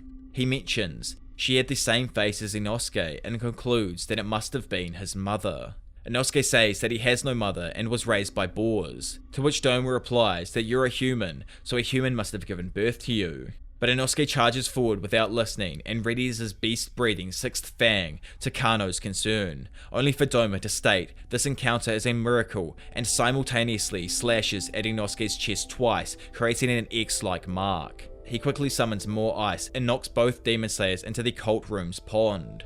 As Kano urges Inosuke to calm down, Doma continues his story. He says that he had no intention of eating the woman, as having someone as beautiful as her next to you felt pretty good. Though he considered her unintelligent, she was talented at singing. The woman continually sang a Pinky Promise lullaby to her baby, Doma mentioning that she sang with different lyrics each time, and adding that the song soon became a village song. Inosuke realizes that the Pinky Promise song was not because of Shinobu. Doma says that he purely planned on letting her live her life, but learned that though she wasn't particularly smart, the woman named Kotaha was sharp. She soon learned that Doma devoured the followers of the cult, and ended up confronting them for his lives and fleeing the temple. Kotaha apologizes to Inosuke, cursing herself for continually making mistakes, even going the wrong way after she left the temple. All the while, she repeatedly kept saying that she was sorry. She became lost in the forest and unable to find the village. Cornered at a cliff's edge, she apologizes once more to Inosuke before dropping him off the cliff into the water. Doma kills her shortly after this. He believed the baby would have definitely died from the drop off the cliff and cried at how sad the situation had become. Inosuke suddenly figures out that she was killed and that Doma had eaten her to the very bone and noted if she went to her husband, he would have continued to beat her, and if she was alone by herself on the road, she would have ended up dead as well. Doma mocks Kotaha's life for being so unfortunate. asking if there was ever a happy moment in it, and calls her existence pointless. Kano furiously tells him to shut up though. As Inosuke grabs his fallen swords from the water, he remembers his mother's love for him. Doma comments that it was truly a miracle meeting Inosuke here, which fills him with more rage as he declares that the demon who killed his mother and his friends is standing right before his eyes. He stands back up and thanks Doma for letting him remember everything, but voices that the demon won't cut off his head now. He takes a stance and readies to fight Doma, declaring that he is going to show him what hell is truly like. Doma tells Inosuke that though he was raised by boars and knows his way with words, he is still mistaken. The demon claims that heaven and hell don't exist, and that they are figments of human fantasies. To him, the humans who live righteously suffer tragedies, while the evil live free to do whatever they want, adding that since divine punishment doesn't exist, mentally weak people therefore believe the evil go to hell upon their deaths. He tells them that they keep this belief deep in their minds and calls humans pitiful. Inosuke screams out that he decides then that he'll instead create a hell for Doma. As he charges, telling Doma to stop talking about his mother's life as unfortunate, Doma retaliates with his blood demon art, Freezing Cloud, and Inosuke uses his 10th fang, Whirling Fangs, rotating his blades to disperse the icy cloud. Kano attempts to attack Doma from behind, but he anticipates it, swiping his fans at her neck. Though she parries the fan, his swipe still knocks her into the water. Doma clings to the roof, causing Inosuke to yell for him to come down and face him. Doma tells them that Akaza is defeated and he no longer has the time, instead creating ice dolls to fight the demon slayers. As they land, Inosuke and Kanoa are confused, but are soon shocked when the dolls use scattering lotuses to fight them. Doma tells them the ice dolls are as powerful as him, leaving them to it as he leaves, making Inosuke furious. Kano tells him to focus on their battle, as a doll uses frozen lotuses to slash at Inosuke, forcing him back. Doma notices Inosuke isn't breathing in his fog, confusing him. As the dolls use cold white princesses and envelop the room with more fog, Inosuke becomes incensed that everything around him is freezing. Doma is intrigued by him as a fighter that he had never faced before. He decided to force the demon slayers to use all their techniques, as the information would be useful to him in the future. As Kano is forced to hold back another Lotus Vine onslaught, she hopes she and Inosuke can keep Doma inside the room with them for a little while longer. However, Doma immediately decides to create a 5th doll to kill the combatants quicker, or face getting scolded. With that, he forges one in his fans and releases it, the doll immediately deploying wintry icicles to knock Kanoa further back. Soon, Inosuke's arms get slashed by the icy vines, worrying Kano as she tells him to hold out for just a while longer. She herself becomes overwhelmed by the continuous slashes of ice lotuses. Doma overhears her and is confused at how they will survive for any longer. Knowing his dolls will record anything during the battle, he decides to leave. But as Doma opens up the door of the cult room, his face suddenly begins to melt, confusing him to Kanoa's gratitude. He collapses to the floor and suddenly thinks back to Shinobu from earlier.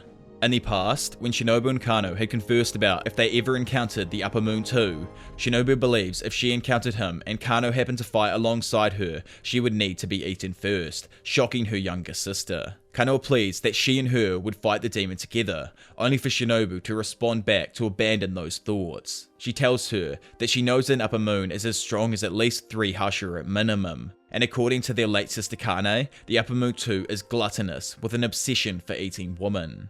Shinobu knows if the demon faces a Hashira with great abilities, a body in excellent condition, and is a woman, he would definitely eat her, worrying Kano further.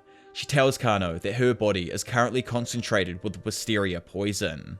As Kano tells her she is also willing to go through the exact same thing, Shinobu tells her that it is impossible to reach the level that she is at, as she has been absorbing the poison for over a year now. Shinobu confesses that she was the first to do such a feat, herself unsure of the potential side effects in the future and unsure if her plan would work on the Upper Moon or even Muzan. She states her sword has 50 milliliters of poison, but whatever demon consumes her would also consume 37 kilograms worth of poison in her body weight. Doma collapses further from the effects of Shinobu's poison, his arm falling off, his bones beginning to melt, and his regeneration failing. He realizes he never felt the poison circulate through him until now. His ice dolls soon fracture and collapse as well, to Inosuke's confusion. Kano realizes Shinobu's poison is working and they now have Doma cornered. Shinobu tells Kanoa that she doesn't even know if her life's worth of expertise on poison would even work on an Upper Moon demon. Kagaya Ubuyashiki himself had deemed it impossible, but advises her to consult with a certain demon for further knowledge.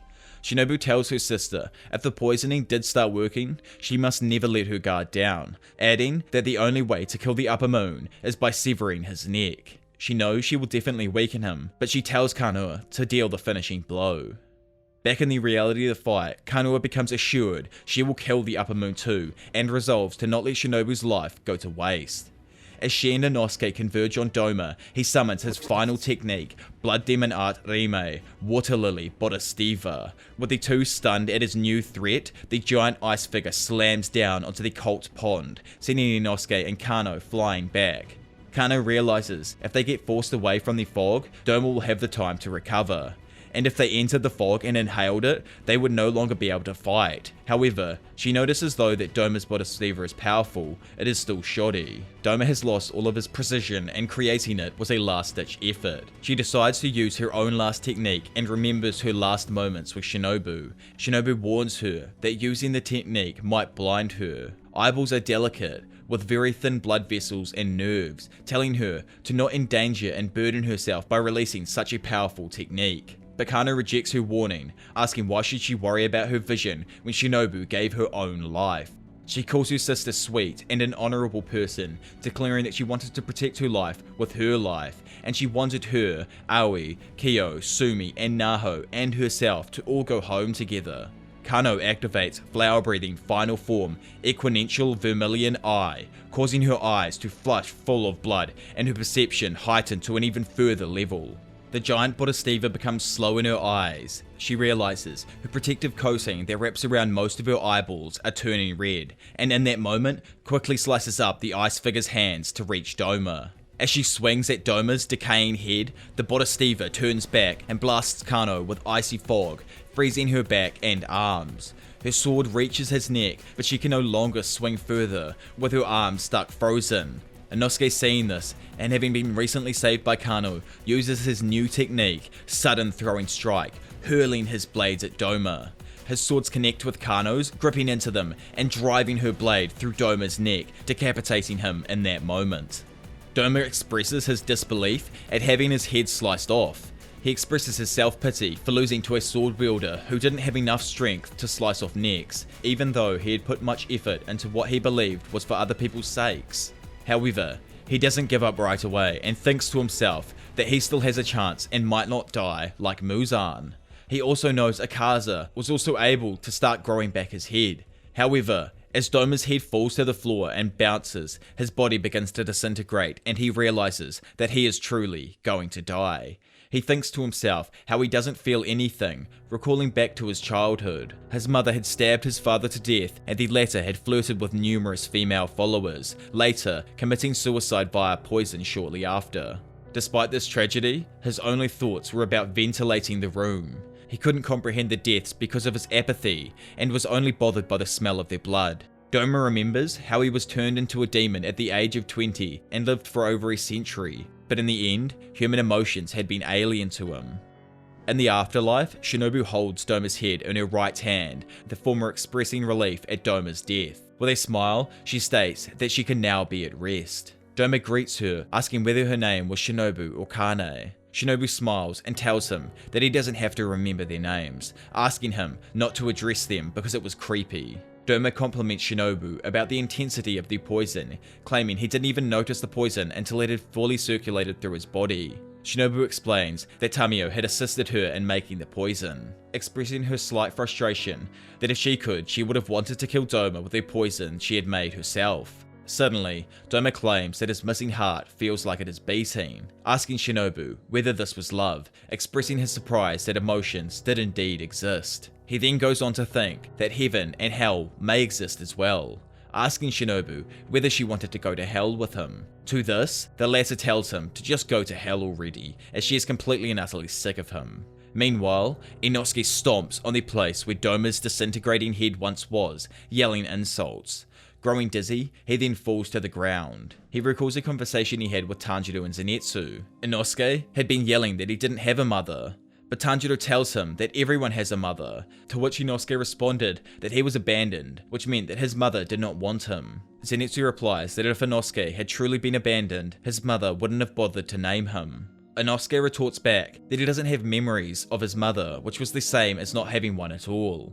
But Tanjiro gently reminds him not to speak of his mother that way, stating that his mother must have loved him a lot. Suddenly, Inosuke begins to cry as he remembers his mother. Kano, on the other hand, looks for Shinobu's hair clip, noting her inability to see clearly from her right eye. She realizes her own hair clip, formerly Kane's, is now broken to her sadness. Kano apologizes to her sister and recalls the time when Kane had died. She was unable to cry at that moment, bothering her greatly. Kano had been making excuses inside of her heart and clutches at her chest, but when she feels the apparitions of Shinobu and Kane softly patting her on the head and telling her that she did well, Kane looks up to only find that they weren't there.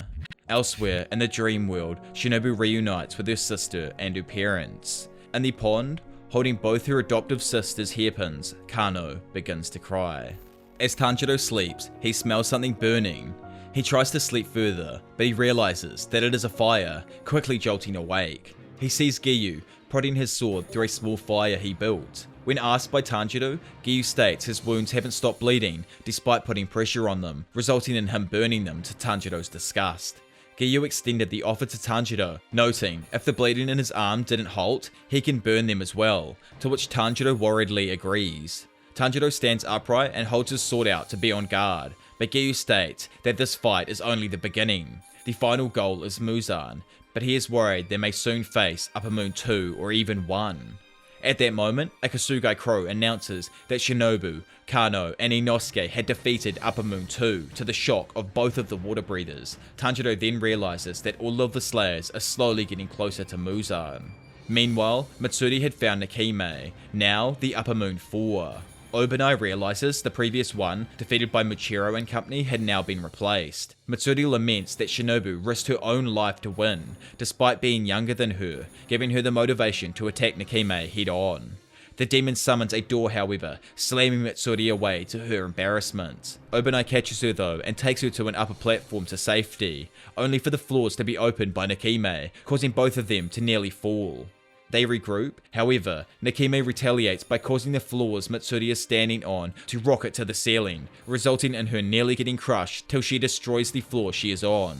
The Lovashira claims that she won't fall for that trick earlier, nearly hitting Nakime, who subsequently opens another door, causing an annoyed Matsuri to fall through. Obanai uses snake-breathing second form venom fangs of the narrow head, but misses when Nakime summons a building to block his path. To this, he comments that though Nakime's blood demon art isn't deadly, it's by far the most annoying and troublesome.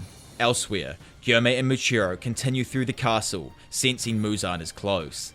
Suddenly, a wall compartment pushes Muchiro, separating the two. He is forced through multiple walls before landing in a room full of numerous pillars. Inside the room, the demon notices him, and comments he looks rather familiar.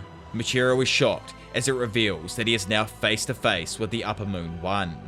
The Upper Moon 1, Kokushibo, examines Muchiro Tokiso in the transparent world and recognizes something in the boy. As Muchiro looks on at him, thinking that the Upper Rank 1 is quite dignified and majestic, Muchiro notices the blade at the demon's side and wonders if he had been a demon slayer in the past. Suddenly, Muchiro's hand starts shaking with a sword handle in its grip, unable to shake the feeling of dread from being in front of Kokushibo. With his body refusing to battle, something that had never happened before in his entire life, Muchiro attempts to compose himself. Kokushibo asks him what his name was, and Muchiro tells him, with Kokushibo responding that the Tsukikuni name has died out. Puzzled, Muchiro asks him who Tsukiguni is, and Kokushibo continues saying that it was inevitable after so many centuries. The upper rank tells Muchiro that when he had been human, his name was Michikatsu Tsukiguni, and then reveals that Muchiro is his descendant. Muchiro's eyes widen with shock, and he refuses to believe it at first, with his mind swimming with questions about the upper rank. Coming back to Earth quickly, Muchiro steels himself and prepares to attack, with Kokushibo praising his mental strength, lauding him for overcoming his panic in such a short period of time, as Michiru swoops forward and attacks him with a mist-breathing second form 8-layered mist that the demon effortlessly dodges in the blink of an eye. Appearing behind Michiru, Kokushibo praises the boy's breathing technique, seeing that his descendant was a mist-breathing user, and then swiftly dodges a mist-breathing 5th form Sea of Clouds and Haze launched by the Mist Hashira. Accurately deducing Michiru's age as being 14, Kokushibo is impressed that the boy's swordsmanship is so refined at his young age, and his mental fortitude to quell his fear and battle the demon, taking pride in the strength still flowing from those of his blood. Displeased, Michiru rebuffs the upper rank, saying that if 100 years have indeed passed, then not a drop of Kokushibo's blood remains in him.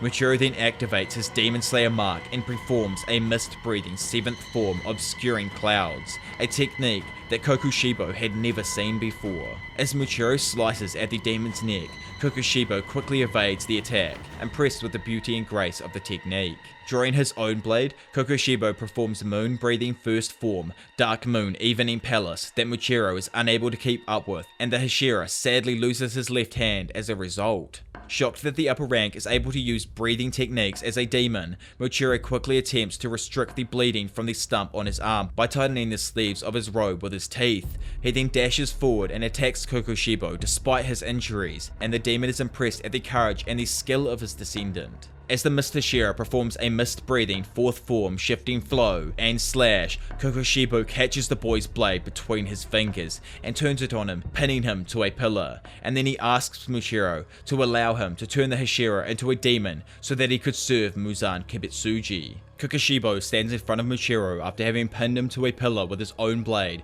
and says that his heart is moved on seeing one of his own descendants, something he had never imagined. Michiru stares at the upper rank in silence as Kokushibo continues and says that the Mist Hashira's arm would regrow once he became a demon, certain that Muzan would allow such a thing given that the other upper ranks had all been slain. Transfixed on his descendant, Kokushibo attempts to try and stem Michiru's bleeding, but then says that if Michiru died due to excess blood loss or if he was rejected by Muzan, then it would be fate. Kokushibo tells Michiru that this would mean that he was a man and only meant to go so far. In the background, sneakily, Genya Shinazugawa attempts to sneak up on the demon. As he shoots at him, he is left utterly shocked as Kokushibo instantly appears behind him and asks if he agrees with his statement, slicing off Genya's gun arm so fast that he wasn't even able to notice. As Genya's left arm falls to the ground, the boy looks in shock and attempts to defend himself as Michiru is horrified and yells out to Genya. Before his hand is able to fully draw his blade, Kokushibo swiftly slices off his other arm as well, leaving the boy bleeding profusely. He sees that Genya has been eating demons and slices his torso clean in half. Michiru is horrified at the sight and attempts to pull the blade out of himself, but in vain as he is unable to make it budge. Kokushibo is surprised that Genya is still alive despite having his torso cut in half, and tells him that around 300 years ago there was another swordsman who ate demons just like he did, saying that he had killed a particular swordsman by slicing his torso in half. Kokushibo says that if the same strategy did not work on Genya, then perhaps the boy's weak point was actually his head. Genya tries to crawl towards his arms to attempt to reattach them, as Kokushibo says that he has no reason to allow a fake demon like him to live, and begins to slice at his head. Suddenly, he is intercepted by Sanemi Shinazugawa, performing the wind-breathing 4th form Rising Dust Storm as Genya is left shocked. Kokushibo immediately retreats backwards and recognizes Sanemi as the Wind Hashira, as the latter says that he is the wind that will rip off Kokushibo's head. Genya whispers to his brother, who roughly responds by calling Genya a pathetic little brother, telling him that the reason he went so far as to kill their own mother was that he wanted to protect Genya. Flashing back to a conversation he had with Tanjiro during his Hashira training, Genya remembers that Tanjiro told him he could not smell a tinge of hatred in Sanemi towards Genya, and Tanjiro had told him that he did not need to be afraid of his brother because Sanemi had loved him that entire time. Sanemi continues and tells Genya that he should have lived a normal life until he reached a ripe old age and attempted to make his wife and children happy, in return for all the happiness that had been taken from them, their siblings, and their mother. As Sanemi tells him that he would have not let a single demon get near Genya no matter what, Genya tears up and apologizes to his brother. Meanwhile, Kokushibo feels nostalgic upon seeing a pair of Demon Slayer brothers. Enraged though, Sanemi curses at Kokushibo and lunges forward to attack as Kokushibo slices at him. Ducking and sliding between Kokushibo's legs, Sanemi catches the demon's foot and flips him over, launching a wind-breathing first form Dust Whirlwind Cutter at the upper rank without pause. Sanemi matches blades with Kokushibo, who finally draws his sword out for all to see. A grotesque blade with eyes and veins running down the side of its length, and Sanemi notes how disgusting the sight of it truly is. Sanemi and Kokushibo go blade to blade, and the upper moon unleashes a moon-breathing 5th form moon spirit calamitous eddy that the Wind Hashira manages to dodge. Noting that Kokushibo is able to repeat his slashes without even moving his blade, Sanemi prepares to counterattack. Dashing forward, Sanemi performs a wind-breathing 3rd form Clean Storm Wind Tree and clashes with Kokushibo, but is unable to damage the upper rank. Impressed, Kokushibo lauds Sanemi's physical capabilities and notes that they are at their peak, as the Hashira is silently awestruck at the demon's own prowess. Analyzing Kokushibo's attacks and seeing that each slash is accompanied with smaller crescent-shaped blades that change their size randomly over time, Sanemi thinks to himself that he is not surprised Michiro lost to this demon. Thinking that if it was not for his inexperience, he would surely have been able to cut him down by now, Sanemi gets excited at Kokushibo's skill and the fact that he is a demon using breaths. Seeing that this makes him a much tougher opponent, Sanemi is thrilled and calls Kokushibo a demon worth killing. Launching a wind-breathing 2nd form, Claw's Purifying Wind, Sanemi leaps forward. As Kokushibo deflects Sanemi's attack, he looks up and sees the Wind Hashira about to slice down at him and blocks the blow. Suddenly, Sanemi goes straight for Kokushibo's neck with Genya's sword, maneuvering the blade with his right foot. Genya looks on in shock at this move as the upper moon narrowly evades. The two continue to battle with Sanemi matching Kokushibo blow for blow, much to the demon's delight. The intense combat begins to take its toll on Sanemi, however, as the Wind Hashira finally slips up and narrowly messes up the tip of his swing, missing death by a small margin. Genya looks on with his eyes widening in concern, and Michiro calls out to Sanemi, who is frustrated but alright. Kokushibo reminisces over old battles and thinks back to a fight he had with a previous Wind Hashira back in the Sengoku era, and how both of them had improved their swordsmanship by fighting in a similar manner. Suddenly launching a moon-breathing 6th form Perpetual Night Lonely Moon, Kokushibo manages to slice Sanemi's chest and even cuts off all of the surrounding pillars in the room with his attack. Genya calls out to his brother, frustrated as the rubble blocks his view, leaving him unable to see his brother. With blood spilling from his chest, Sanemi stands up straight and finds slashes running alongside his torso. Kokushibo praises Sanemi's skill for having kept up with him for so long, but tells him that if he moves now, his organs would spill out. Suddenly, he tenses up as his pulse begins to race and he is puzzled at this sudden change. Sanemi begins to cuckle as he sees that the effect of his rare blood even began to work on an upper rank. With a smirk, he lashes forward and attacks Kokushibo, taunting the demon for staggering as he gloats that his rare blood made demons go drunk off the smell of it as he begins to counterattack in earnest. The Wind Hashira recounts how he first learned about the special quality of his blood and thinks back to the night his mother became a demon. He noted that her movements had become duller after his blood had spilled and surmised that she had gotten drunk off the smell of it. Afterwards, he began to hunt demons all on his own, being unaware of the Demon Slayer core or Nichiren swords. Instead, he relied on his own blood to disorientate the demons, enough for him to restrain them and then quickly burn them in the sun. The nights were difficult for him, as he had become partially blind after killing his mother. Afterwards, he realized that this had been a reckless endeavor that he tried doing, and he had been incredibly lucky to actually have gotten through it unscathed. One day, while hunting for a demon, Sanemi ran into a demon slayer named Masachika Kumino, who was also hunting the same demon. This is where Sanemi learned the actual existence of the Demon Slayer Corps and would join them afterwards. They became friends and even fought and defeated lower rank 1 while working together. However, Masachika was fatally wounded in the fight against the lower rank and ended up dying, leaving Sanemi the only one to become a Hashira as a result of their win. Back in the fight against Kokushibo, Sanemi unleashes a wind-breathing 6th form Black Wind Mountain Mist, which the upper rank narrowly dodges. Shocked to see Sanemi being capable of fighting, Kokushibo guesses that the Hashira is squeezing his muscles to prevent his organs from spilling out and solidifying his blood with his breaths to stem his bleeding. Impressed at the Hashira's immense skill, Kokushibo notes that this is a feat no ordinary human could achieve, and begins trading blows with Sanemi. The Wind Hashira keeps pushing Kokushibo back, but the demon suddenly stomps down on his blade, preventing him from moving it, and then attempts to behead Sanemi. Flashing back to when he first became a Hashira, still raw from his sadness over the death of Masachika, Sanemi recalls his Hashira meeting. When they had first laid eyes on Kagaya Ubuyashiki, Sanemi had boiled with rage at seeing someone who was smiling while there were people who were suffering at the hands of demons, hurling verbal abuse at Oyukata, and saying he only saw the demon slayers as pawns. Sanemi had immediately earned the ire of his fellow Hashira with his disrespect.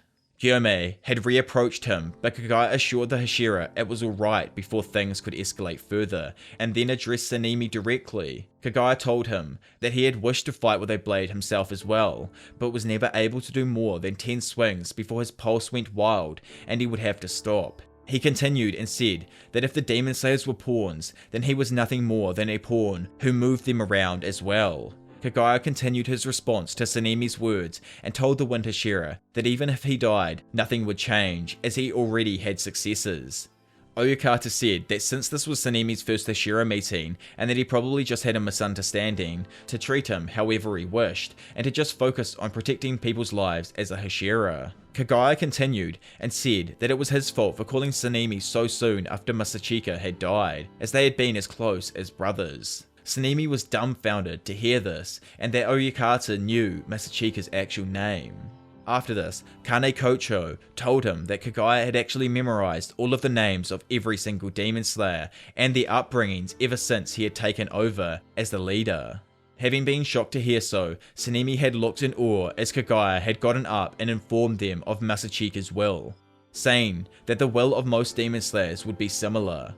Kagaya had handed over Kumino's will to Tsunemi, and the boy tearfully read it, and it told him that the demon slayers would always want their loved ones to live with a smile and to not die unnatural deaths at the hands of demons. Remembering these moments, Tsunemi pulls out a pistol and blocks Kokushibo's blade with the underside of it before firing straight at the demon's face. Kokushibo defiantly blocks the bullets with his blade and then unleashes a moon-breathing third form Lonesome Moon Chains. Tsunemi vanishes from the range of the attack, and Kokushibo exasperately says that the demon slayers just keep on coming as he sees Gyomei standing in front of him. As the Stone Hashira declares that the demon slayers have permanence until every last demon slayer is exterminated from the world.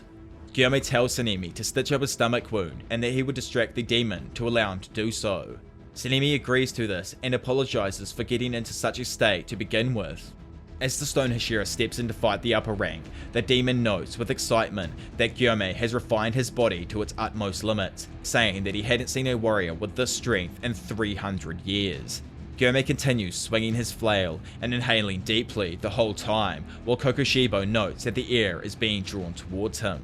Finally attacking Kokushibo with his weapon, Gyomei looks on as the upper rank dodges his attack, but he quickly throws his axe at the demon as well. Kokushibo, who had been about to attack Gyomei, is forced to abandon this idea and evade the axe as well. He attempts to attack again, but Gyomei unleashes a stone-breathing second form upper smash. As Kokushibo evades this attack, Gyomei catches him in his chains. Restrained, Kokushibo attempts to break free, but isn't capable of damaging Gyomei's chains. The Stone Hashira attempts to cut off Kokushibo's head with his axe, but the demon dodges, only losing a lock of hair that is severed. Kokushibo is enraged and charges at Gyomei, attempting to slice off his neck, but the Hashira jumps out of the way at the last second, flinging his axe at the upper rank, but only managing to tear off some of his robe. Continuing his assault, Gyomei swings his flail at Kokushibo as the demon evades yet again. However, Gyomei manages to catch Kokushibo's blade between his chains and pulls on them, shattering the blade, and the two face off with a stone-breathing fourth form Volcanic Rock, Rapid Conquest, and a moon-breathing second form Pearl Flowers Moon Gazing. As Kokushibo's blade finally recovers from the blow it received, he taunts Gyomei by saying that no matter what damage he receives, it will all recover.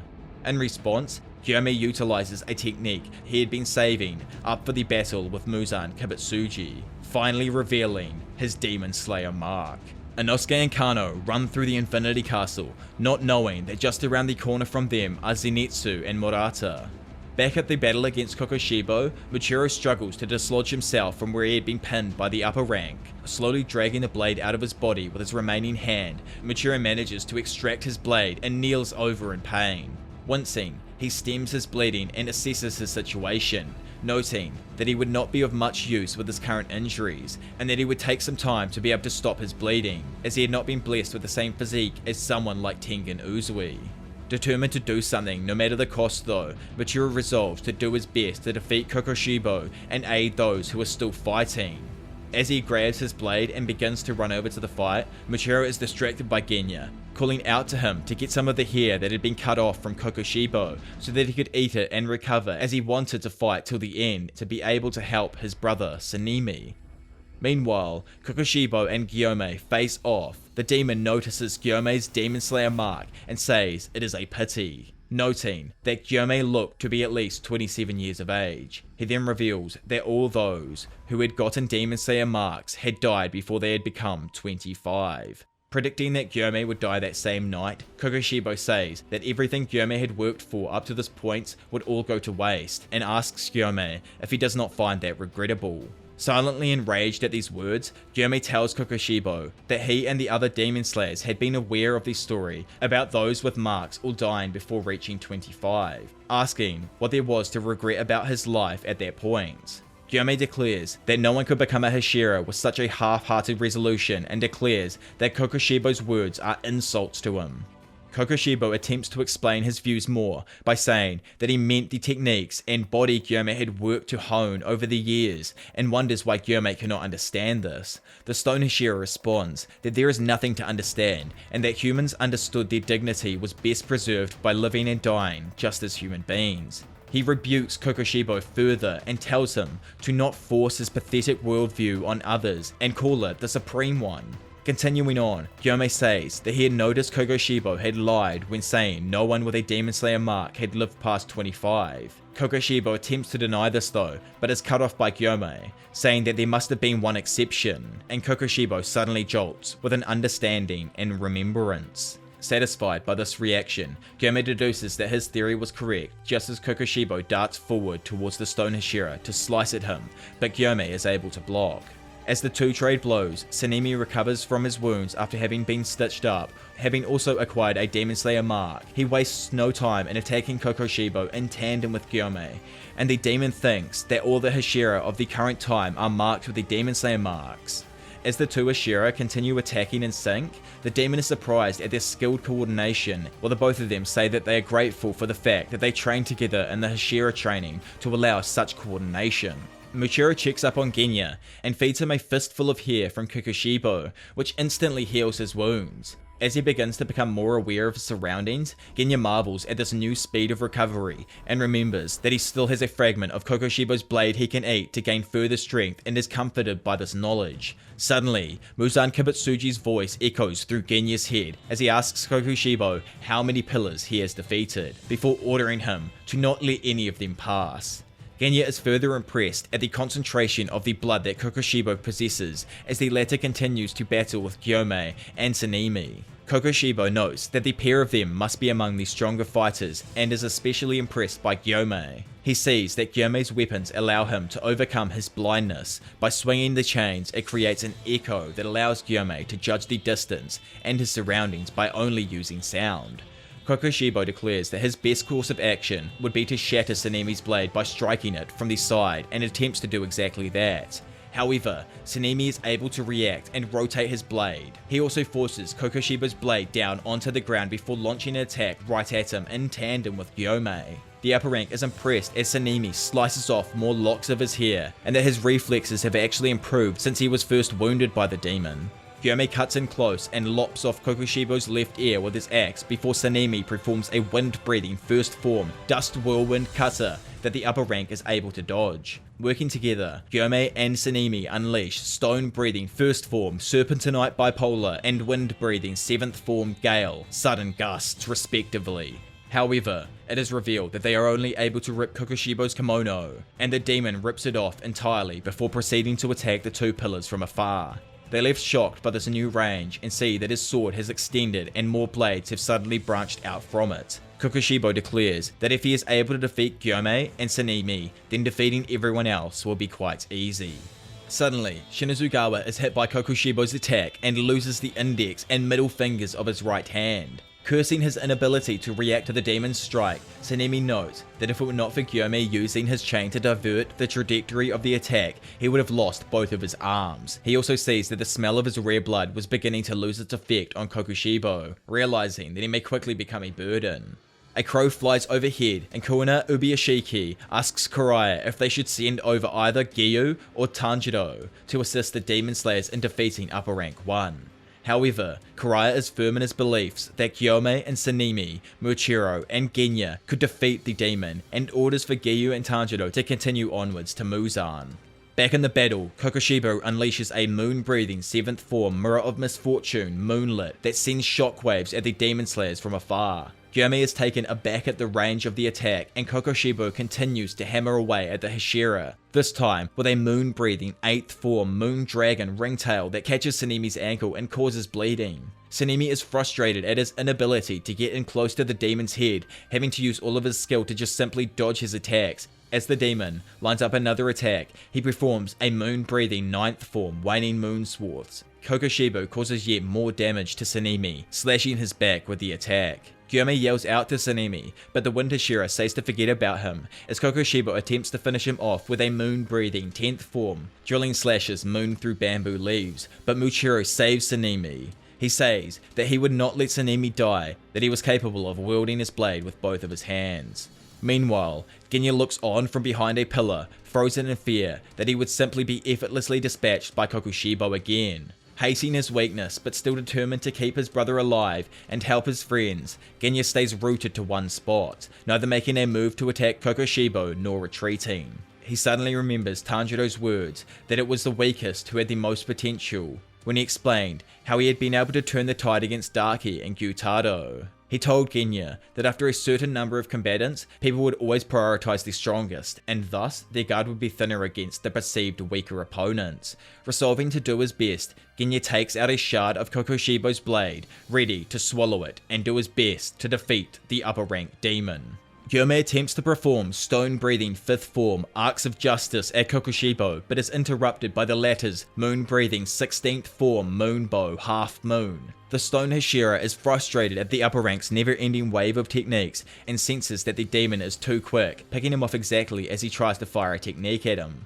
Pondering over what it could be that the demon is seeing, Gyome attempts to focus and refine his senses, saying that demons are mere transfigurations of the human form, and anything they could do, a human could manage as well. Saying that his eyes could see human nature, Gyome declares that he would not be misled. Kokushibo unleashes another attack for a split second. Gyome, to his own shock, is able to see through him and discern his pulse. Over with Muichiro though, he attempts to get in close to Kokushibo and slow him down so that he can create an opening for Gyome or Sanemi to cut off the demon's head. Gyome notices this and coordinates with Sanemi to match Muichiro's run and distract Kokushibo from 3 sides, adjusting to Muichiro's plan on the fly. Kokushibo sees this as an opportunity to defeat all 3 of them at once and unleashes a moon-breathing 14th form Catastrophe 10-man Crescent Moon at all the Hashiras.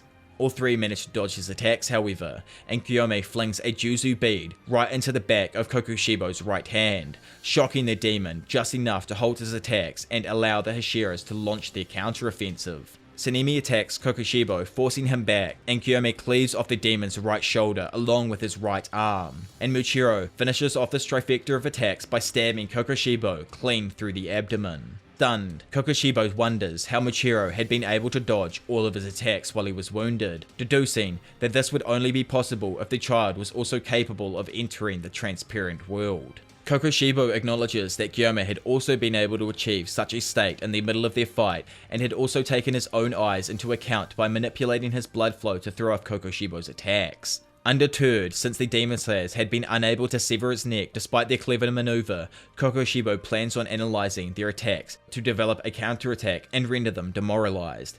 Gyome and Sanemi charge at him, and Kokushibo prepares to unleash another 16th form, as Genya, looking demonic, steps out from behind Hashira and aims his transformed gun at the upper rank. He remembers Muchiro's advice to not hesitate, and says to himself that as long as he is able to slow down the demon, he is willing to go down with him. Genya fires his gun, but Kokushibo quickly diverts his attack to block the bullets. However, Genya's bullets rebound off Kokushibo's blade, but swerve back to attack him on their own. Shocked at this, Kokushibo looks up at Genya and sees that the boy and his gun have transformed, looking way more demonic than before. Suddenly, a large tree grows out of the bullets out of the back of Kokushibo, rooting him to the ground. Seeing that these are blood demon art, Kokushibo declares that Genya absorbed the locks of his hair and broken bits of his sword to acquire demon powers. His attention is diverted quickly as Gyome and Sanemi lunge at him. This causes him to get anxious and fearful, and he thinks back to the last time that he had felt so threatened. That had been almost 400 years ago, back when he had faced his younger brother, Yoruichi Sugikuni. It had been the night of a blood moon, and Kokushibo had encountered his younger brother, who should have been more than 80 years of age at the time. This was incredibly shocking to Kokushibo, as he thought those with the Demon Slayer marks did not live beyond the age of 25. Yoruichi had begun to cry at the sight of his brother, and told him that it was heart-wrenching. Seeing his normally reserved and quiet brother showing some emotion had left Kokushibo bewildered. However, this lasted for only an instant, as when Yoruichi grabbed his blade, he let off such an aura that Kokushibo was left stunned and afraid. As he charged, Yoruichi was so quick he left a slice through his brother's neck before he could even react. Seeing that his brother had lost none of his strength, Kokushibo had been enraged, and his old feelings of jealousy and hatred began to well up inside of him once more. Kokushibo wanted to kill Yoruichi, but knew that he would die with Yoruichi's next attack, as even Muzan Kibutsuji had been pushed to the brink when he faced Yoruichi's skill. However, that next attack never came, as Yoruichi died, resting on his blade, but still standing on his feet.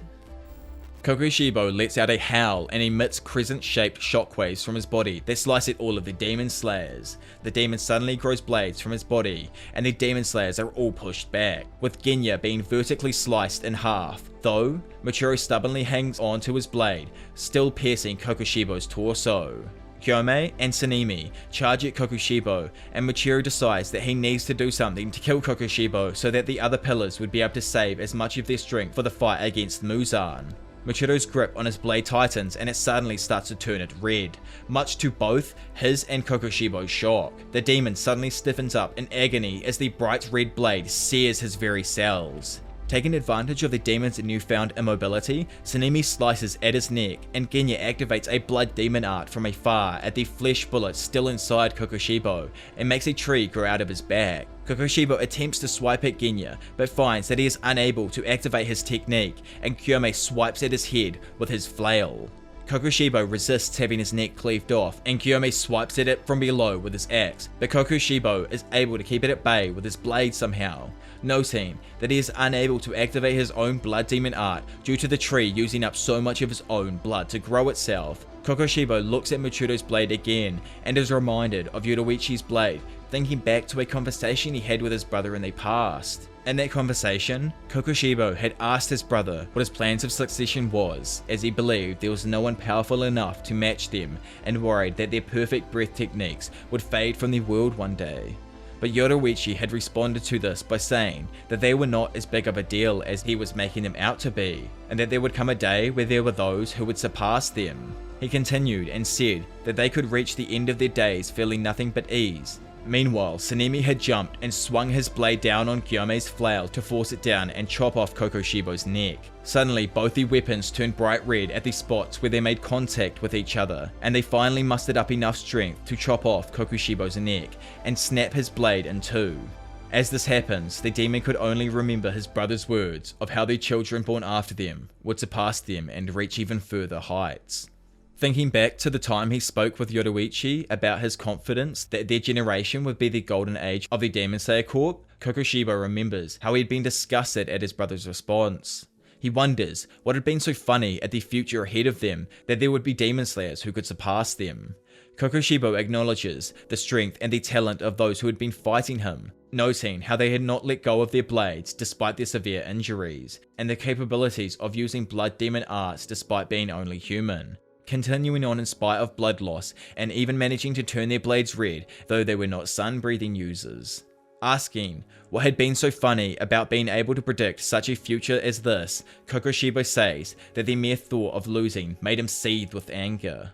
Resolving not to lose, he manages to stem the bleeding from the stump of his neck, much to the shock of Gyome, who tells Sanemi to keep attacking the demon, to finally end him and not let the sacrifices of Genya and Muchiro to be in vain.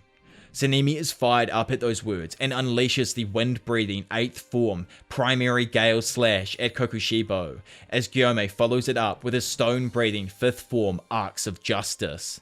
The upper rank manages to dodge Gyome's axe and slices off Muchiro's sword hand. He attempts to pull out the boy's blade and also remove the stump Genya summoned on him.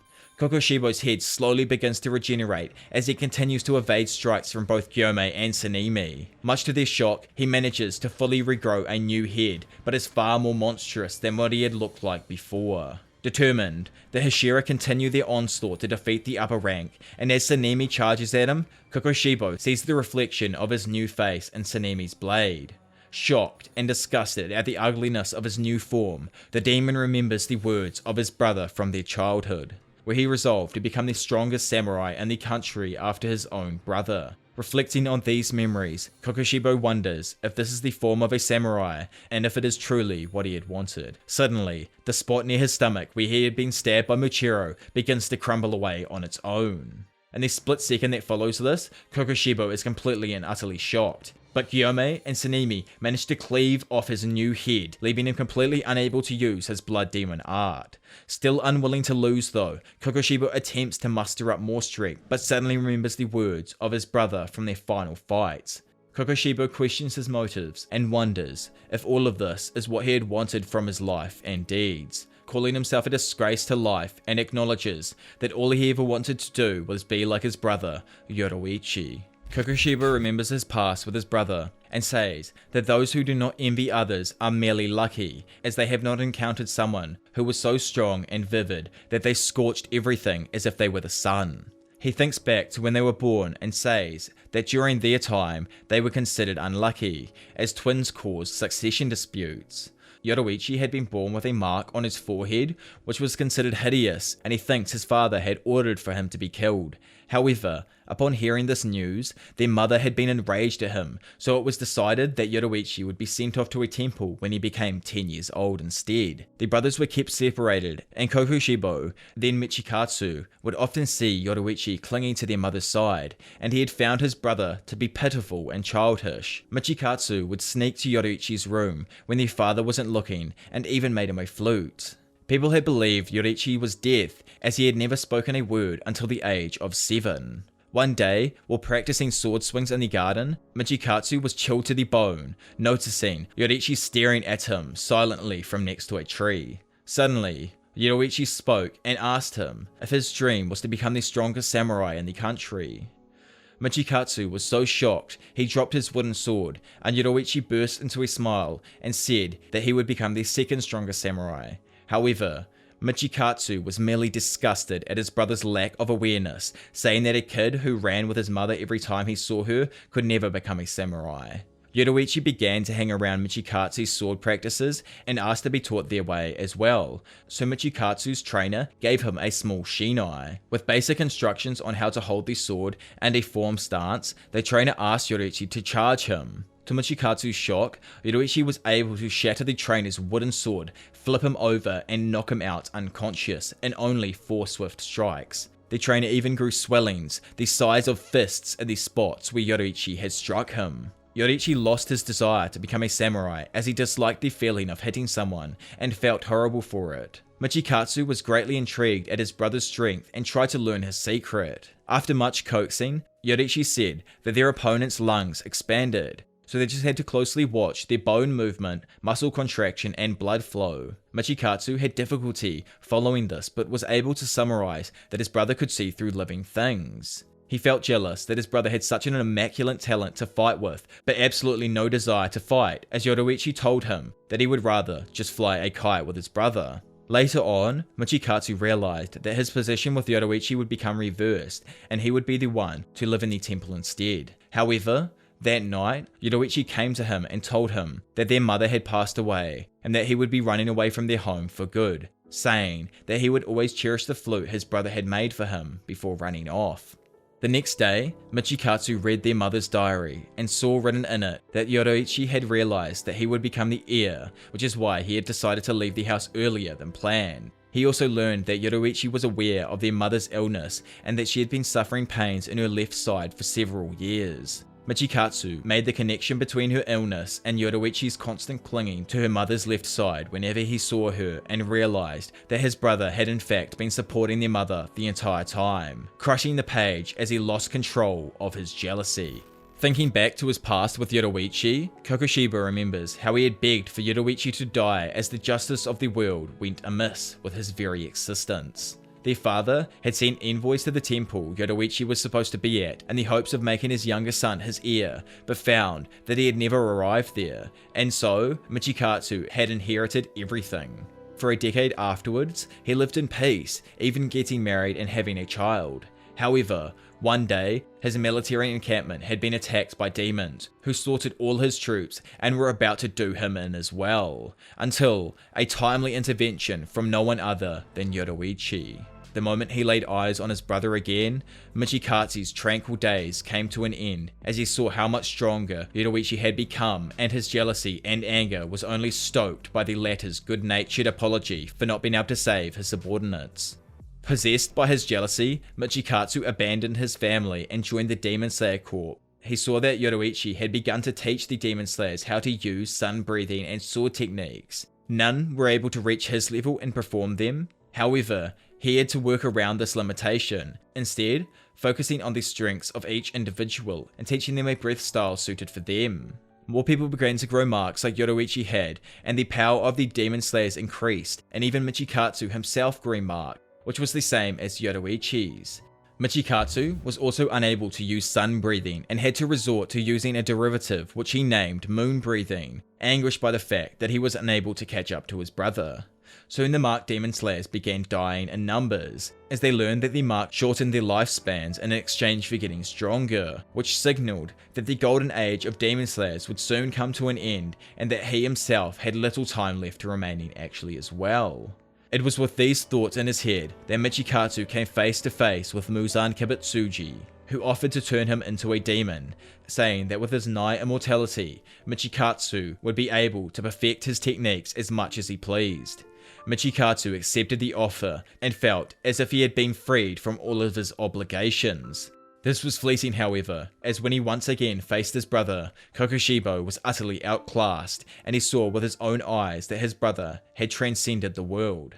Even Muzan had been unable to lay as much as a scratch on him, and Yoruichi had died undefeated in his old age. Out of sheer hate at once again coming up short against his brother, Kokushibo swiped at Yoruichi's standing corpse with his blade, slicing it into several parts. However, there was one final surprise in store for him, and he saw that a bag fell out of Yoruichi's robes, the one that contained the flute he had made for him when they were children.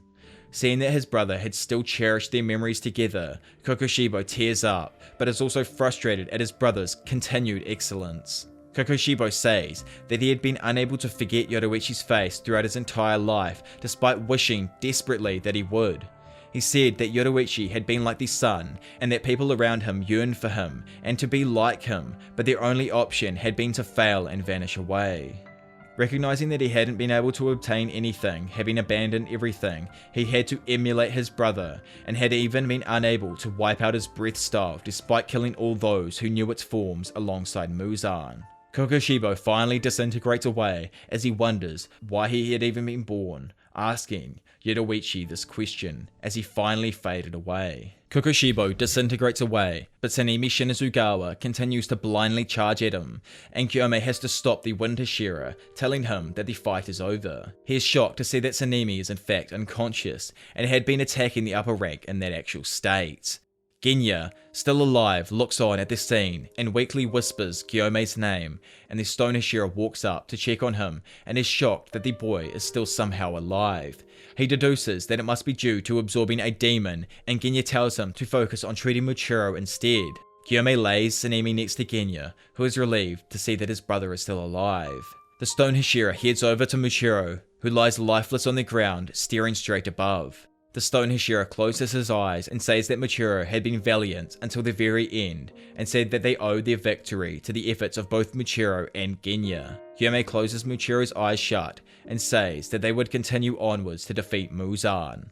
Muchiro opens his eyes in the afterlife and finds his brother Yuichiro Tokito standing in front of him, with tears in his eyes, angrily telling him to go back. He begins to well up in Muchiro's eyes as he is hurt that his brother still does not praise him for all his efforts, and asks why his brother is still bent on rejecting him. Yuichiro responds by asking why he worked so hard instead of running away, and Muchiro says that it was because he could not abandon his friends. But Yuichiro is adamant and calls his brother's death a pointless one, asking if he even knew why he was born. Muchiro retorts that his brother had died when he was 11 and was more pitiful than himself, going on to say that he was born to be happy. Muchiro tells his brother how he had sad and painful moments ever since they had been left alone by the deaths of their family, but despite that, he had managed to smile again. This was down to all the friends he had made and all the times he had shared with them. Muchiro says that he has no regrets, he hadn't run away from anything, and even laid his life down for his friends, and asks his brother not to call his death a pointless one, as coming from him, those words hurt more than they would otherwise. Yuichiro apologizes for his words and hugs his brother. Meanwhile, Sanemi comes in and sees Genya disintegrating before his eyes. Horrified, he screams out, shocking Gyome as Genya apologizes for being a burden and thanks him for protecting him. Sanemi says that he hadn't protected him at all, as he is dying right now, despite all of his efforts, but Genya responds that his brother had tried his hardest and that he had done enough. Genya says that he wants Sanemi to be happy, as he knew his brother was the sweetest person in the entire world. Sanemi cries as Genya fully disintegrates, and Gyome walks up behind him to remind him that it wasn't fully over until they defeat Muzan Kibutsuji. As word spreads of the deaths of Muchiro Tokito and Genya Shinizugawa, Tanjiro begins to cry. Quickly attempting to compose himself though, he thinks of how everyone else had to keep their feelings in check and fought till the very end. Thinking back to the letter he received from Senjuro, which had revealed to him that there were in fact 13 forms of the Hinokami Kagura, one more than the 12 forms he currently knew, resolving to do his best to defeat Muzan regardless, Tanjiro continues to run forward with Giyu. Meanwhile, Karaya realizes that they would be unable to make it to where Muzan was in time, and Tamiyo wouldn't be able to hold off the demon for much longer. As he learns that the first group of demon slayers have reached Muzan's location, with the second troop also close, he immediately issues an order for the demon slayers to stand by and not approach Muzan, saying that they should further wait for the Hashira to arrive.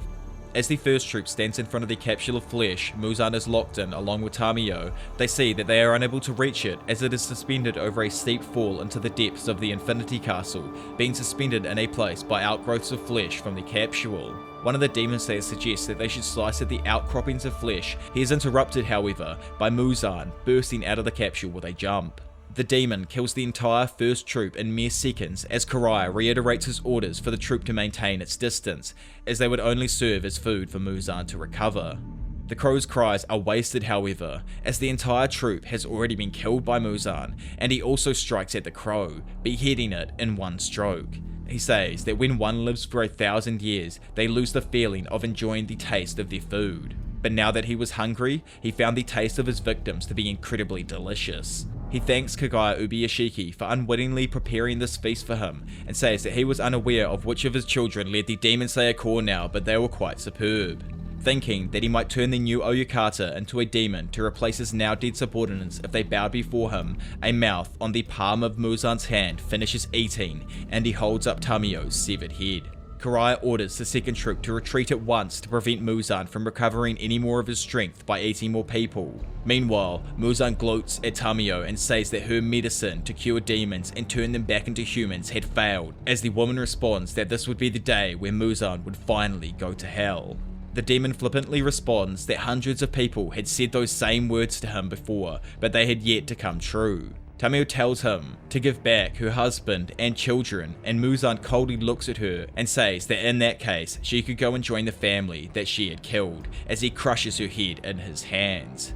Elsewhere in the Infinity Castle, Yushiro immediately falls to the ground while running as this happens, tearing up on the floor and gritting his teeth in rage at Tamio's death. Muzan swiftly makes short work of the second troop as well, slicing through them all in one move as Karaya orders for them to fall back, asking about Gyu's whereabouts. Muzan says that not one of them was of use to him as he killed them, and declares that he will end the Demon Slayer corpse on this night, as he also smirks with an evil expression.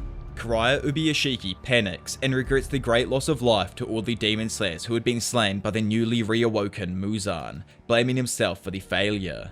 He begins to lose focus of what is around him and continues to fear that he has wasted years of effort by his predecessors and all the Demon Slayers who had given their lives in the fight against Muzan. Kanata though slaps him out of this, much to their sister Kunoi's shock, and yells at him to keep himself together and issue his next orders as the battle was still ongoing. Realizing his father and forefathers had gone through all of the same pressure, Karaya recomposes himself and orders for his reinforcements to be sent to Muzan's location, and to focus their power on one point to get rid of Muzan once and for all.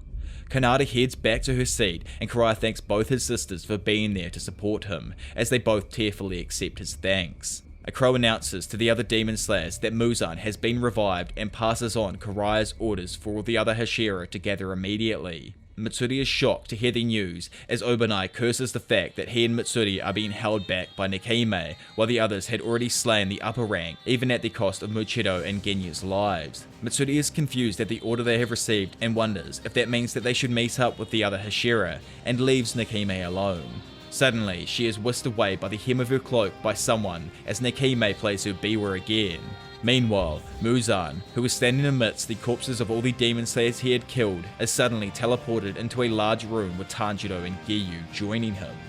Tanjiro is shocked to see the demon, and his mind floods with the memories of his family's murder, Nezuko as the demon, and all of his fallen comrades. Enraged, he grips his sword tightly and looks fiercely at Muzan, but Giyu tells him to calm himself down. Muzan begins to speak to them again, saying that they are all persistent, and that sickens him to the bottom of his heart. Continuing on, the demon says that the Demon Slayers always talked about avenging their families or friends, believing that instead, they themselves should just be thankful for the fact that they had not died and simply go back to the way that they used to live their lives.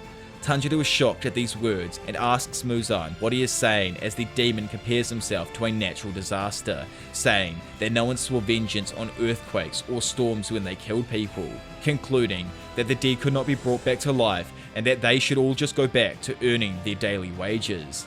He says that most humans do that, and the only reason the Demon Slayers did not do the same was because they were a bunch of deviants, and he was sick of dealing with deviants.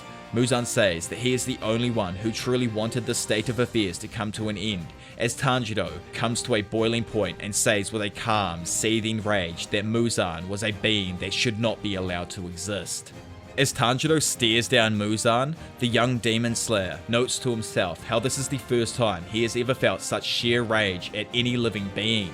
Knowing that the Demon Lord will not be defeated by simply cutting off his head, and that they will have to drag him out into the sun to truly be rid of him for good, aiming to stall Muzan and buy enough time for the other Demon Slayers to join them, Tanjiro resolves to get any information that could prove useful out of this skirmish to tell the others and make the task easier for all of them. Muzan suddenly swings his tubes at both Tanjiro and Giyu, but the Demon Slayers are able to dodge the attack. Muzan gazes at his attack, taking in his new form's prowess, and then unleashes even more ferocious attacks at the Demon Slayers. Giyu just barely blocks the attack with a water-breathing 11th form dead calm, and the Water Hashira notes the speed of the attacks and also that the tubes are as sharp as swords. Tanjiro is entirely unable to keep up with the attacks and dodges them on pure instinct, but still attempts to get through the tubes closer to Muzan.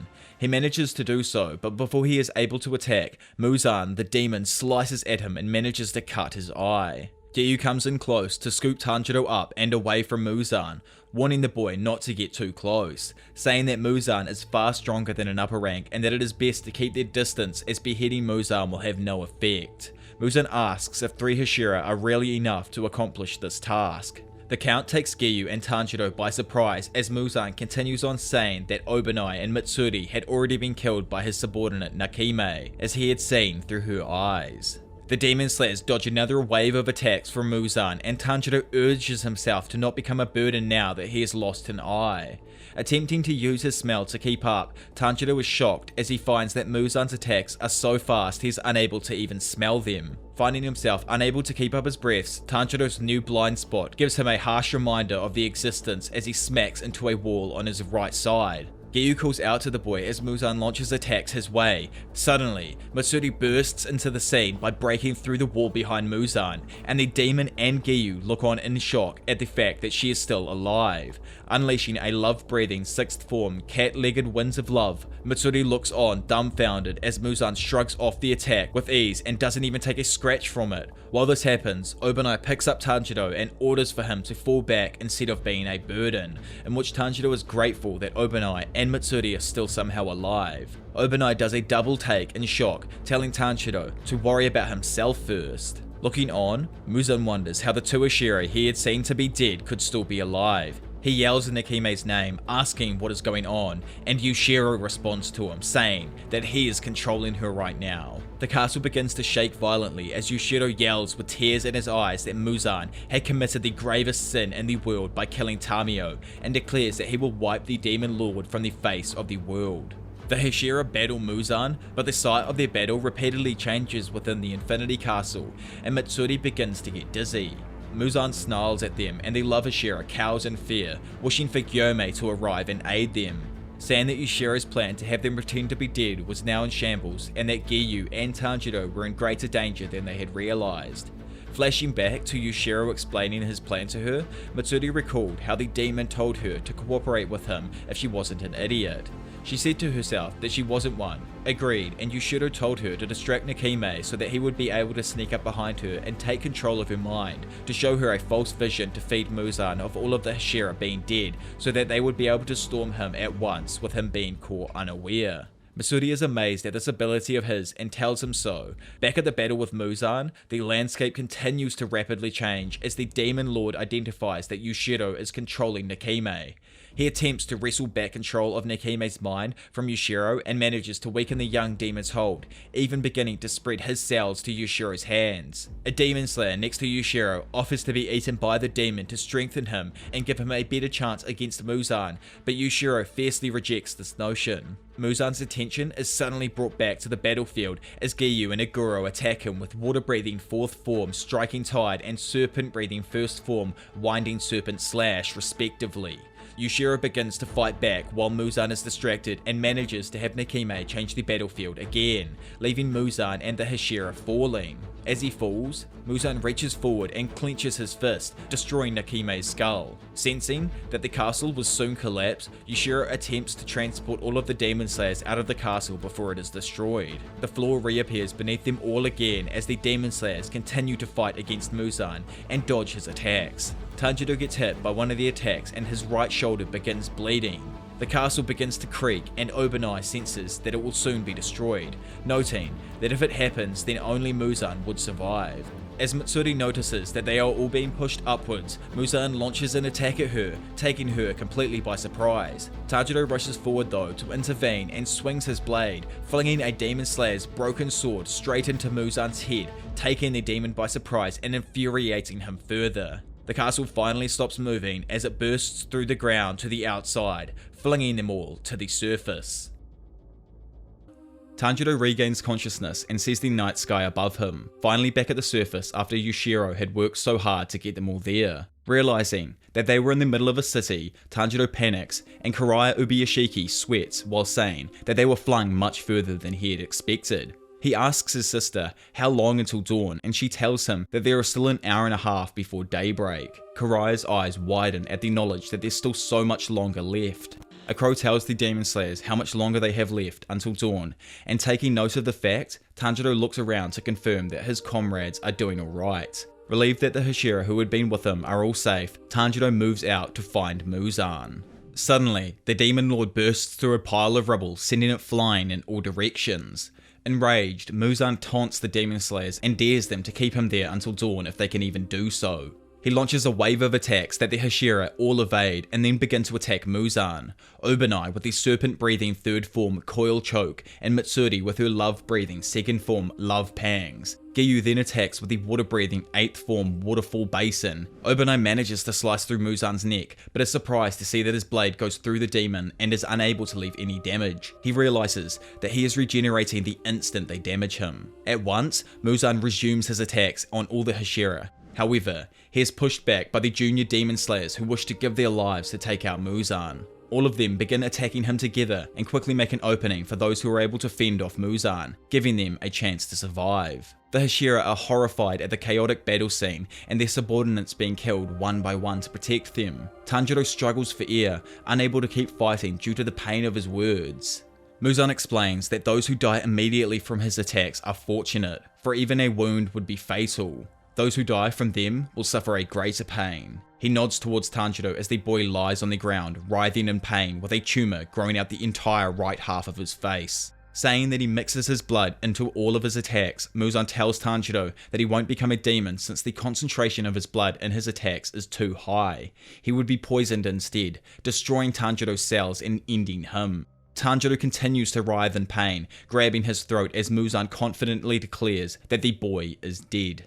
Sakonji shakes with fear as Nezuko wakes him up for the second time. As soon as she opens her eyes, he asks her what's wrong. Outside, Tengen Uzui and Shinjuro look on in shock as Nezuko somehow begins to run away. Uzui yells after her, asking where she's going, while his colleague Shinjuro reports to Karaya Ubuyashiki that the girl had begun to run away. Karaya was afraid that Muzan might be influencing her, but he felt his father's hand on his shoulder. The voice reassured Karaya that it would be okay, and all he needed to do now was let Nezuko make her own decisions.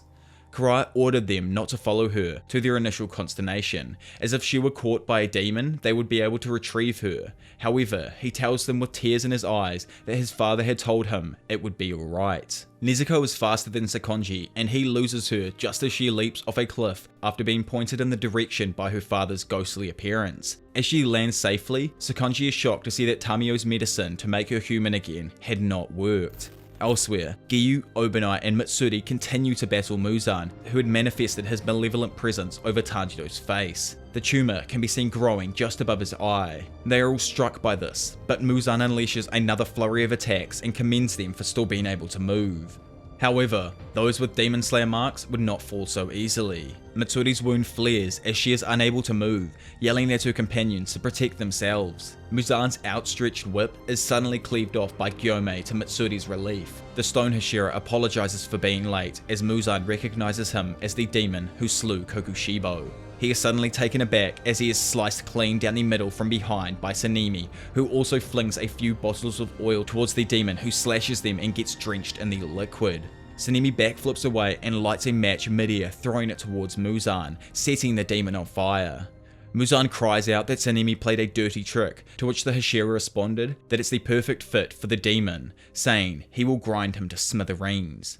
Murata peeks out from the rubble at the scene and Giyu notices him, yelling at him to carry Tanjiro to safety as the boy is unable to move. Touched that Giyu remembers his name, Murata carries Tanjiro forward as the boy begins to dream. While envisioning the past, Tanjiro is back at home with an axe in hand chopping firewood, but he is shocked that he cannot smell anything. Tanjiro notices he is in a home that looks similar to his own and not actually his own. Confused at the fate that has befallen him, he comes across a nearby man who is bowing respectfully before him. He realizes this must be the swordsman of the first breath, Yoruichi Tsukikuni. Meanwhile, Murata is doing all he can to resuscitate Tanjiro's physical body. He was unable to find a pulse and the heart had stopped beating. Back at the home, Yoruichi reveals that he came to speak about what was on his mind and he wanted someone to listen. Tanjiro wonders if it involves the 13th form. He says it's been 2 years since they last met and he's glad that Yoruichi is doing alright. Tanjiro was surprised to see this, but he also noted that Sumire had grown up since they last met. He realizes that his actions and words are those of his ancestor Sumiyoshi, meaning he cannot interact with them. Yoruichi states though that he is happy to see him happy, saying he is happy when he sees other people happy, and believing it to be a blessing to be born in this world. His mother was a very religious woman who often prayed for peace in the world. She would pray to the sun god to shine on his ears, back when he was considered deaf. He worried her when he couldn't speak as a child, something that only got worse with his age. His brother, Michikatsu, was a kind boy who always worried for him despite garnering abuse from his father for it, even gifting him with a handmade flute. The day his mother died, Yoruichi ran from the house, knowing that he was unwanted, and he was to become a priest of the temple, as well as ensuring Michikatsu would be the rightful heir. He ran as far as he could, seeing the beautiful night sky, but despite running for almost an entire day, his feet never became tired. Soon after, Yoruichi came across a young girl, around his age, standing alone in a paddy. When asked about what she was doing, she sadly states that her entire family had died of a plague, leaving her the only survivor. She wanted to take some tadpoles home for company, but she remained unmoving for the rest of the day. And as the sun began to set, she decided to release them, unwilling to separate the tadpoles from their families. Yoruichi offered to take her home with him, and as she looked at his face, he saw that her eyes were dark, like obsidian. The girl's name was Uta, and she began living with Yoruichi. She was talkative, capable of speaking for almost an entire day, while he was quiet. But Uta taught him how different he was to normal people. She stated she had never met another person who could see inside a living creature like Yoruichi can. This enlightenment led him to realize why he always felt like an outsider. But Uta cared for Yoruichi greatly. He considered himself like a kite with a cut string. She grabbed it and held on tight. 10 years later, Yoruichi and Yuta had married, and Yuta was pregnant, expecting her first child soon. Yoruichi went to get a midwife to prepare for the birth while hoping to return before sunset. While out, he encounters an old man attempting to cross the mountain despite being in poor shape. The man's son was wounded in battle, and Yoruichi took the man to see him for his final moments. Deciding to fetch the midwife the next day, he ran home as quickly as he could, but the sun had already set. Yoruichi found Uta had been killed by a demon along with the child inside her belly. As a shocked Tanjiro listens, Yoruichi comments that even if something is more precious than your own life, others can easily trample over it. He spent 10 days absent-mindedly cradling the corpses of his family until a demon slayer chasing the demon had found him. He told him that he believed the two should receive proper burials. All he ever wanted to do was live with his family in a small house. He wanted to have the futons close together, at a distance, where he could see their faces or easily reach out and grab their hands. It would have been enough for him, but that dream would never happen, he sadly says. Demons exist in this beautiful world. Yoruichi became a demon slayer shortly after this, learning people had been chasing demons for a long time, yet nobody had used breaths like him, so he taught them how they worked. The best swordsmen were known as the Hashira, and now armed with their new breaths of flame, water, wind, and stone, their powers increased even further. They began killing demons like never before. Yoruichi, also adding his own brother, had also joined upon the deaths of his subordinates. Soon after, Yoruichi came face to face with the originator of demons, Muzan Kibutsuji, and he finally understood upon meeting him that he knew he had been born for only one purpose of defeating that man. After crossing paths with Muzan, Yoruichi immediately senses his violent intent, comparing it to magma erupting from a volcano. Muzan instigates the confrontation by stating his disinterest in swordsmen that use breathing techniques. Shortly after, he unleashes his attack and attempts to kill him. Though Yoruichi dodges the attack, he knew that even if a single strike hit him, it would be fatal. By seeing through Muzan's transparent body, Yoruichi was able to discern that he had a total of 7 hearts and 5 brains. Despite his immense power, Yoruichi manages to complete his sword forms and combine them into a single attack, overwhelming Muzan completely. As Tanjiro, through Sumiyoshi, listens to the story, he realizes Yoruichi had created the 13th and final form of sun breathing. Despite trying to regenerate his body, Muzan becomes stunned and is forced to hold his head in place to keep it from falling off. Yoruichi realizes that the immense amount of damage was caused by the bright red blade that he wielded. He questions Muzan on what he believed the value of life to be, only receiving a furious glare in response. Believing his words didn't reach him, Yoruichi's attention is then drawn to the young demon girl traveling with Muzan. He immediately notices her eyes staring directly at Muzan, not with a look of concern, but with a look of hope as he sat there, dismembered, holding his severed head. Before he began dealing with her, Yoruichi approaches Muzan in order to finish him off. However, as he walks towards him, the sound of teeth grinding grew louder until Muzan's body burst into many small pieces. Caught off guard, Yoruichi was only able to cut about 1,500 of the 1,800 total bits of flesh, leaving the remaining portions to regenerate somewhere else and escape. The girl collapses on the floor and begins to weep while tearing out her hair and angrily cursing that Muzan should have died. She is then surprised that she managed to survive despite saying Muzan's name out loud. Yoruichi approaches her and calms her down before she eagerly informs him about Muzan, how he was the originator of demons and would most likely never appear before Yoruichi again. He asks for her compliance in defeating Muzan, to which she agrees and allows her to escape. She introduces herself as Tamio to Yoruichi, something that Tanjiro is surprised at. After his interactions with the demons, Yoruichi is approached by the demon slayers, whom inform him that his brother, Michikatsu, had become a demon. Once they return to the estate, he is angrily confronted by the rest of the swordsmen for failing to kill Muzan, for letting Tamio escape, and for Michikatsu's transformation into a demon. As a result, he was banished from the Demon Slayer Corps and was demanded to commit seppuku, but the newly assigned Oyukasa would not allow it to happen. After telling Sumiyoshi the end of his story, Yoruichi reveals his thoughts of being born with a gift to defeat Muzan, but his failure to do so, and that because of his mistake, many more people would begin to perish at the hands of Muzan, telling him it pains him. Distraught by his inability to comfort his friend for going through so much, Sumiyoshi sits beside Yoruichi in silence until Sumide slowly walks towards the swordsman. She tugs softly on his clothes and says hug. Surprised by the child's sudden demand, Sumiyoshi asks if his guest would mind carrying her to make her happy. Without a response, Yoruichi picks up the girl and lifts her up into the air. The little girl squeals with the delight of happiness, causing Yoruichi to emotionally break down and his eyes fill with tears. Soon after, Suyuko returns from gathering chestnuts in the forest and discovers Yoruichi weeping as he hugs the little girl. Suyako comes forth to comfort Yoruichi, saying she'll treat him to a warm meal.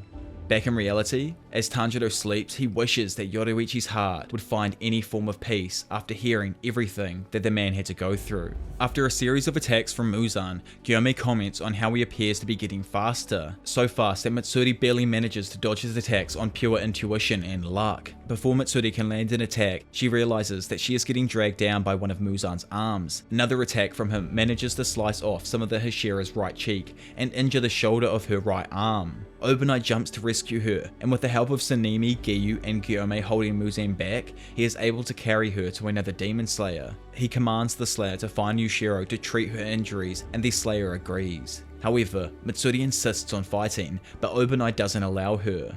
As he leaves her, she pleads for him not to die.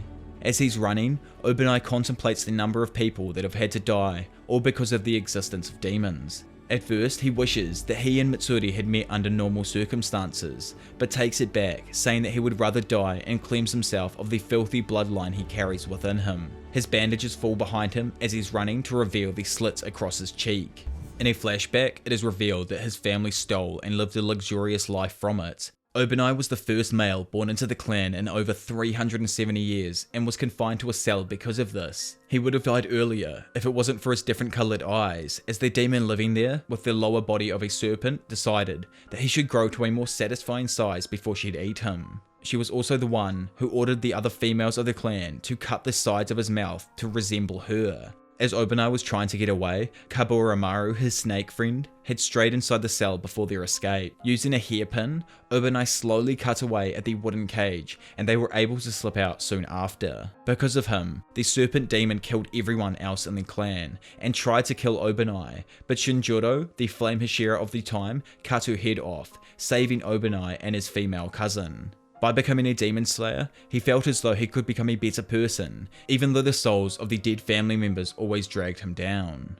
Obonai restates that he would like to die by killing Muzan to purify his blood and hopes to meet Mitsuri again in another life, one without demons, saying that if he and her are ever reincarnated into humans, he'll confess his love to her. Nezuko continues to run towards the location of the fight as the group of Kikuchi attempt to keep the site of the battle clear of civilians and redirect all approaching people to safety. They tell them that they are a rescue team sent by the local policemen. Another group of Kikuchi examine the rubble of the buildings destroyed by Muzan's attacks and find that no one has been harmed due to the damage, except for a cat trapped in the rubble. After freeing the cat, it ran off to the battlefield with a bag strapped to its back. This cat was no one other than Tamiyo's. Over at the fight, Obanai and Sanemi battled Muzan at close quarters, and Obanai chopped off one of Muzan's arms, cleverly kicking this away as he severed it to prevent the demon from regenerating immediately. Muzan notes the strategy as well, but is unconcerned, saying that the extra time the Demon Slayer has brought is but a blink.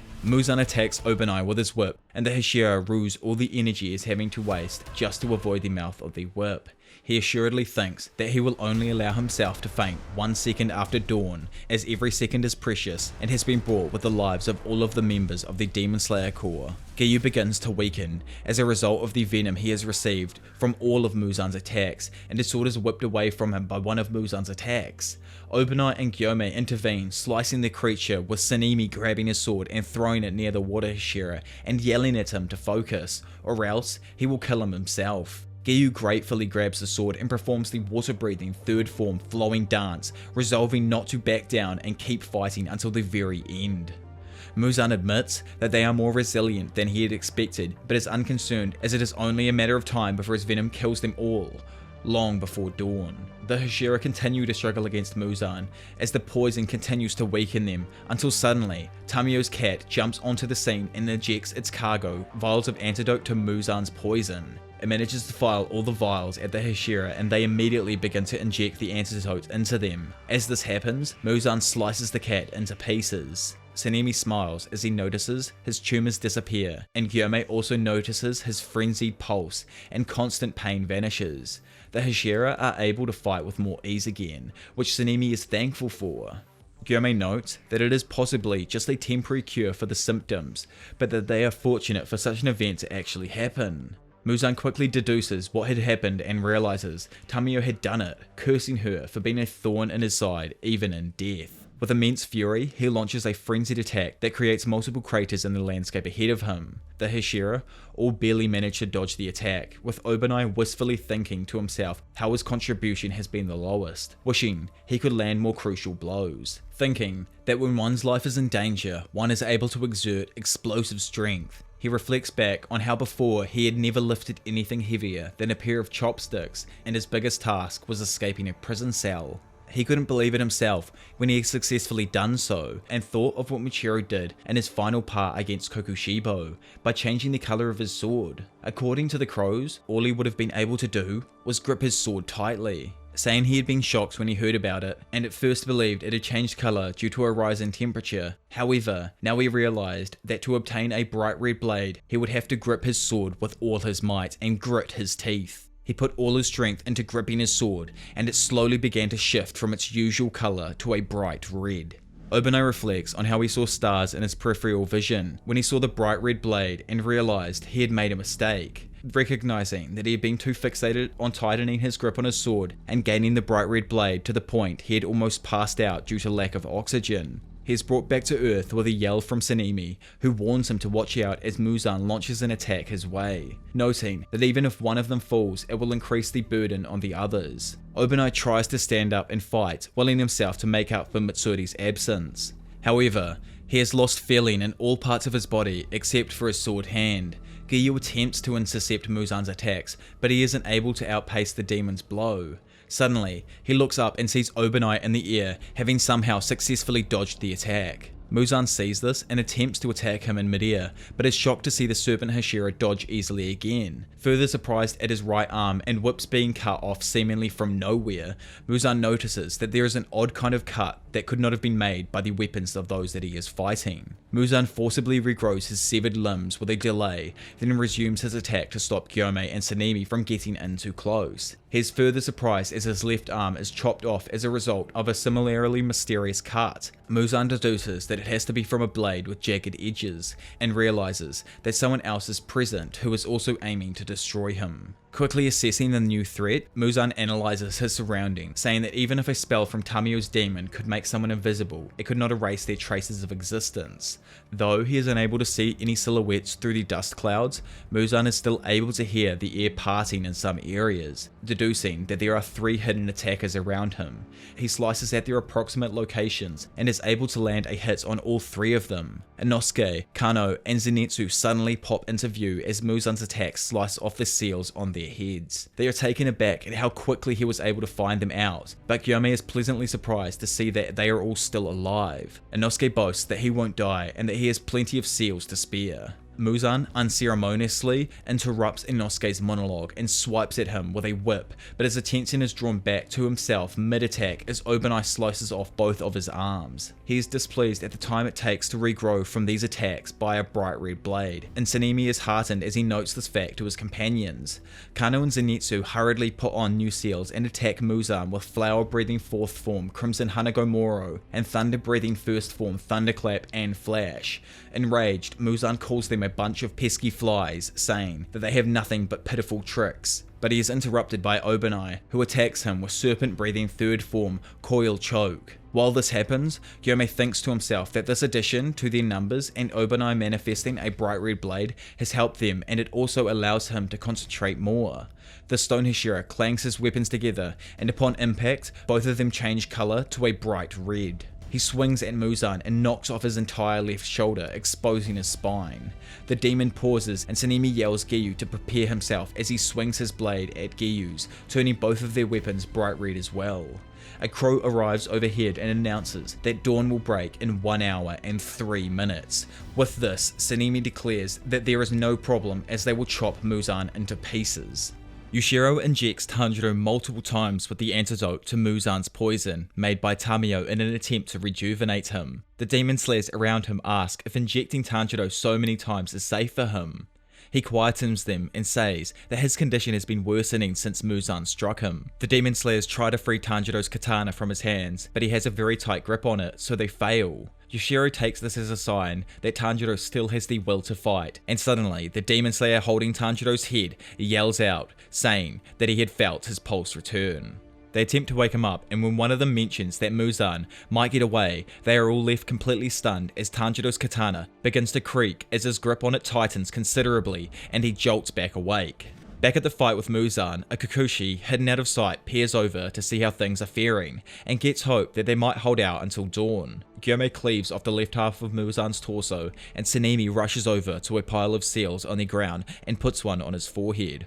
As soon as he put it on, he could see Kanoa, Zenitsu, and Inosuke, as Inosuke declared that he wanted a bright red blade like the Hashira. Sanemi launches the wind-breathing 7th form Gale Sudden Gust towards Muzan. Gyome is relieved at the arrival of the new fighters, as that allows him to concentrate more, looking into the transparent world. He sees that Muzan has multiple hearts and brains, and thus will not die if they chop his head off. He also notes that they move around his entire body, making it difficult to actually strike them. An idea suddenly strikes him, believing that if the others could also see Muzan in the transparent world, they will be able to strike the organ simultaneously and destroy Muzan for good. He calls out to the others to look closely at Muzan's body and see if their vision changes, and if they can see through him.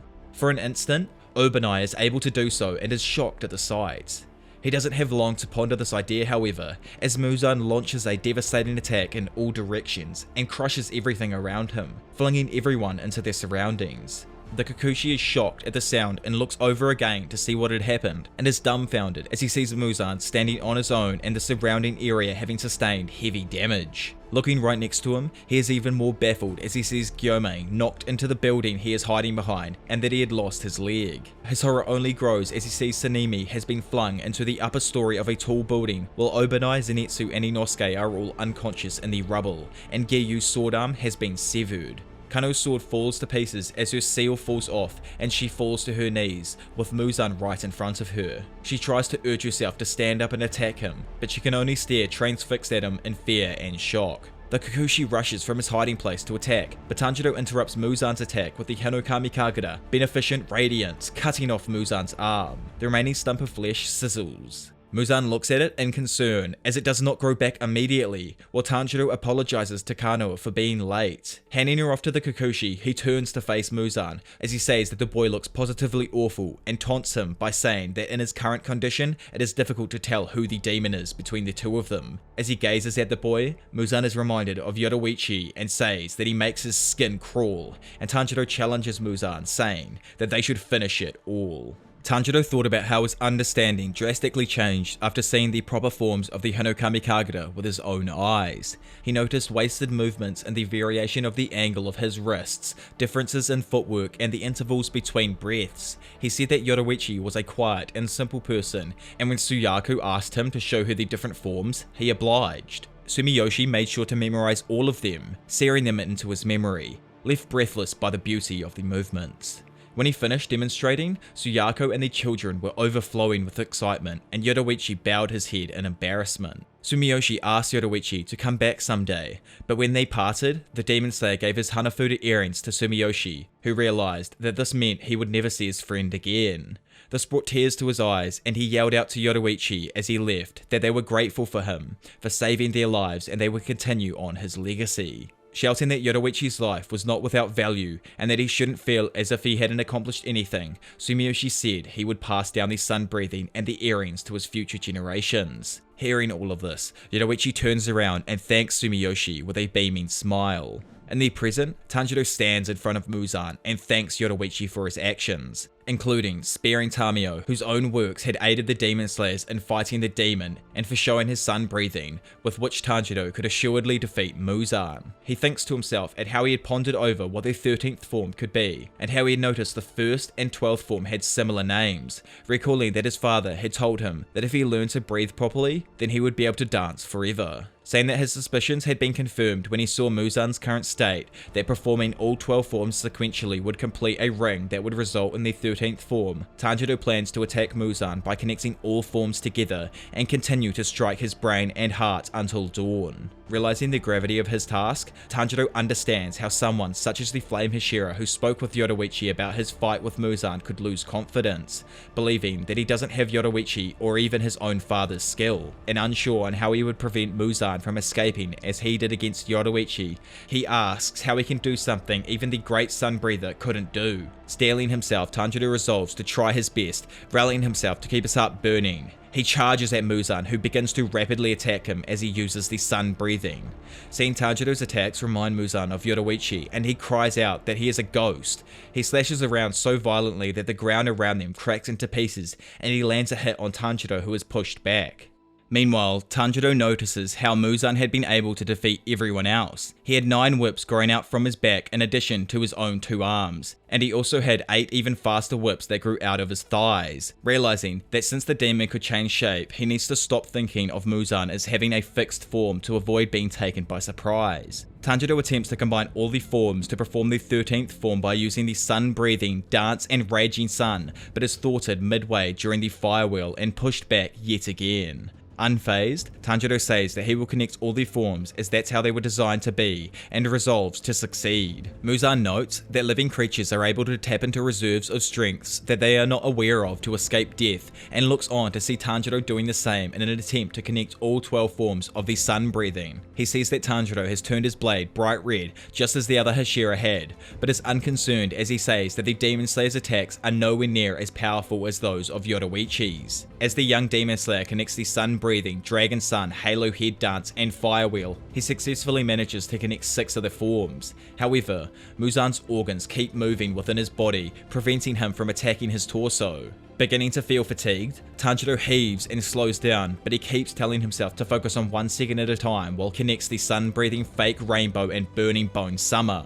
Muzan notices that Tanjiro's attacks begin to lose their accuracy and surmises that he will soon lose his red blade as well, saying that he is yet another swordsman who will never live up to Yoruichi, nor reproduce the terrifying technique that the old swordsman had used against him. Launching another attack towards Tanjiro, Muzan manages to connect and knock the boy back. Tanjiro coughs up blood and Muzan whips at him yet again, barely managing to evade it. Swiftly regaining his footing, Tanjiro resumes his task of connecting together all forms of the sun breathing. This puzzles Muzan as he wonders why he is struggling so much against one weak and wounded human being who is growing weaker by the second. Deducing that he himself is also going slower as a one-on-one fight wouldn't have lasted so long, Muzan suspects it is an after effect of the antidote injected into him by Tamio. Resolving to ask her himself as he had absorbed her cells, Muzan seeks out her remaining presence in his subconsciousness. Finding the remnants of the demon within him as a severed head, Muzan holds it in his palm and asks her what she had done, as he believed the drug had only made demons human again. Tamiyo's head reaffirms this, but she smiles evilly and says that she won't tell him what else it does, as that would be something his multiple brains should figure out. Enraged, Muzan crushes the remnants of Tamiyo's head within his hands and tries an alternative method to figure out what had been done to him by reading the memories lying in her remaining cells. Muzan dives through her memories and finds one of her in a lab with Yushiro and Shinobu. Recognizing Shinobu as the poison user who had fought Doma, Muzan watches as she suggests that they mix in 2 poisons instead of 1, under the assumption that he could withstand one of them, with the first poison being the antidote to turn demons into humans and the second one being an aging potion Tamiyo had concocted to make its victims older by 50 years every minute. Suddenly realizing that he had been struggling against the Hashira and Tanjiro because his body had been diverting strength to combat against his aging, Muzan attempts to calculate how much he had aged, noting that it had been almost 5 hours since Tamiyo had injected him with the drug and the aging potion had only begun to take effect 3 hours ago. Muzan is shocked as he realizes that he has aged by at least 9,000 years over the whole battle. Recognizing that he should have noticed this earlier when his color did not return to his hair, Muzan jerks his head to the side as he hears a crow announce that there are 59 minutes until dawn. Tanjiro keeps continuing by using sun-breathing solar heat haze, beneficient radiance, clear blue sky, fire wheel, raging sun, and flame dance. Yelling at Tanjiro to stop jumping around, Muzan attempts to attack the young demon slayer again with renewed ferocity, but Tanjiro dodges his attacks with sun-breathing fake rainbow and follows that up with dance-setting sun transformation, burning bones, summer sun, dragon sun halo head dance, and sunflower thrust. With that, he successfully connected all 12 forms of the sun breathing, and with a new renewed hope, he determines to keep doing so until daybreak, even with greater speed and accuracy. Yushiro and some of the demon slayers make their way towards Chachumaru's mangled body, and the demon reattaches the cat's head to its body, cradling it in his arms as it recovers. The accompanying demon slayers are taken aback at this and ask Yushiro if Chachumaru is also a demon, and he replies in the affirmative, saying that he and Tamiyo had turned it into a demon shortly before the battle. Yushiro snaps at the pair to stop dawdling and tend to the injured. They run off with vials of Tamiyo's anti-Muzan serum and get to Inosuke, Kano, and Zenitsu. Walking over to Gyome, Yushiro assesses the damage on the Hashira and notes that he has lost a lot of blood in addition to his leg. Tying up the wound to stem the bleeding, Yushiro begins to worry as he declares that Gyome is in no position to fight even if he does regain consciousness in time, as the blood loss and lack of equilibrium will hinder him too much. Within over 50 minutes left till sunrise, he thinks of Tamiyo and asks her to help Tanjiro in his battle with Muzan, saying there is no way the boy can last this long on his own. Meanwhile, Tanjiro continues to connect the different forms of the sun breathing to defeat Muzan. As he matches blows with the demon, his left sleeve is ripped off and he dodges back to avoid the attacks. Seeing that it is not enough to merely connect the forms, Tanjiro realizes he must accurately target all of Muzan's hearts and brains to effectively use the 13th form. However, just as he attempts to see through Muzan to be able to do so, he almost blacks out due to lack of oxygen.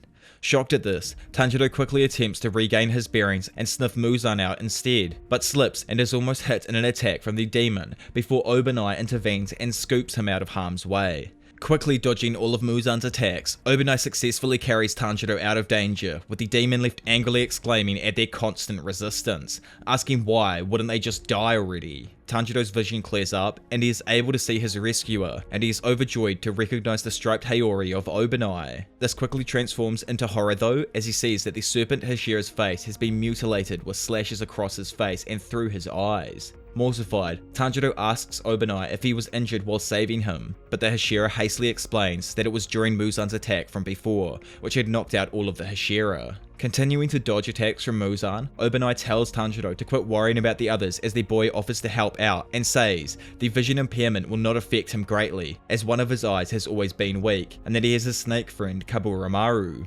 Confirming that Tanjiro has recovered, Obanai lets go of the boy and quickly engages in battle with Muzan, who had jumped towards them with great fury and tackles him one-on-one to Tanjiro's shock. With Kaburomaru's aid, Obanai dodges all of the demon's attacks as the surrounding building is destroyed, and Tanjiro rushes to use sun breathing again to help split Muzan's attention. Muzan notices that the snake is relaying information to Obanai, which is allowing the Hashira to dodge his attacks, and is infuriated that such a simple animal is able to read through his attacks. Tanjiro and Obanai match Muzan's attacks in tandem, and the demon is further annoyed at being unable to kill such seriously wounded humans, realizing that it is due to the aging potion. Continuing to evade Muzan's blows, Tanjiro sees that the demon has gradually gotten weaker, but is barely hanging on himself, trying his best to avoid oxygen deprivation. Resolving to help Obanai, who has helped him so much already, Tanjiro was shocked to see Muzan's body begin to change colour as old scars appear all over it. Realizing that these were the wounds Yoruichi gave Muzan so long ago,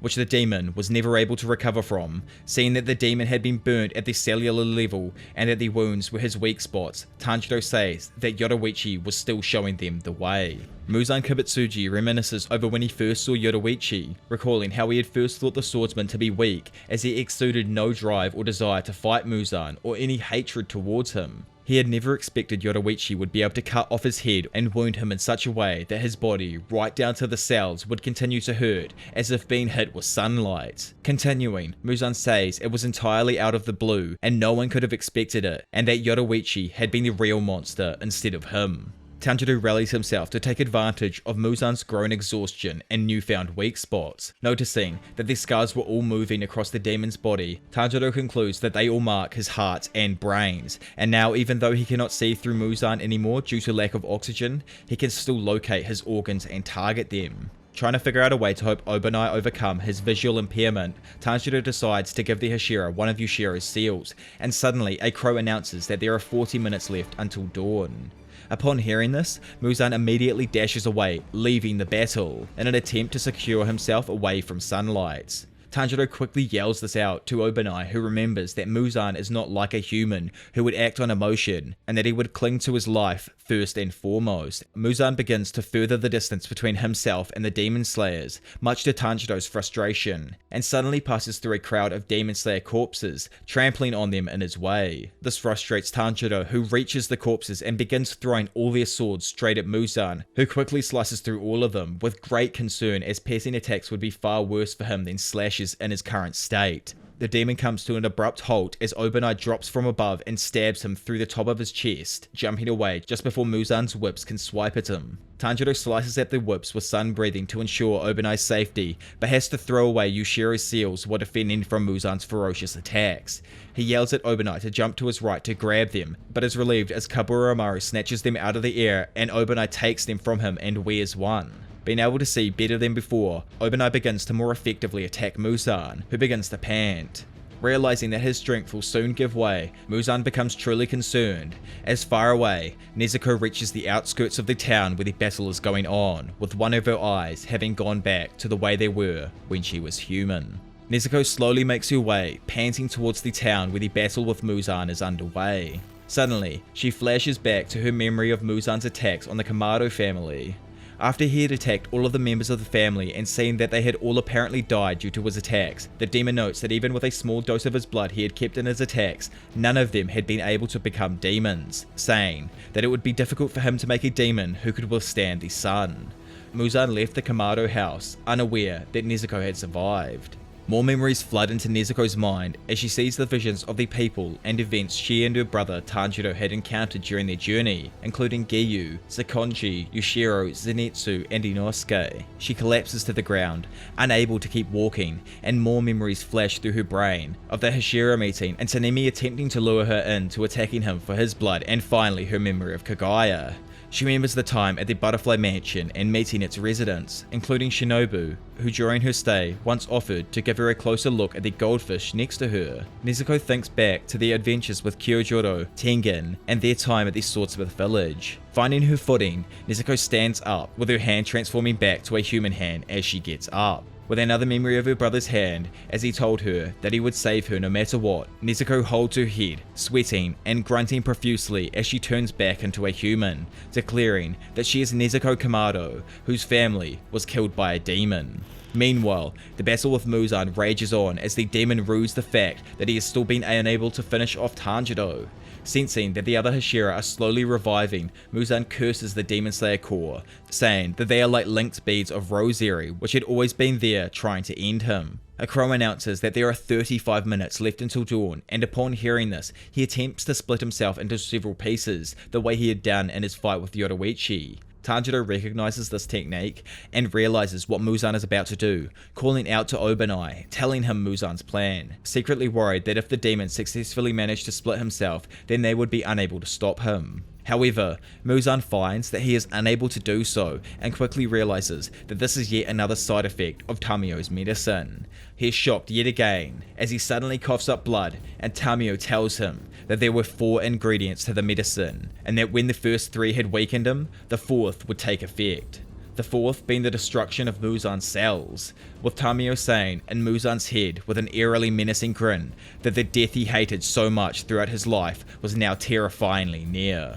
The apparition of Tamio inside Muzan's head tells him that there is no need for them to be stronger than him to kill him. She says that just as he would do anything to survive, then they who had suffered at his hands would do anything to kill him.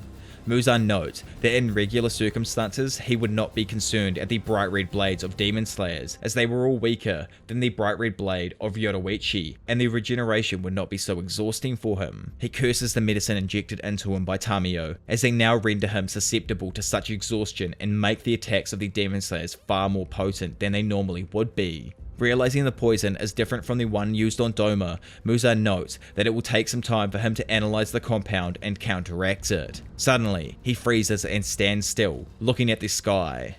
For a moment, Tanjiro believes that the demon has finally started to get exhausted and that Tamio's medicine is finally taking effect. He and Obanai attempt to capitalize on this opportunity and attack Muzan, but a giant shockwave with lightning erupts out of the demon's body and strikes everything in close vicinity to Muzan. Huge jaws erupt from Muzan's torso and run along it diagonally to his back as he bares fangs and glares at the destruction he has caused, with Obanai left stunned and unable to move, and Tanjiro also experiencing seizures. Meanwhile, Kuraya Kanata and Kuwana also received damage from the attack due to the Kasugai Crow being instantly killed in the blast. Seeing this, Tengen and Shinjiro rush to their aid. Kuraya, bleeding from the nose, hastily says that he is fine and asks if Tanjiro and Obanai are doing alright. Shinjiro wonders if Muzan somehow sensed the location to be able to cause damage.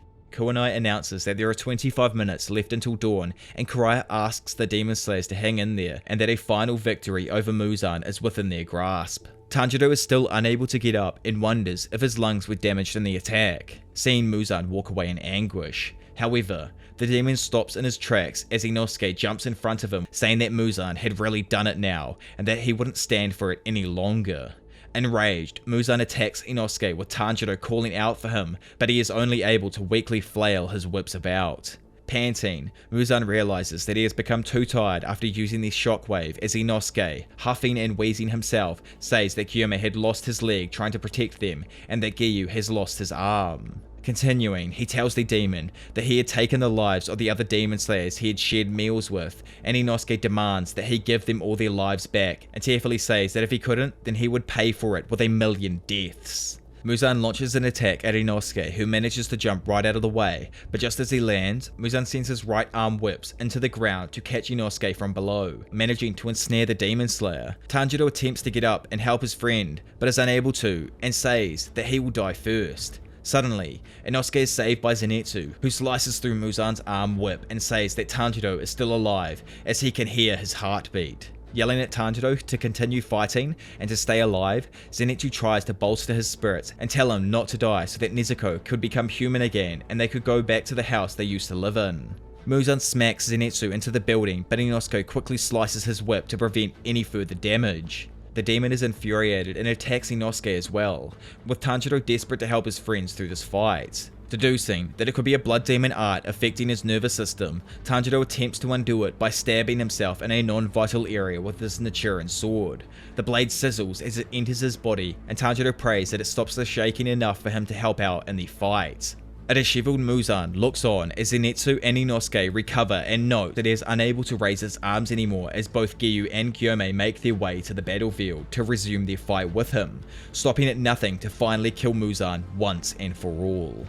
everyone prays for the success of those fighting Muzan, as Inosuke and Zenitsu continue to attempt to hold the demon back. Inosuke performs his beast-breathing fourth fang slice and dice to chop off some of Muzan's whips, as Zenitsu follows it up with a thunder-breathing first form, thunderclap and flash, Godspeed. Zenitsu notes that he is losing his strength, and he would only be able to muster one more attack with his full strength, and unleashes a thunder-breathing 7th form, Honokazuchi no Kami, but it only produces a shallow cut in Muzan.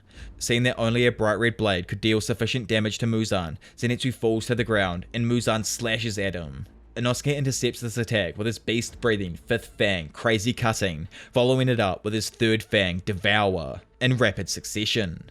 Muzan is enraged and unleashes a weaker shockwave from the mouth on his torso that flings Inosuke back. Before Muzan is able to do anything else, however, Tanjiro intervenes and performs the sun-breathing Burning Bones, Summer Sun, and rapidly performing the Raging Sun, Firewheel, Beneficent Radiance, and Dragon Sun Halo Head Dance. Noting that Muzan needs to allow his shockwaves to charge before using them, Tanjiro attempts to use more of his sun-breathing technique, but coughs up blood before he can attack, and is bailed out from Muzan's counter-attack by Inosuke, who uses a beast-breathing 6th fang, Palisade Bite, which allows Tanjiro to unleash the sun-breathing Dance, Clear Blue Sky, and Fake Rainbow. Zenitsu remembers his mentor, Jigoro, and asks him to give him the kick he needs, performing another thunder-breathing first form, Thunderclap, and Flash. Zenitsu attacks Muzan, but is aggravated by the fact that he is too slow, as Inosuke and Tanjiro continue their combined onslaught on Muzan with their respective sun-breathing Dance and beast-breathing 5th fang, Crazy Cutting.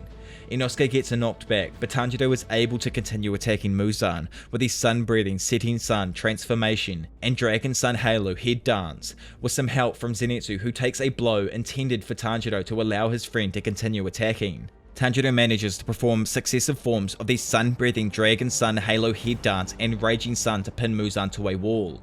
With the sun-breathing Sunflower Thrust, he is unable to perform more techniques, as the mouth of Muzan's chest attempts to take his blade. Suddenly, Matsuri grabs Muzan's left arm and rips it clean off his body in anger, sacrificing her own arms in the process. Tsunemi appears and quickly chops off Muzan's right arms as well, with the wind-breathing 8th form Primary Gale Slash. Undaunted, Muzan opens wide his mouth from his torso to the top of his head and tries to eat Tanjiro with it. However, Obanai steps in and takes the bite instead, protecting Tanjiro as dawn begins to break.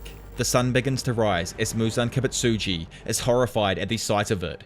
He unleashes another shockwave and blows Obanai and Tsunemi away. However, Tanjiro holds on but loses his entire left arm. Resolving to keep holding Muzan down, Tanjiro attempts to tighten his grip on his sword and make it go bright red, but is unable to do so. Suddenly, Giyu Tomioka appears behind him and also grabs his blade to help keep Muzan pinned down. With both Demon Slayers holding on to the blade, with their combined might, it turns the blade red and Muzan instantly starts to cough up blood. As the sun rises steadily, the demon quickly attempts to think of a way to avoid disintegrating. Muzan attempts to cover himself in a wall of flesh to block the sunlight from hitting his skin and transforms into a giant baby.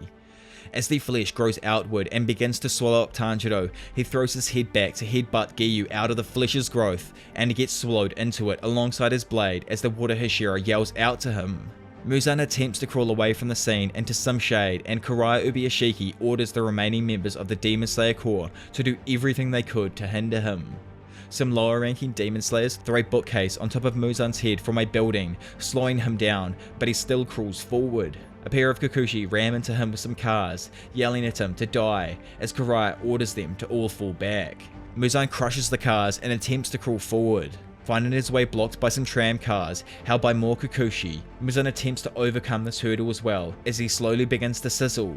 As Muzan attempts to crush the Kikuchi behind the tram cars with his fist, Kuraya orders them to fall back and stay alive. Tsunemi intervenes and slices off Muzan's right arm with wind-breathing 9th form Ida-10 Typhoon. However, the cut was too shallow to do any more damage. As Muzan continues to try and climb over the cars to avoid dying, Kyome throws his chain around the demon's neck, and with the help of some Kikuchi pulling on him, the Stone Hashira attempts to pull the demon down onto the ground with brute force. He successfully does so, and Kuraya yells for the demon to finally burn and disintegrate as Kawano Ubuyashiki prays for their victory. Determined not to die, Muzan continues his resistance and begins to dig underground to avoid the sunlight. Giyu and Tsunemi work in tandem to attack the demon and strike him with water-breathing 10th form Constant Flux and wind-breathing 5th form Cold Mountain Wind. They are joined by Obanai, who unleashes the serpent-breathing 4th form Twin-Headed Reptile, but all three are only able to inflict minor damage. With everyone at their limits, Gyome's chain shatters, and Muzan begins to crawl deeper down, with the others left too exhausted to further impede him. Suddenly, Tanjiro tightens his grip on his blade and attacks Muzan from the inside, causing him to rear up in agony, going straight up into the sunlight, and the demon finally begins to disintegrate as he cries out.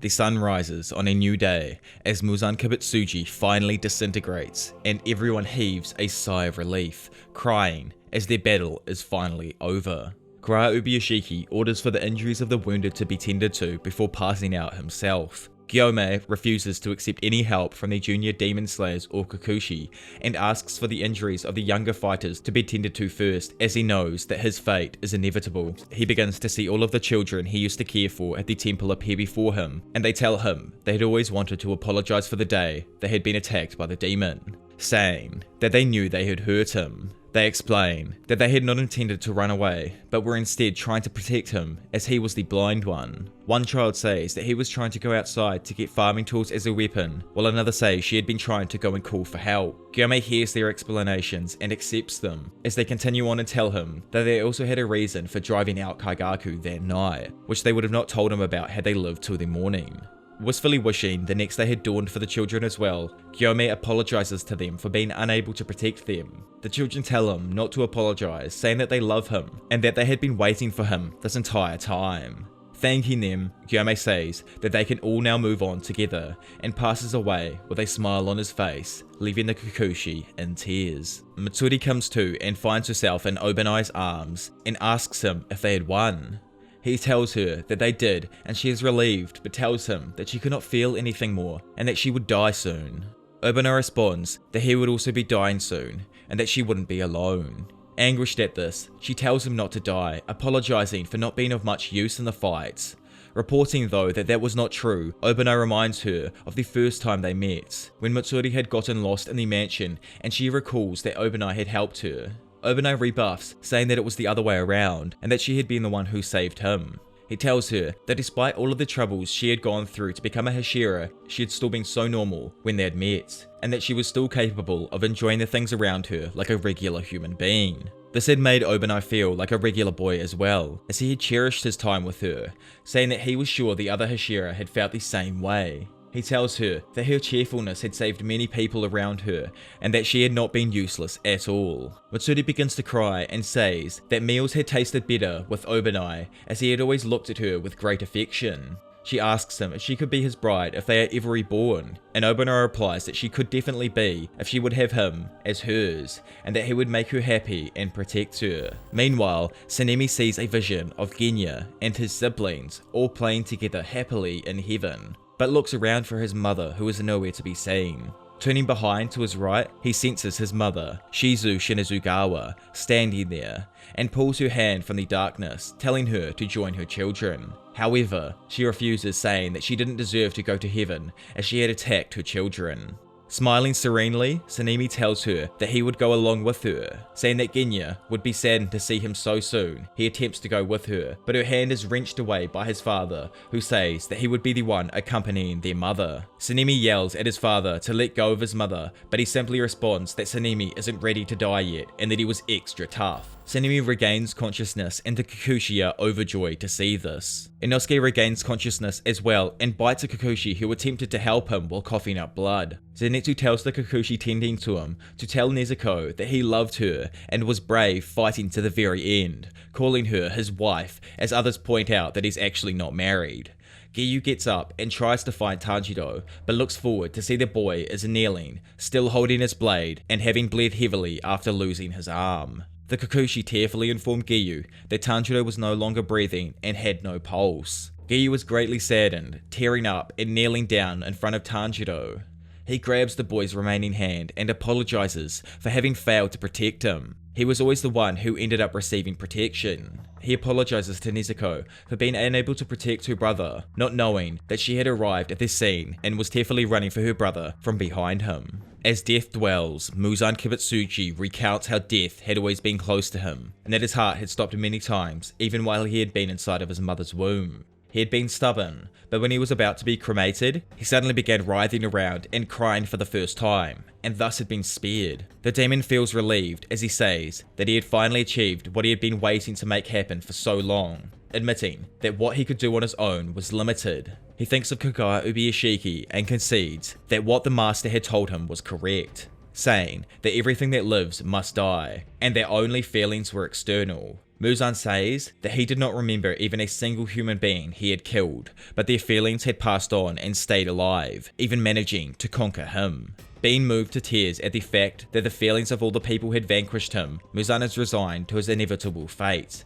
However, he says that his own feelings are external and undying, just like anyone else's, and he extends his hand towards Tanjiro, who is there with him and still alive. As he gives all of his blood to Tanjiro, Muzan says that if the boy survived this, he would become the strongest demon ever, since he was the brother of Nezuko Kamado, the first demon to develop an immunity to sunlight, and also the one capable of using the breath style of Yoruichi Tsukiguni. As he slowly disintegrates, Muzan tells Tanjiro to make his dream come true and destroy the Demon Slayer core in his place. As Giyu Tomioka kneels in front of Tanjiro and the surrounding Kikuchi shed tears, one of them suddenly gapes in shock as the tumor from Tanjiro's head disappears and he opens his eyes to reveal a demonic gaze. To everyone's shock, Tanjiro regenerates his left arm and swipes at the Kikuchi next to him, but Giyu reacts quickly and pushes the Kikuchi out of harm's way.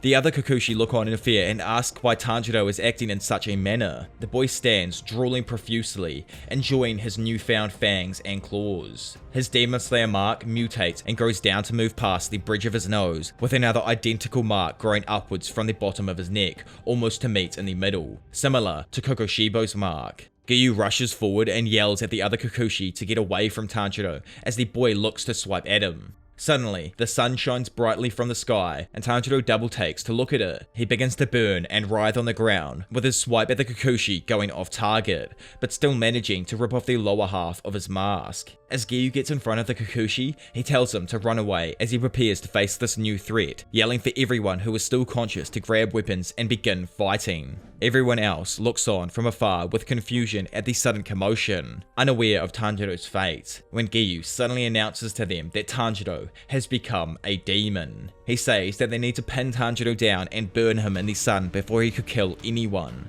Tanjiro suddenly attempts to find shade to stop burning, but Giyu intercepts him by stabbing him from the side and dragging him into the ground, with the boy clutching at his hair, noting to himself that if he had not been interrupted by the sun, Tanjiro would have surely killed the Kikuchi. Giyu wistfully begs in his mind for Tanjiro to stay who he was and die as a human. Suddenly, Tanjiro stops burning and Giyu looks on in shock as the boy takes advantage of the Hashira's surprise to swipe at him. Giyu narrowly dodges, but his chin is grazed and Tanjiro follows up with another swipe that is intercepted by Inosuke, who yells at his friend and asks him what he is doing. Giyu attempts to stand up, but feels dizzy from his blood loss and cannot do so. Inosuke stands over him and tries to remind Tanjiro that Giyu is their ally, as Zenitsu also approaches the scene, supported by a Kikuchi. Tanjiro crouches down and a third Demon Slayer mark appears from the other right side of the head and he bears fangs at Inosuke, who can only look on quietly at what has become of his best friend. Zenitsu looks on in disbelief at the scene and says that everyone else is tired and unable to continue fighting, asking for Tanjiro to think of Nezuko. Tanjiro leaps forward to attack Inosuke, who prepares to fight him. Inosuke thinks back to his time together with Tanjiro and says that they are all comrades, like brothers who would pull each other back if one of them started going down the wrong path, steeling himself by thinking that no matter how difficult it was, they would always walk down the right path. Zenitsu yells at Tanjiro to stop, as Inosuke thinks to himself that he would strike Tanjiro down and stop him himself. Suddenly, hit by a memory of Tanjiro offering him some fish to eat together with a smile on his face, Inosuke stops mid-swipe at Tanjiro's neck and is unable to complete his attack, tearing up and saying that it was no use and that he could not attack Tanjiro. Giyu, Inosuke, and Zenitsu look on in shock as Nezuko runs forward and hugs the now demonified Tanjiro. As he sinks his claws and fangs into his sister, she begins to bleed out, but Tanjiro does not proceed to drink her blood. Crying, Nezuko hugs Tanjiro and apologizes to him for all the hardships he had to endure to make her human again. She encourages him to resist becoming a demon and says that going through all of the suffering was quite difficult, but to never give up. As Nezuko tells him to come with her, Tanjiro starts sinking his claws in deeper and lets out a wild howl. Inosuke and Zenitsu rush forward to help Nezuko to try and bring their friend back. Zenitsu grabs Tanjiro from behind and begs him to stop hurting Nezuko and that she had become human again. As he tells him that she might die if he continued further, Tanjiro lets out another howl, but this time is interrupted by Inosuke repeatedly hitting him on the head, saying that Tanjiro was not the kind of person who would hurt his sister. Inosuke tells his friend to snap out of it and to go back to being his kind, usual self. Angered, Tanjiro lets out another feral howl and sends a shockwave that flings Inosuke, Zenitsu and Giyu back as Nezuko desperately clings on to her brother. She falls to the ground as Tanjiro gets on all fours and releases bone whips similar to those of Muzan's from his back. She begs him to keep fighting his newfound demonic tendencies, however, he still swings a whip towards Zenitsu. Giyu intercepts the attack by performing the water-breathing fourth form Striking Tide,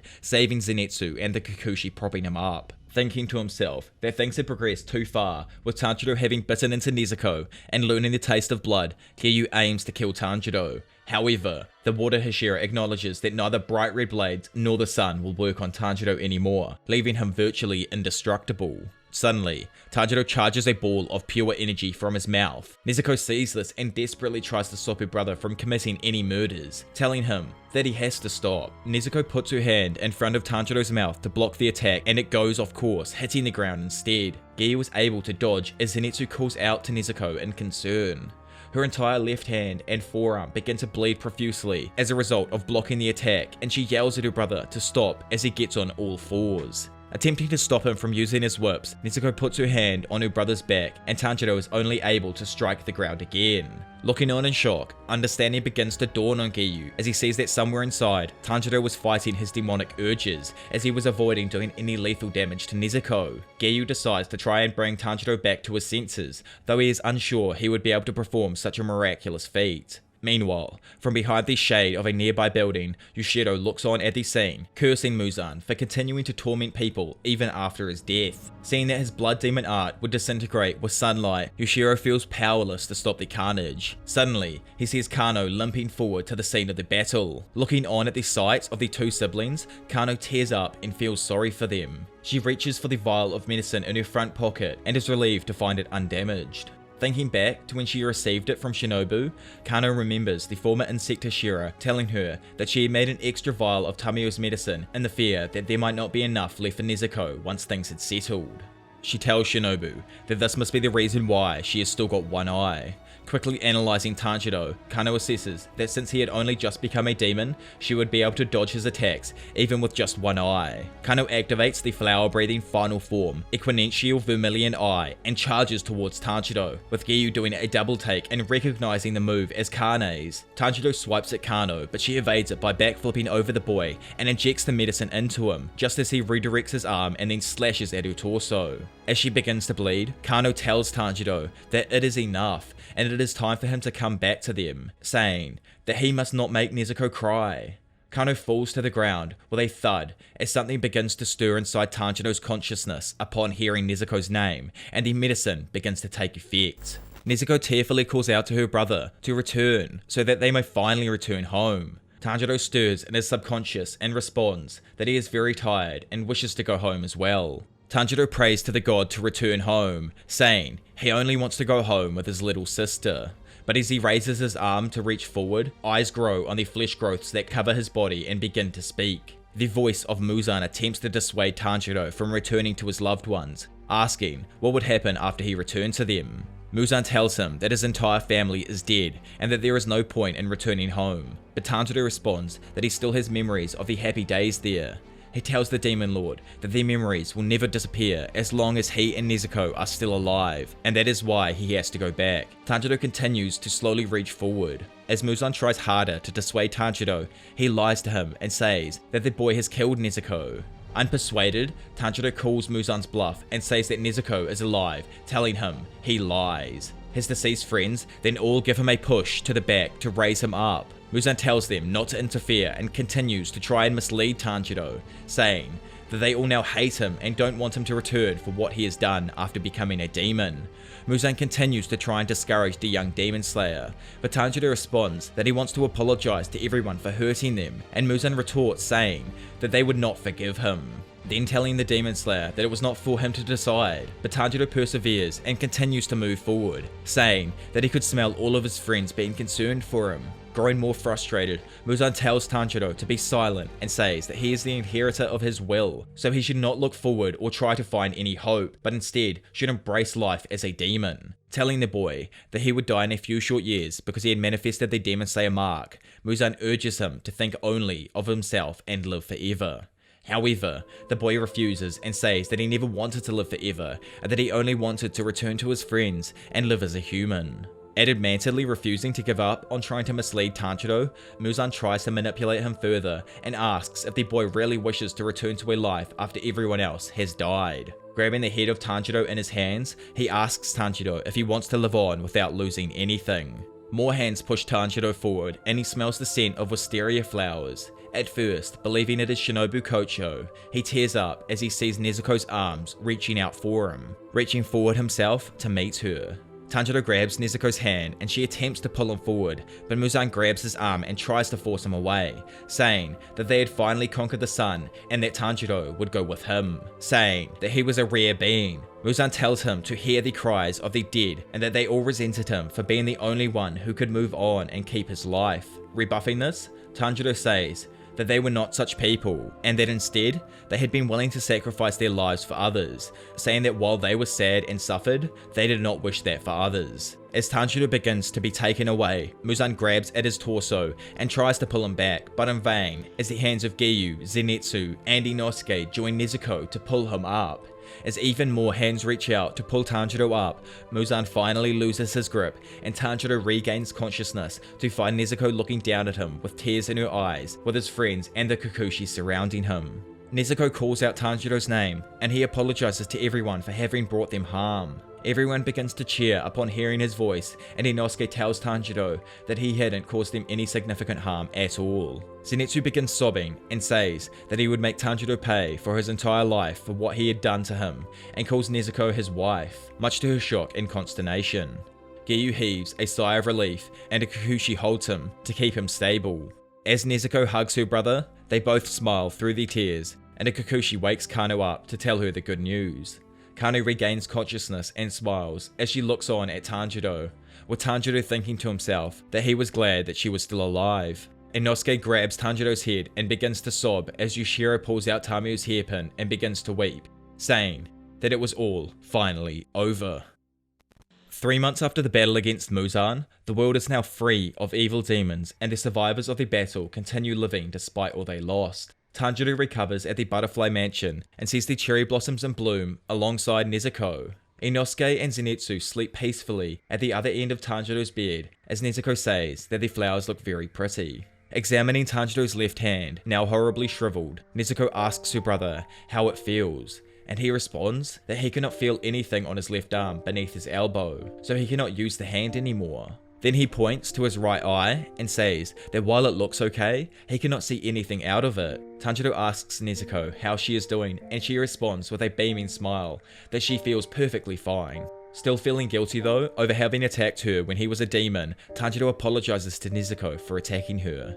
Nezuko pouts and says that no one cares if he turned into a demon and attacked everyone, saying that she was just glad he was human again. She tells him that if he apologizes for it again, she would flick him on his forehead. He tells her that Giyu told him he feared all was lost when Tanjiro had bit Nezuko, and she laughs, saying she had felt the same way. Then he tells her that Yushiro had told him that it was quite lucky actually, because they had Shinobu Kochu's medicine with them, and because Nezuko had already been a demon before, she had also developed an immunity to Muzan's cells.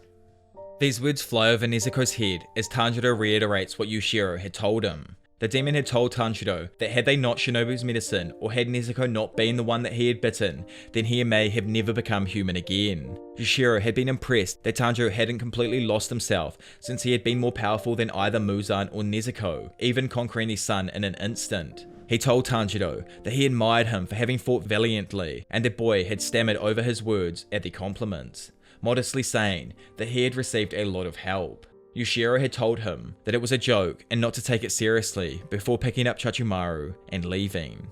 Tanjiro had called out to him before he left though, asking him to stay alive and to not die, as he was the only one who could keep Tamio's memory alive. Tanjiro had not heard from the demon since then and was getting slightly worried about him. Suddenly remembering Giyu, he asks Nezuko where he is, and she responds that he is alright and was with Kariya Ubuyashiki. Meanwhile, Kariya began the final Hashira meeting, with the two remaining Hashira, Giyu Tomioka and Tsunemi Shinazugawa, both in attendance.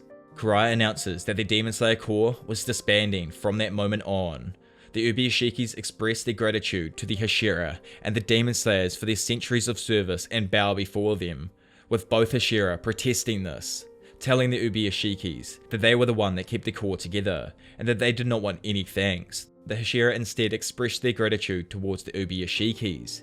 Giyu tells Kariya that he was excellent at his job and that his father and ancestors would be proud, and the Ubuyashiki tears up at these words.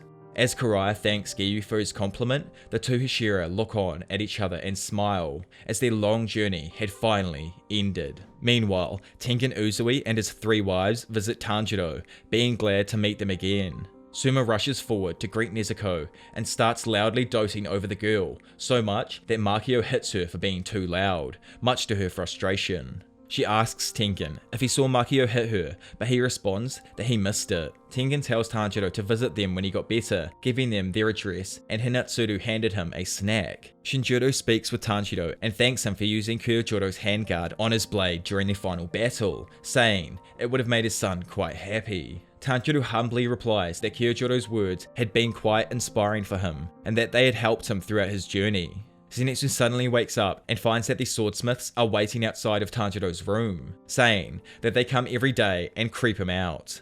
His shock only grows as a group of Kikuchi also arrive and they all enter the room, filling it to the brim. Zenitsu holds on to Tanjiro. Oh my god, man. Zenitsu holds on to Tanjiro, scared at the turn of events as Tanjiro smiles at the sight of more of his comrades. Meanwhile, Inosuke sneaks away into the kitchen and grabs a snack as Aoi is busy cooking. He swipes some of the food and she catches him, saying he was stealing again, and then offered him a plate of prepared food, telling him to stop stealing food. Inosuke is quite impressed at how quickly she caught him and wonders if she's strong, and then smiles serenely as he begins to dig into the food presented to him. Kano stands in the garden in front of a cherry blossom tree, and Tanjiro comes to meet her, saying it was a beautiful tree. She tells him that it was called Victory and had been planted by the first user of the flower breathing, and she had come to tell it that they had finally defeated Muzan. Tanjiro asks her how she is doing, and she responds that she still has some vision left in her eyes and that her wound was better, saying that even Tsunemi had given her Obanai's pet snake, Kaburamaru, to take care of, as the serpent slithers out of her collar. Tsunemi meets Nezuko and she greets him, asking him how his injuries were, to which he responds that they are fine.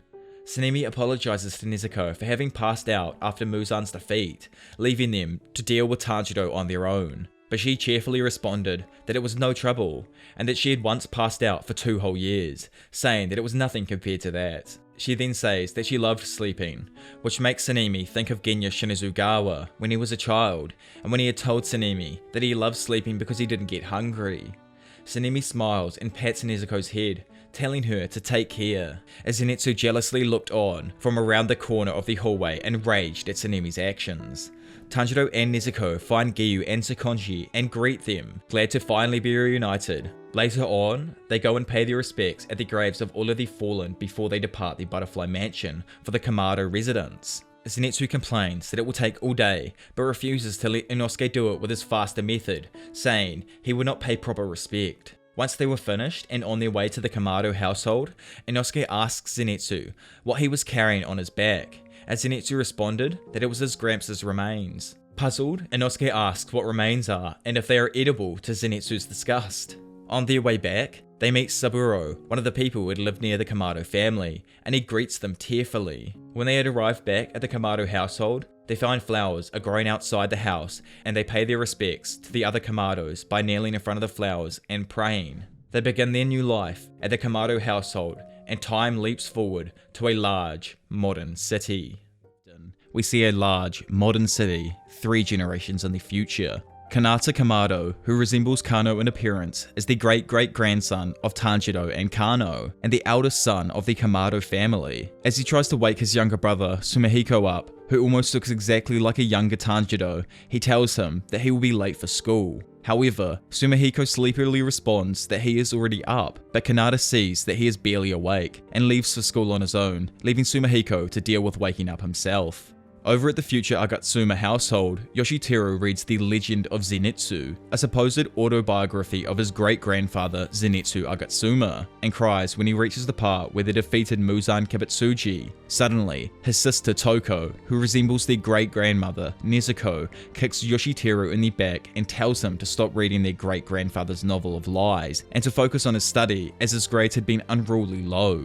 He objects to being sent to go study, but Toko twists his ear and tells him that the Demon Slayers studied too, which she uses in a way to trick him into following suit. With the two also only being great-grandchildren, this proves the fact that both Zenitsu and Nezuko lived long lives together, as Zenitsu himself never achieved the Demon Slayer mark, and thus would have not died before the age of 25. As the two of them make their way to school together, Yoshiteru thinks to himself how the other women in his family were all quiet and polite, but Toko was nothing like them. With an annoyed expression, he asked Toko if she believed in reincarnation, and she merely snapped at him, asking what he was making such an expression for. Yoshiteru then said, while something like that was hard to prove conclusively, it was his belief that everyone who had died while fighting the demons for a peaceful world had found some kind of path to happiness. Toko ignores him and looks at the news alert on her phone with admiration, which declares that an athlete called Tenma Uzui had won a gold medal in gymnastics for Japan at only 20 years of age, taking his ancestor Tengen Uzui's appearance into style and physique.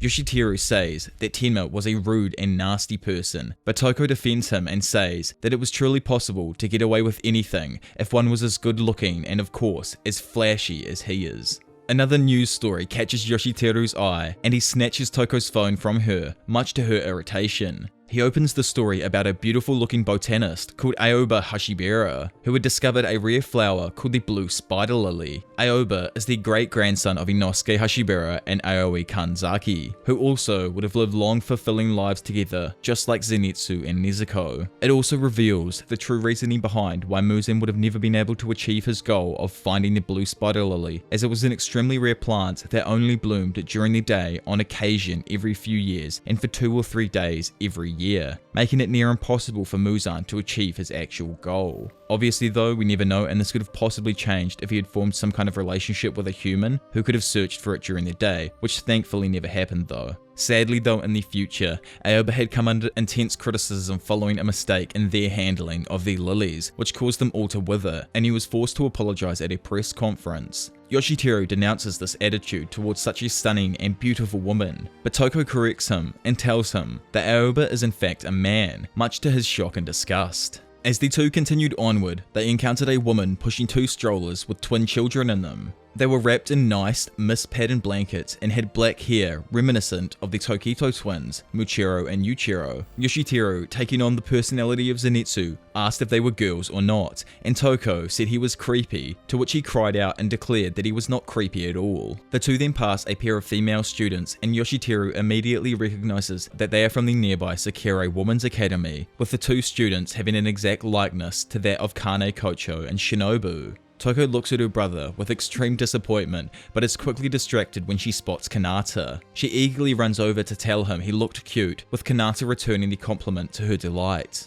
Yoshiteru mutters that he had been learning how to cast curses and says that they should watch out, but Toko angrily tells him to repeat himself, in which he quickly apologizes as his voice begins to tremble. They then cross next to the kindergarten and Yoshiteru stares at the teacher, who happens to look exactly like Gyome, but also notes that he looked funny in his pink apron. Toko asks Kanata if he wants to go with her to a certain diner on their way home. Kanata asks if she meant the one with the snake decor and the giant serving sizes, to which Toko confirms, and Kanata responds that he is unsure if he could ever show his face there again. He shares the story of when he was last at that store with Yoshiteru. The boy had been completely transfixed with the woman's chest who had worked there. Obviously, this woman just happened to resemble the voluptuous Mitsuri. Her husband, who also worked in the store, got mad and had thrown a knife at him. And of course, he looked like no one other than Obanai. also finally fulfilling the wish that the two had made on their deathbeds. Toko turns around to Yoshiteru in disgust and rage as the boy stammers, claiming that this was a false accusation and that he was not looking at her chest. Back at the Kamado household, Sumihiko finally wakes up and notices that he was running late, wondering why no one had come in and woken him up. He then gets ready for school and dives out of his window to the bottom of their apartment and sprints for his school. On his way, he passes a house with two elderly men playing shogi. They bear a resemblance and wear robes similar to that of Sakonji and Jigoro's. They yell out at Sumihiko, asking him why he did this every morning. Meanwhile, on the old men's television, a news report began about an Ubiyashiki who had set the record for the eldest living Japanese person. This Ubiyashiki is actually Kariya, meaning that over a century after Muzan's defeat, Kariya is still alive and the oldest living person in Japan, being at least 108 years old. The fact that he lived so long is amazing proof that the illness which previously cursed their family is now long gone with Muzan. When Kariya first learnt about the curse being broken, he didn't believe it, but as he grew past the age of 20 and then 30, it cemented to him that the curse was truly gone. This made him cry for hours alongside his wife, children and sisters. Sumihiko continues racing, and while running, he runs past a store called Haganezuka Maintenance and three girls who recognize him as the Running Man. These girls all closely resemble Sumi, Kyo, and Naho. As Sumihiko arrives at a traffic light that had just gone green, he attempts to jump over the hood of a police car to avoid having to stop, which startles the policemen inside, who both look like the brothers Sanemi and Genya. The policeman resembling Genya is actually his descendant and is incensed and believes that Sumihiko must be the one they have had 7 reports of. They attempt to chase after him, but Sumihiko dashes off even faster. He crosses a group of 3 children, bearing a resemblance to our boy Giyu Tomioka and his best friends Sabito and Makomo. The boy resembling Tomioka is named Gichi and is a confirmed descendant of Giyu's, probably a great-great-grandson, just like Sumihiko is of Tanjiro. The boys have some rare toys, which are shaped like the masks once made by Sakonji for his pupils. The girl says she has spent all her allowance. Luckily though, they give her one of theirs so that she can have one as well. At the school, Yoshiteru watches as a boy named Goto looks at his phone at an image of a beautiful woman who looks just like Tamiyo. Yoshiteru interrupts the boy and his friend says that he recognizes that as one of the paintings of Yushiro Yamamoto, which is obviously the only remaining demon alive, Yushiro, who has followed through with Tanjiro's last wishes to him and kept the memory of Tamiyo alive through the paintings of her. In the future, Yoshiro had begun to receive acclaim throughout the world for his paintings of Tamiyo, which were said to be like photographs. Yoshiteru notes that Yushiro would attempt to shoot at any reporters who came to ask him questions, but mentions that his first love was number 812 Tamiyo with dark blue flowers. He then walks off, leaving the 2 boys bewildered at him and his personality. Sumihiko continues to run and is joined by Tojuro, one of the descendants from Rengoku's bloodline. Tojuro even resembles Kyojuro specifically with his fiery hair. Greeting the boy, Sumihiko says that it's unusual for him to be late, and Tojuro explains that he woke up at 4 AM but got absorbed into his training throughout the morning. He says that he couldn't hear anything until his father whacked him. Suddenly, the police car from before draws nearer to the boys, pestering Sumihiko for him to stop. Tojuro tells Sumihiko that he should get into a sport, but he responds that it would just cut into his sleeping time. Tojuro is adamant though that he would be great at whatever sport he picked. They keep running, even as police keep up their chase with them in their car. The police are screaming at them to stop as they arrive at their high school, where a teacher, who looks just like the Demon Slayer Corps member Murata, asks for the gate to be closed as soon as he sees Sumihiko. The person at the gate says that there are still 3 minutes before it should close, but the teacher insists that Sumihiko is a habitual offender. As the gate begins to shut, Sumihiko says that he believes they will make it in time, and Tojuro agrees. Both of them glide over the gate and land inside of the school, running for their classes. The police car comes to a screeching halt and the officer, looking like Sanemi, walks over to the gate and tells the teacher that they need to talk. Aoba sits on a bench in the park and notes how it is a quiet day, saying he wishes he could live a quiet life alone in the mountains. Back at the Kamado residence, Sumihiko's mother receives a phone call and is told of her son's doing, being highly surprised and apologizing for the trouble her son had caused. Next to her, on the wall, we see a katana that is actually Tanjiro's black Nichiren blade, with Kyojuro's flame hilt still attached. Just above the blade hang some photographs and an old yellowing picture of all of those who had survived the battle against Muzan, smiling happily together, and the 2 Hanafuda earrings of Yoruichi Tsukiguni hanging right next to them as the series finally comes to its end.